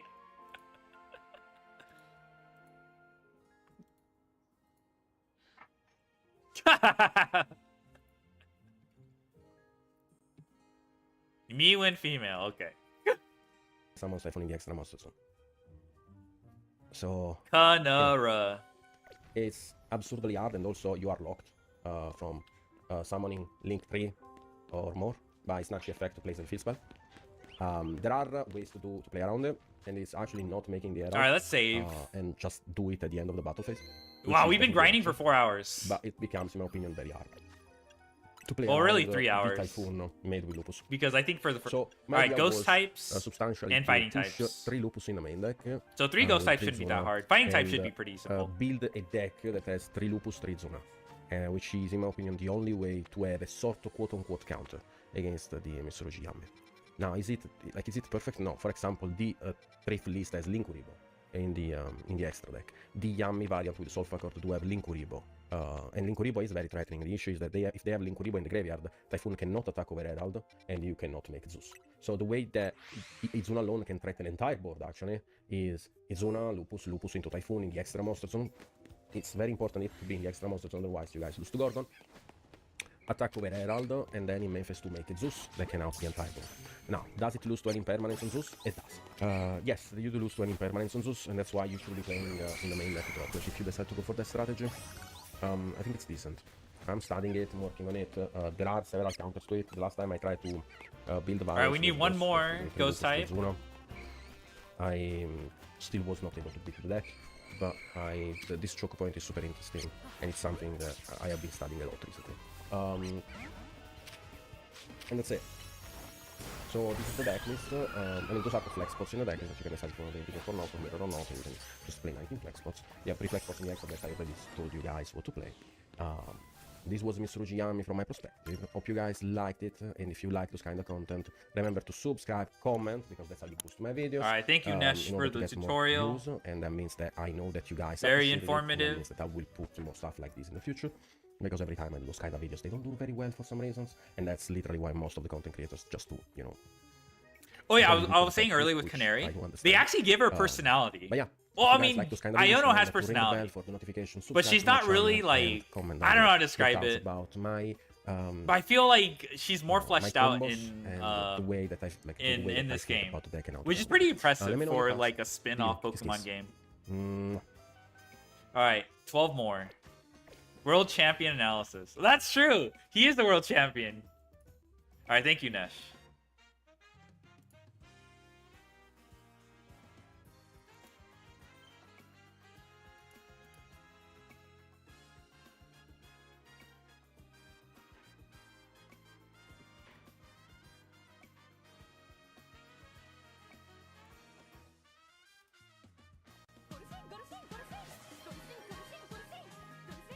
Alright, what's next? 2025 Aftermath. YCS Anaheim 2025 Aftermath. Is this the end for board breakers? Da, da, da, da, da,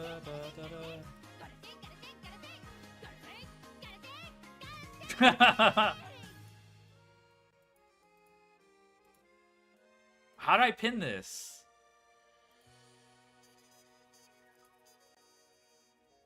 How the fuck do I pin this? Oh, okay.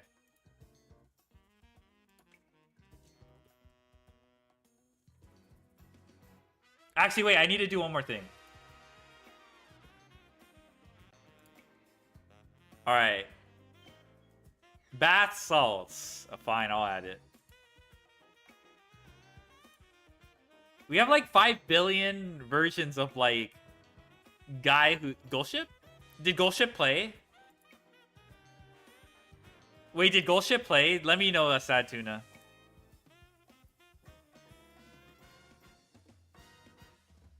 Alright, we added live circular reaction. Live circular reaction. Here. Yes, it did? Okay, thank you. I can't really hear it. We can thank Please for that contribution. Heracross. Alright, fighting types.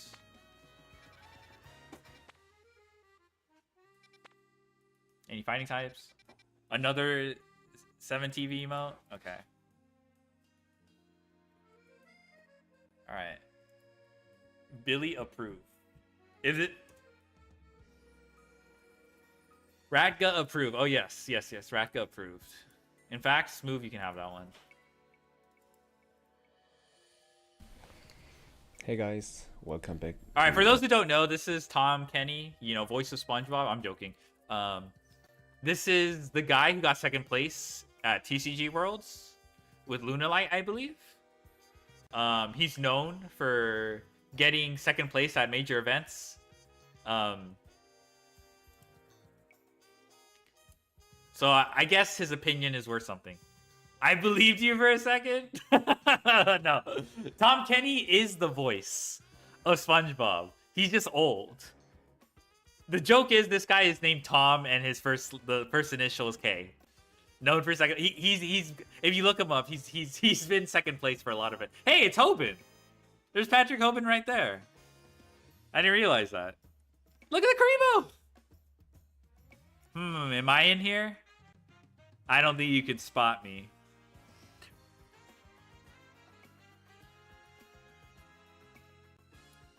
Another YouTube video on my YouTube channel. This time with the YCS. Also Trish, yeah, Trish too. Trish. Aftermath. First of all, he qualified for TCG Worlds by getting second place at ADWCQ, I believe. I don't know what to say, honestly. Winning 6 YCS is such an incredible achievement. Like, I cannot even put into words how crazy it is. Like, I love 3 finals, and one of them being Worlds, of course, but winning 6 YCS is so insane. So, big shout-outs to you. And Machop, yeah, okay. I think the best part is that he called it. Hopefully like Machop shows Twitter up. Or whatever. But JY, friend of mine, I don't want to get like overrun by through ice type the Pokemon. Low, and apparently also at YCS Anaheim, where he asked the people in the venue what they think will win. And yeah, I've prepared a small video from JY's. All right, I'm out of here. Check him out. There's like, actually it's all saturated ice will win the Pokemon. YCS. The deck is gonna win. YCS Anaheim 2025. K9 Christian. It's gonna be me. Let's go. See anymore. He's gonna concede. It come on. Brooks is a six-time YCS champion. Well, you called it. You called it. I called it, bro. I told you, JY. Me. It was going to be me. Yes, let's go. Let's go. K9 Christian. K9 Nice. from the map, guys. There you go. There you see it. This will be the topic of today's video. Yeah, Aftermath is a pretty There's good Lucario's word in my here. opinion, because like probably every one of us already knew that there are FTKs going around. Like I've mentioned it a couple of times now. At YCS Little, it was not just what we've seen. He's in a little before at YCS soft-spoken. Anaheim, but we've also seen a lot of people taking Gigantic Sprite together with Mable into Yummy. Yeah, like I don't know what to say honestly. I'm like a little bit speechless of how YCS Anaheim pretty much flipped the entire format upside down. Like I enjoyed the format of YCS Little a lot. That's why I chose to bring Moonlight. I knew there is a chance of me playing against FTK decks, like Crystron, like Onomat Ryziel, like certain people on Yami or Italy, but I felt like I am personally taking the risk, because like I do enjoy playing Yu-Gi-Oh! That's not me saying summoning like a dancer, but it's me saying as a guy that has been playing this game for like, I don't know, 15 years now, 20 years. I can't even remember a time in my life where I've not played Yu-Gi-Oh! And yeah, as you can already see in the thumbnail of the video, 2 FTK decks got top 4 at the YCS, and one of them eventually won the YCS with Kamal. So yeah, we can hop in their deck profiles real quick. Shout out to Kamal once again, and listen what he had to say about it. But other than that, it's pretty good. And then the best card in my deck, I would say, Modified Momi. Oh my god, ban this card, please! The best card of his deck. At the beginning, I think he also said the event was pretty much free for him. And then the commentator said, please ban this card. Where is this I mean, shit? this should be a pretty big red flag right here. Now we can also go to the other... Oh, you know what I FTK found deck out, from guys? shout us up. You know what counters Artifact Mjolnir? It's the funniest counter. What's it called? I think it's Impulse. Impulse should counter Artifact Mjolnir, because Mjolnir is an activated light effect, right? So if you resolve Impulse, you can't get Mjolnir locked. Now, is that a reliable out? I mean, it's an out with... I think it's an out... If you play it, you probably still play hand traps, right? But I just thought that was super funny.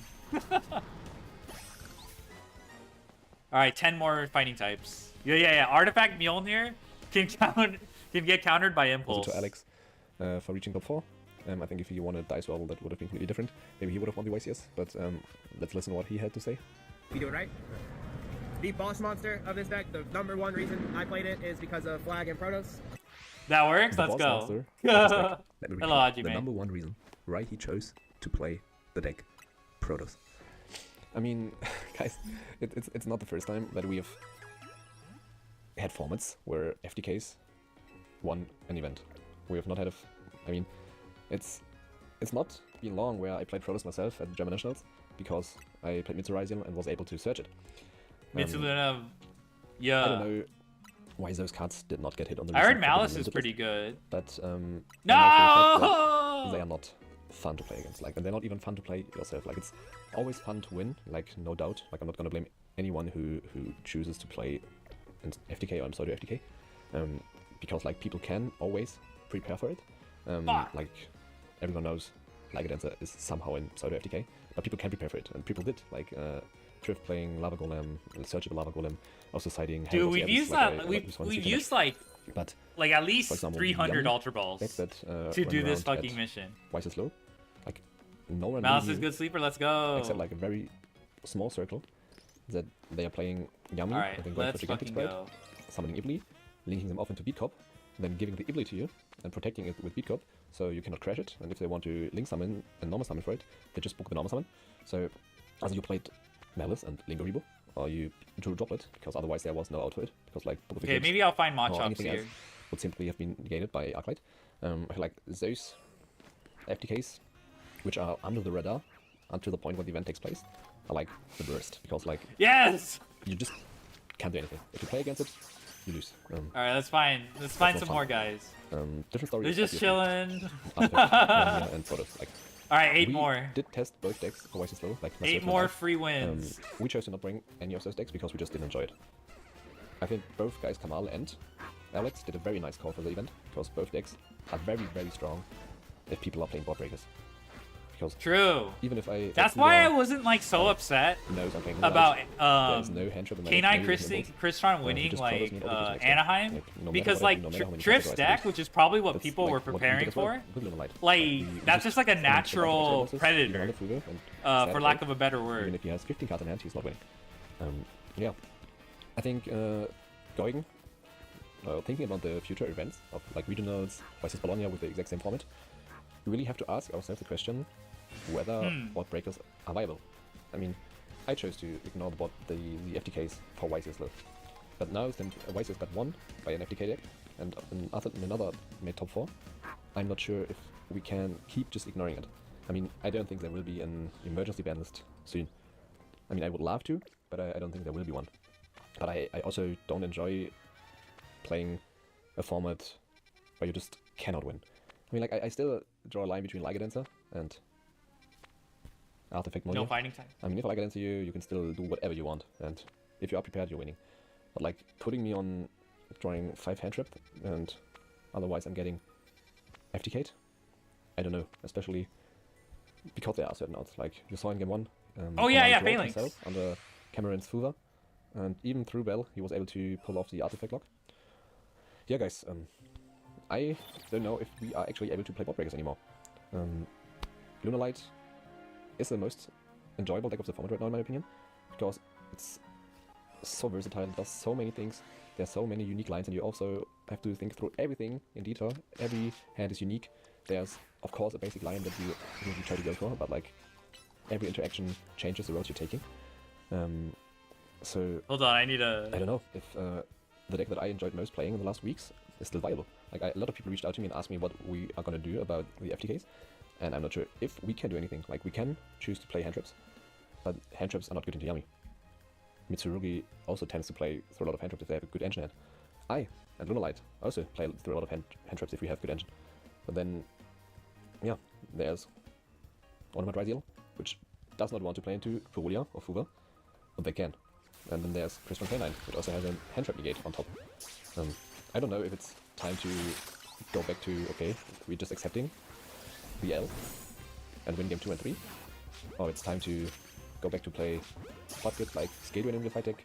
There can be only one goes in it, whatever, just to be able to do something. Like, even going second, you can still flip those cards and kind of hope to survive. But like, even the lingering floodgate hand traps like Droll, Shifter, Furulia, Fuva, yeah, like maybe even Gnome material. I think you kind of cannot afford to play without them, because you're just gonna Alright, 3 more. getting FTK'd eventually. I think what Riff said is fine, and I agree on it, but usually you only play against one FTK deck per event. But after YCS Anaheim, I think the popularity of those decks will rise eventually, and we might have to play hand trips in the future. So guys, let me know Genesis, in the let's comments go. of YCS Anaheim, what you think about Brock Breakers in the current format. Let me also know if you're interested in a Lunalight hand trap, decklist version, whatever. I might try to do it, and might try to make it work. But yeah, I know there will be other decks that I have to consider myself to play until the next YCS, even the next YCS. No. And yeah, let's see what the next YCS in Sao Paulo, how it will look like, if it's also will be won by an FTK deck. And yeah, let's hope it's not. See you next time, guys. Yeah, leave a like and subscribe, and yeah.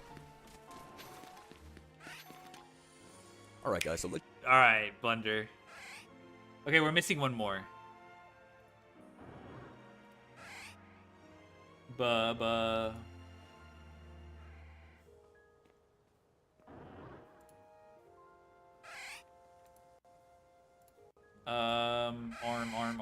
Orm. Alright.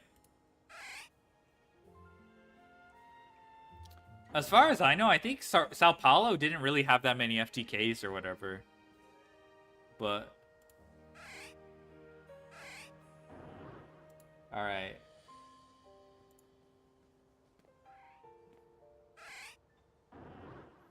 Yu-Gi-Oh! Is Not Dead by Joshua Schmidt. That's crazy. What is up, duelists, and welcome to another discussion video. This is a follow-up video because 2 days ago I uploaded this video following the coverage of YCS Anaheim, and it's gained a lot of traction. Wait, didn't I already watch this? I feel like I already watched this.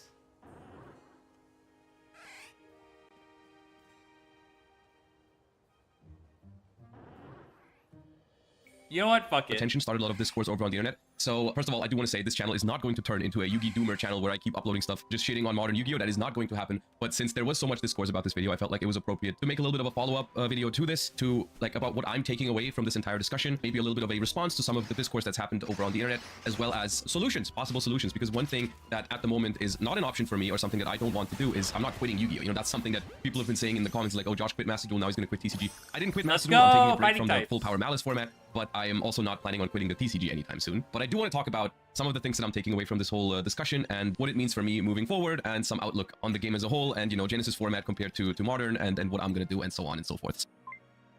One of the most important takeaways for me from this entire discussion is that this entire topic, I feel like, resonated with a lot of people in the community, and that I am happy to put some attention onto that thing. Of course, this has been a topic that's been around for, you know, it's not the first time that's been brought up. You know, I'm not like the first one to ever say, like, you know, floodgates are a problem in Yu-Gi-Oh! Or sometimes combo boards get out of hand. I feel like I watched it a long time ago, but I felt like it was important, and once again, I want to repeat that it's coming from a place of love for this game, and I want this game to succeed, which is why quitting at the moment for me is not an option or a solution. You know, I want to play Yu-Gi-Oh! And that is precisely where my frustration came from, is when these non-games happen and Yu-Gi-Oh! Is not being played. Because here's the other thing, I don't hate modern Yu-Gi-Oh! I actually like modern Yu-Gi-Oh! I'm a big fan of when Yu-Gi-Oh! Is being played, which is precisely my criticism with those kind of cards, with those kind of interactions. When a card says, you know, your opponent is not allowed to play Yu-Gi-Oh! Even if it's just for a turn, in a faster environment, which modern Yu-Gi-Oh! Definitely is. I'm not going to deny the fact that, you know, power creep has happened and Yu-Gi-Oh! Games are faster now. But when a lot more game actions are condensed into like fewer turns, then a card that maybe was printed in a time where Yu-Gi-Oh! Was a slower game that allowed you to maybe skip one of your opponent's turns, maybe that card was okay once in a while, or like back in the day, but nowadays it's not anymore because the game has changed. And so I want to talk about maybe solutions, and also trying to stay realistic, because obviously something like, oh, ban every single floodgate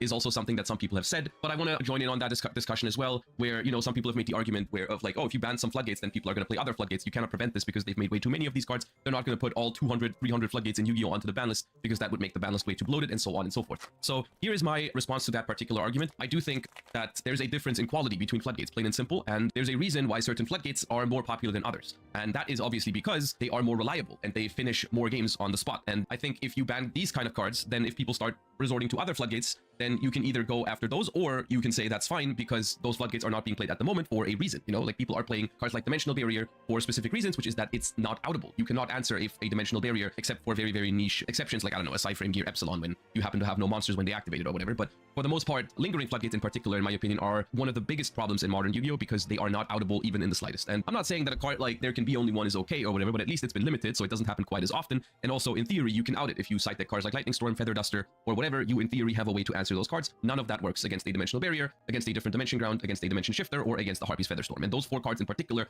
I think, are the ones that are the most generic and the hardest to answer, which means that statistically they create the most non-games. And that's basically my goal when I'm talking solutions to this entire thing, is I want to reduce the amount of non-games, because I thought about it more over the last couple of days. I've had time to reflect on this entire discussion, and I feel like at the moment, the way I would put it is that in modern Yu-Gi-Oh!, at least in the current format, it feels like I'm throwing out an arbitrary number, like this is just a gut feeling, but like 50 to 60% of games at the moment are very good Yu-Gi-Oh! Games that I am a fan of. I do think good Yu-Gi-Oh! Is being played in those games, and they are fun to watch and to play. But about like that leaves us with like 40 to 50% of games that are heavily impacted, if not completely decided, by these types of cards, or by cards like Protoss or Mjolnir at the moment, turning them into, in my opinion, pretty bad Yu-Gi-Oh! Games. And my goal is not to eliminate that completely. I understand that if you get rid of Protoss, then maybe combo decks are going to find another way to try and win the game on the spot. Or if you ban Dimensional Barrier, then people are going to cite like other trap cards for going first to try and win, which is all true, but at the same time you have to understand that those cards are worse and probably will lead to less non-games because of that. You know, there's the reason why these cards are being played over those other cards is because they are more consistent and more oppressive than some other options available. So yes, there are replacements for some of these floodgates, but they are replacements for a reason.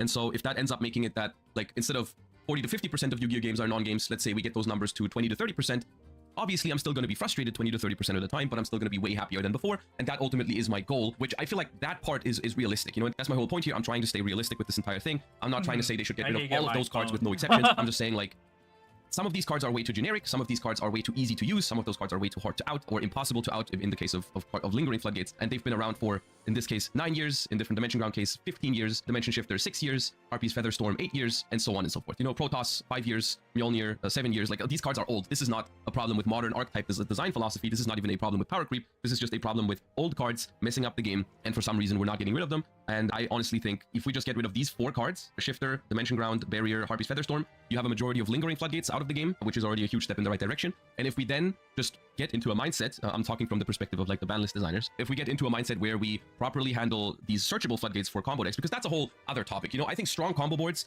I'm not the biggest fan of combo decks, you guys know this, but I can accept combo decks being in the game because there is counterplay to them. You know, like you can play hand traps, you can play very powerful board breakers. You know, they've made cards to combat combo decks. You know, we have Dark Ruler no more, we have Super Poly, we have Evenly Matched, we have Lightning Storm, we have Raigeki, we have all of those cards, but they are completely invalidated by the ability of combo decks to lock you out of playing anyways, right? So like, what's the point of having a Forbidden Droplet or a Super Poly or whatever when you cannot summon anyways because of an effect that they've applied the previous turn before you can even attempt to break their board? And so I think they should just handle these cards harsher for sure. Like that is my compromise basically. Is like, I'm not asking them to ban every single floodgate. I'm not asking them to eliminate combo decks because I accept that they are part of modern Yu-Gi-Oh! But I think searchable floodgates and lingering floodgates are certainly something we could get rid of. I don't think that's too much to ask, personally. I don't think that's too much to ask. I'm going to keep playing Yu-Gi-Oh! But I will say that for the time being, like sometimes when formats happen, and I understand that this is like a cyclical thing, like in some formats these cards are a problem, and in some formats they're not, because it just so happens that maybe once in a while you have a format where there's a bunch of decks that don't lose to Dimensional Barrier, and so people don't play Dimensional Barrier, right? Like Vanquish Soul was a great example of this that people have brought up, and they said like, you know, Vanquish Soul was good for the game because it was immune to a lot of these floodgates. So you know, Vanquish Soul didn't what I'm trying to do is get all the colorful screws. Didn't care about D-Barrier, But I didn't need to really care find the about cards map. like Shifter or different Dimension Ground, and so as a whole, Vanquish Soul created a more healthy type of gameplay in general, which I agree with, but I also feel like it's kind of weird that we have to wait for an archetype that's immune to those floodgates just for the game to be healthier. I feel like if you identify this as a problem, or if you identify like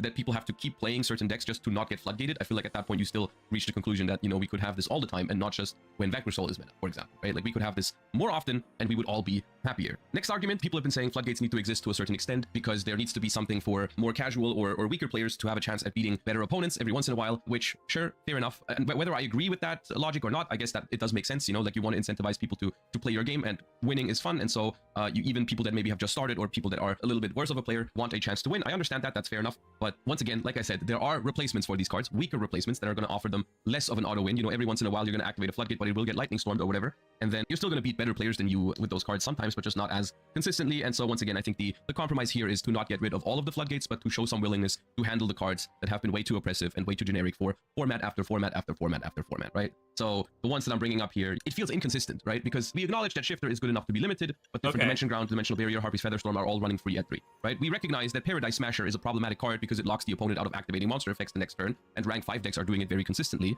Mjolnir is the exact same thing, but we didn't do anything about that, even though in hindsight it was pretty obvious that this was going to take its place in K9 decks, right? So like you make the decision to ban Paradise Smasher because it's a problem when rank 5 makes that, but like this is basically the same thing, but that seems to be okay, right? And Protoss, for an extent, like honestly blows my mind because this card was banned. We recognized it was a problem. Nothing has changed since then about the toxicity of this card. We brought it back to, I don't know, you can argue maybe buff rogue decks because in the beginning it was like, I don't know if maybe it was meant to support Ryoge because that was a deck with like 3 different types or attributes rather, but like in the beginning maybe you can argue, okay, we want to give a chance to Ritual Beast decks to compete with Snake Eyes, and that was for the most part what Ritual Beast did in the format, but then, right, this card became meta real quick when Ryzeal decks started picking it up, and so like it didn't even help the rogue decks, it was actually just something that the meta decks used to lock each other, so we should have reverted the Protoss limit really quickly in my opinion. So this stuff needs to happen faster is basically what I'm saying. Like some of this stuff is not handled, and some of this stuff is handled way too late, and so my suggestion for a solution is just literally get rid of lingering floodgates. I'm willing to accept some continuous floodgates in the game if that's what they think is necessary, but this stuff needs to go, and cards like Protoss, whenever a combo deck pops up that searches a floodgate or searches a turn skip, I think that needs to be handled basically immediately. So, and that brings me to another topic, which is the frequency of ban lists. Like I personally don't understand, like we have a very powerful balancing tool at our hands here with the ban list, and we are using it way too infrequently. Like I do think that something like an emergency ban list, even though now we're getting into a more wishful thinking territory, but I don't think we should be in wishful, like basically I know this is wishful thinking, like saying we need an emergency ban list right now, because I honestly don't think it's going to happen, but I feel like it's frustrating that is what that is considered wishful thinking, right? Because I think something like an emergency ban shouldn't be wishful thinking, because I feel like everyone would agree that it would be a healthy thing to do, that if a game designer decides to be like, okay, there's a lock for rank 5 decks at the moment in Paradise Smasher, we're getting rid of that because we don't want the rank 5 decks to skip the opponent's turn, right? And then someone discovers or brings up a completely new lock that still works for rank 5 decks, and that is now basically doing the same thing as Paradise Smasher did. I feel like everyone would agree that the game designer should step in and be like, yeah, we didn't want this to happen, that's why we banned Paradise Smasher, so we're going to give you a quick emergency ban list and also get rid of Artifact Mjolnir, for example. That would be a super healthy move for the game, and it would be super well received by the Yu-Gi-Oh player base, at least the majority, is what I'm gathering from my responses in that latest video. So not only is that something we should do more often, but it would also be very welcome, I feel like. And so TLDR, basically, I'm not asking them to ban every single floodgate, I'm just asking them to ban the more outrageous one, the most consistent, the most generic ones. And for me personally, this does not mean that Yu-Gi-Oh as a whole is bad. That was not my intention with that video. I don't think modern Yu-Gi-Oh as a whole is cooked. I think Yu-Gi-Oh is very fine as a game. It's a very, very fun game at its core. I just wish it was more consistent at that, basically. I wish that a higher percentage of Yu-Gi-Oh games were Yu-Gi-Oh games, at least to what I'm interpreting as a good Yu-Gi-Oh game, and I understand that is also subjective, but I just feel like whenever these cards are involved, it's a worse Yu-Gi-Oh, and I want them to fix that because that is a little frustrating, especially with for how long these cards have been in the game now. Genesis format is probably the most mentioned thing in those comments of this is the thing that you should do now, Josh. This is clearly what you are looking for. And I'm gonna be honest with you, I feel like I watched this already. This is partially the reason why Genesis format has been invented. You know, I think there are two main draws for Genesis format from Konami's perspective for inventing Genesis format is like they want Genesis format to be a place where players can play without links and pendulums to reduce power level and complexity of the game. And they also clearly want Genesis to be a place where some of those cards are way too expensive to even see play. You know, most of the lingering floodgates that we've just talked about have 100 points in Genesis. Dimensional Barrier has 100 points. The only exception is Different Dimension Ground, which only has 10, quote unquote. But Protoss is 100 points, and Featherstorm is also 100 points. So they do understand that, you know, there's a majority, or there's definitely a large group in the player base who does not like to play with these cards, and so they are heavily putting points on these cards in Genesis format and more of those kind of cards, right? Okay, and so, yeah. In its core, I personally do think that Yu-Gi-Oh! Genesis promotes a better Yu-Gi-Oh! Than the Yu-Gi-Oh! Advanced Constructed format, and I do think that that is their goal with Genesis format, which makes me very attracted to Genesis format. I really want to play Genesis format. However, I'm also a very competitive person, and so the thought of traveling to a YCS to then not partake in the main event, but instead just play the Genesis public events, which for most YCSs they're going to be a big public events with big prizes, but they're not going to be the main event, right? And as a competitive person, I would like to play the main event. So we'll see how this develops. We'll see how Genesis is received. We'll see how big Genesis tournaments are going to get, and we will see how frequently we are going to get Genesis YCSs. But currently, I can 100% see myself enjoying Genesis more than Advanced Constructed, which could eventually lead to me preferring to participate in Genesis tournaments over Advanced Constructed tournaments. But that is not something I necessarily want to happen, especially if, like I said, the main event at a YCS is going to be Advanced Constructed and the public events are going to be the Genesis ones. I would rather play the main event, and I honestly don't understand why, if we're identifying these problems in Genesis format, we cannot also apply at least some of it in Advanced Constructed, right? Like, I think in an ideal world, both of those formats are as good as they can be, and both of them should, in my opinion, be a viable option to play and to enjoy. I mean, if floodgates are the thing that sets Advanced Constructed apart from Genesis, then I personally am going to prefer Genesis over a longer period of time if it ends up providing the necessary training structures for me to play it competitive. You know, this is something I cannot possibly say at the moment on what's going to happen with Genesis format. You know, like if once again, if this pops off and ends up being even from the competitive perspective, an actual alternative to a YCS main event, then I could see myself playing Genesis in the future. Who knows? But I also, here's the thing, I've been feeling pretty positive about a lot of things that have been happening in Advanced Constructed, and that is, I felt like there was a lot of good movement in 2025, and I don't want that initial video that I made 2 days ago like overshadow that by too much, because there was a lot of good things that happened in 2025 Yu-Gi-Oh! You know, they fixed pricing, the archetype designs are, for the most part, I'm a big fan of the new archetypes in 2025. Directions that the game's been going in have been good, and the ban lists, with literally the exception of floodgates, in my opinion, have been pretty solid. And so I have hope, which is why I made that video. If I didn't have hope for the TCG, I suppose I would quit, but I do have hope for it to get better. I do think that they are at least hearing some of our complaints, which is why I'm making complaints. You know, I'm making those complaints because I want the Advanced Constructed format to change. I don't want to just switch over to Genesis because I have to, like, you know, I don't want to accept the fact that, like, Advanced Constructed is never going to change in that direction, because that's not the point I'm at the moment. I understand that a lot of people in the comment section have been at that point. They've just given up on Advanced Constructed, and that's why they've moved to Time Wizard or Genesis or even other card games, and have been telling me to do the same thing. This is not where I'm at yet with my mentality about Yu-Gi-Oh! This is not what I want to do. This is not what I feel like doing. In the current moment, I am voicing my concerns with Advanced Constructed because I believe it can be better, and I want it to be better, and I want to play it. But Genesis format is also something that I want to play, and I will be playing it, and there will be content on Genesis format as well. By the way, I've made a video about my YCS Lil experience, my YCS Lil deck profile, and also in that video, I've talked a lot about how I'm handling the fact that I didn't do well at the YCS, and you know, how to deal with that mentally when you, I don't know, you did worse than you thought you were going to do. And that's been postponed a little bit. I apologize for that because of this entire discussion going on. I'm still going to upload that. It's going to be this Friday, and I hope you guys still enjoy that, even though it was recorded before YCS Anaheim. So some of the tone in that video is going to be different from what you might expect after the discussion we've had this week. But I thought, especially to talk about what to do when you don't do as well at an event as you were hoping for, I felt like was pretty interesting, so I decided to still upload it. Essentially, this is going to be it from me towards this entire topic. You know, I don't want this channel to turn into a modern Yu-Gi-Oh! Doom posting channel. We are going to go back to regular content about the TCG, about Genesis as well, because I haven't given up on Advanced Constructed Yu-Gi-Oh! I'm not quitting, I'm not going anywhere. I just wanted to voice some concerns because I feel like that's what I should be doing as someone with hopefully a voice in the community, so they can know what they need to improve for us to enjoy the game even. That's just been a couple of things that have been on my mind. I'm not trying to farm this entire topic because, of course, you know, the video did exceptionally well. So thank you all for joining in on the discussion and resonating with the points in the video so they can hopefully hear what we were concerned about. But that's going to be it for now. We're going to go back to regular content soon. Thank you all so much for watching. Thank you for participating in the discussions. Let me know how you feel about this entire thing, what you are expecting them to do about this entire thing. Do you expect things to get better? Do you think I'm hopeless and coping? So on and so forth. Once again, keep it nice in the comment section. Yeah, stay tuned for more Yu-Gi-Oh! Content. All right, that was Classic Josh.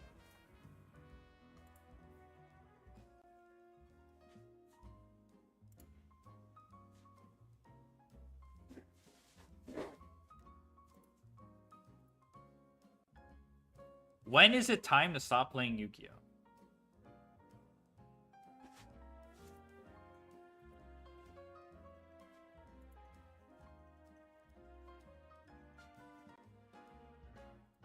Hello, I'm the Ferry, and you're watching Underground YGO with Spidey and Kisame. As somebody who's been playing Yu-Gi-Oh for so many years, you can't help but wonder, when is the right time to quit playing Yu-Gi-Oh? A lot of times you often hear players say, I went and I took a break. Oh, the game got a little bit crazy, I walked away from it for a bit. Or sometimes people walk away from the game altogether because they've been power crept out or the game is too expensive. There's so many different reasons of why a player may walk away, which makes me tend to wonder, what is the right amount of time to play Yu-Gi-Oh? We can't see it? Life changes. Really? What happened? Oh! Has this been blocking? This whole time? Bruh. No one said anything. Thank you, though. They have a healthier balance with it where they'll play the game for a little while, and then they'll be like, you know what, the game did a little too much for me. I'll be back next year. No one Like, said they'll come back shit. but they'll just say, you know, I'm skipping out. I'll sit out on this format. Like, Bro, I wanna know, like, what meets the fire ghost and of Joshua people have Schmidt something was set in talking mind, to or maybe y'all. you might be able to recommend for people too want to say, you know what, enough's enough. I think it's time for me to Oh, stop so, playing okay, games. yeah, Some okay, people I'm glad they don't have an exit plan. And I think that's another I thing that didn't, needs to be addressed because of how toxic the game can be, is having Fuck! an exit plan. That's something that I That's wanted not to talk right. about in today's video. Can I get my 2 cents? I think your time to quit the game is when you have a friend that's obsessed with cards like Ring of like Defense and Celtic Guardian. When you realize that like you're the only sane fucking motherfucker that's left in this Yu-Gi-Oh game, I think that's the time when you quit the game. When is the right time to quit playing Yu-Gi-Oh? Like, do you think people should play for maybe a year or two? I feel like when people play Yu-Gi-Oh, for the most part, people get introduced to it as a kid. Maybe they heard about it long ago. But, like, it's very rare for me to hear about kids. Like, somebody who's a teenager who will be like, oh, I picked up the game Yu-Gi-Oh, outside of it being, like, money related. Like, them making money. Like, I can't see somebody, like, falling in love with it. I know it happens. It's just very few and far in between. So it's like, I'm very curious about people's introduction into the game today. Like, what makes people get into the game versus... Yeah, for me, it was Zexal anime. The Zexal anime got me into the game. When it was syndicated in the WB or whatever. I mean, I've always had a passing interest, but like to actually picking up the cards or whatever. Zexal, Exi summons, very, it just caught my eye. Very, very fast. Even outside of it, doing the whole, we introduce a new mechanic every couple years, which is fair. That can be time to quit when they introduce new mechanics, but I'm thinking about it from the standpoint of view of when the meta changes every 6 months to a year. That is also another reason that people go, I don't want to do it. If that's like, if you're a casual player, I don't think you should quit. I think you take breaks. I think people quit the game when their YouTube channel doesn't really make a lot of like views and they don't really get paid when they need to get money. But then that would like expose the reason the only reason why you're doing it is because you wanted money. If you enjoy the game, you enjoy the interaction part of it, if you enjoy the going to tournaments and meeting new people aspect of it, trying to make friends, then sure, keep going. I mean, I wouldn't do that. I just went to a Pokemon event over the weekend, and that was definitely like... No! These are just the things that make me really, really wonder about when is the right time to quit the game of Yu-Gi-Oh! Because sometimes I go through this cycle where I consider myself somebody who takes breaks. Where I'm in it, and then I take breaks. But now because of Master Duel, I'm constantly, every day, I'm in it. But Master Duel is very different from the TCG. The TCG I take breaks from. Because it's so easy for me to be like, I don't know how to play this, I got this. Master Duel's like the barrier, like, I don't say the barrier of entry is like easier because it's literally the same shit with how you find decks and play decks and learn combos. It's all the same shit. But with the TCG, I feel like it's a lot harder to keep in contact with because of like there's this more competitive aspect to it than it is with playing something like Master Duel. Another reason why I think when is a good time to play the game of Yu-Gi-Oh! Like I said before, I think a lot of it is tied to what made you want to play the game. When's the time to play the game? When it's time to quit. Kid, when it's time to quit is when the game's not fun anymore. I mean, yeah, but what makes the game not fun? I think like if some people they get attached to the game because maybe an art site might grab When it. your friend's mom says you can't trade his card. That's a good point. That's very moms around the world. You let your little Dude, I remember when they banned like trading cards. You couldn't trade cards at all. Then what the fuck do I need Billy over here for? I need those good cards in my deck. I'm just saying. I need that Ring of Defense. Like my school that banned would make me those. Such a better player. What I was trying to get to is I think that if you get into the love of the game because of an archetype, like, and then over time the archetype changes. Game for an archetype. I think that's false. I think you're wrong. No, you gotta be wrong on that. No, you're wrong. Because Yu-Gi-Oh! No, you're black. Holy shit. Okay, I made it. Black season, wait a minute. I'm saying that if you get into the game because of a certain art, because Yu-Gi-Oh! Does reference things in anime and pop culture in the art site. Let's say you love Star Wars, and then they made the Cosmo art site. Oh my god, I love that. Let me try. But arrived just in time. Keep playing, you just stick with your art. Welcome. Or let's say something like Vanquish. I'm thinking about like Team Mable. Fuck! Talking about this in the video. Oh, your Team Mable. All right, whatever. I explored. Okay, so kind of was like irrelevant. They're pretty good, but they're so relevant because they weren't really mainstream. But now Canines came out, and Canines have now subverted their engine into Vanquish Stones, which made them a little bit more meta. And now they're appearing and topping in tournaments. So it made him say to himself, "It's like I don't really like what Vapor Soul is turning into." So that made All right, me question, next. as a player, would that be the time somebody says, "Hey, I don't want to play with the game because the cards kind of got perverted"? So Is this if one? They made, if they did that to Constellas, but they made more Constellar cards, but they did nothing. If they did nothing Constellas was supposed to do, but they made it meta, would you still use them? Yeah. But you couldn't use none of your old shit. Oh, it's probably in the scaffolding. You force them in there, but you know. Barely. But that's what I'm saying. Like I think about Six Sands. I love Six Sands. You knew me. As soon as I saw Six Sands, I was in. And then I saw the like I played with the more recent support for Six Sands that came out earlier this year, last year. And I was just kind of like, oh, this is like you're just using these new cards. Like you don't really use the old cards. You use none of the original Six Samurais. It's not the original Six. They don't use those no more. You just use the 2 new ones that came out in Kizan and Grandmaster. The end. That's all you use. Everybody else is just like all. Yeah, it's all filler hand trap spell cards and new cards and maybe some older spell, but none of it incorporates the old stuff. All right, I So think sometimes, I think we hero can rule cards, this one they out. keep evolving the hero There's cards, they 3 keep making hero here. cards. And the more you play hero monsters, you're like, hey man, I love it back when it was Avion, Spark Man, Bubble Man, No one Clay says Man. that. No one says that. People say that. No one says that. People like when you go, I love the when Omni heroes. Like, I'm just saying that there's times throughout the game where people fall in love with archetypes, and then the archetype changes and gets perverted over time, and makes people not want to play it anymore. You know what they call that? Fake fan. Fake fan. No. Yeah, I mean, I've seen that happen How before. much nostalgia bait does Konami put in the fucking game? Like Mermail is a very good example. I think when they printed Neptibus the first time, I thought I lost interest in Mermail. I was like, but I developed other favorites, so it's not the most guaranteed way to like. But there are people who just stick to one deck. But like the best medicine to like quitting because like an archetype got like changed is probably develop other interests in other decks. But yeah, I've seen that. Healthy for the way the game is now for people to take breaks. And if you play casually, you play amongst your friends, play as long as you want. Because you can play whatever you want in your own little bubble, and nobody can ever change that. But if you Alright, wanna so step out to okay, the so there's game, one you're here. playing more online, you're playing more Wow, Magic, how did I you're miss playing that? more competitively, That's kind of the game will make you- embarrassing. Because the game will make you feel like you don't matter as much when the game is so money hungry and power creepy. Yes, because they convert these engines, they convert these cards, they create new cards every couple months, and they always hide it behind secret rares and ultimate rares to make you spend all your money. All the top decks are $400 plus for people to spend their hard-earned money on, and it makes you feel like you're not a good player because you don't want to invest. Filthy in pet yourself. deckers. So that can make you feel like you're not as good. I don't mind pet deckers, but like they can be difficult to talk to if you like try to go against the consensus. They're like the worst people to talk to, often in my experience. So when that happened, it made me realize how important life is and how precious it is, and that's when I really have to learn to start managing my own I mental never health. knew black people had like a specific... You didn't graduate high school, so there's a lot of things you don't know. And if I take the time to explain it to you, we're gonna run out of time for this channel. Don't be disrespectful. Watch your fucking mouth. I don't mind them either. You're fucking dumb. I'm considered a pet decker. Pet decker is not meant to be like a derogatory word. Well, at least not when I'm using it. It's not meant to be derogatory. Alright, that's the Check out my Instagram. Yes, and along with everything else, quick word from my sponsor. Bye. Hey, this is Seno Kaiba. Listen, Kasame and Spidey, I just want to tell you something. You're both third. All right, thank you, AI Kaiba. I'm kidding. All right. I'm not watching a Farfa recap of the same video.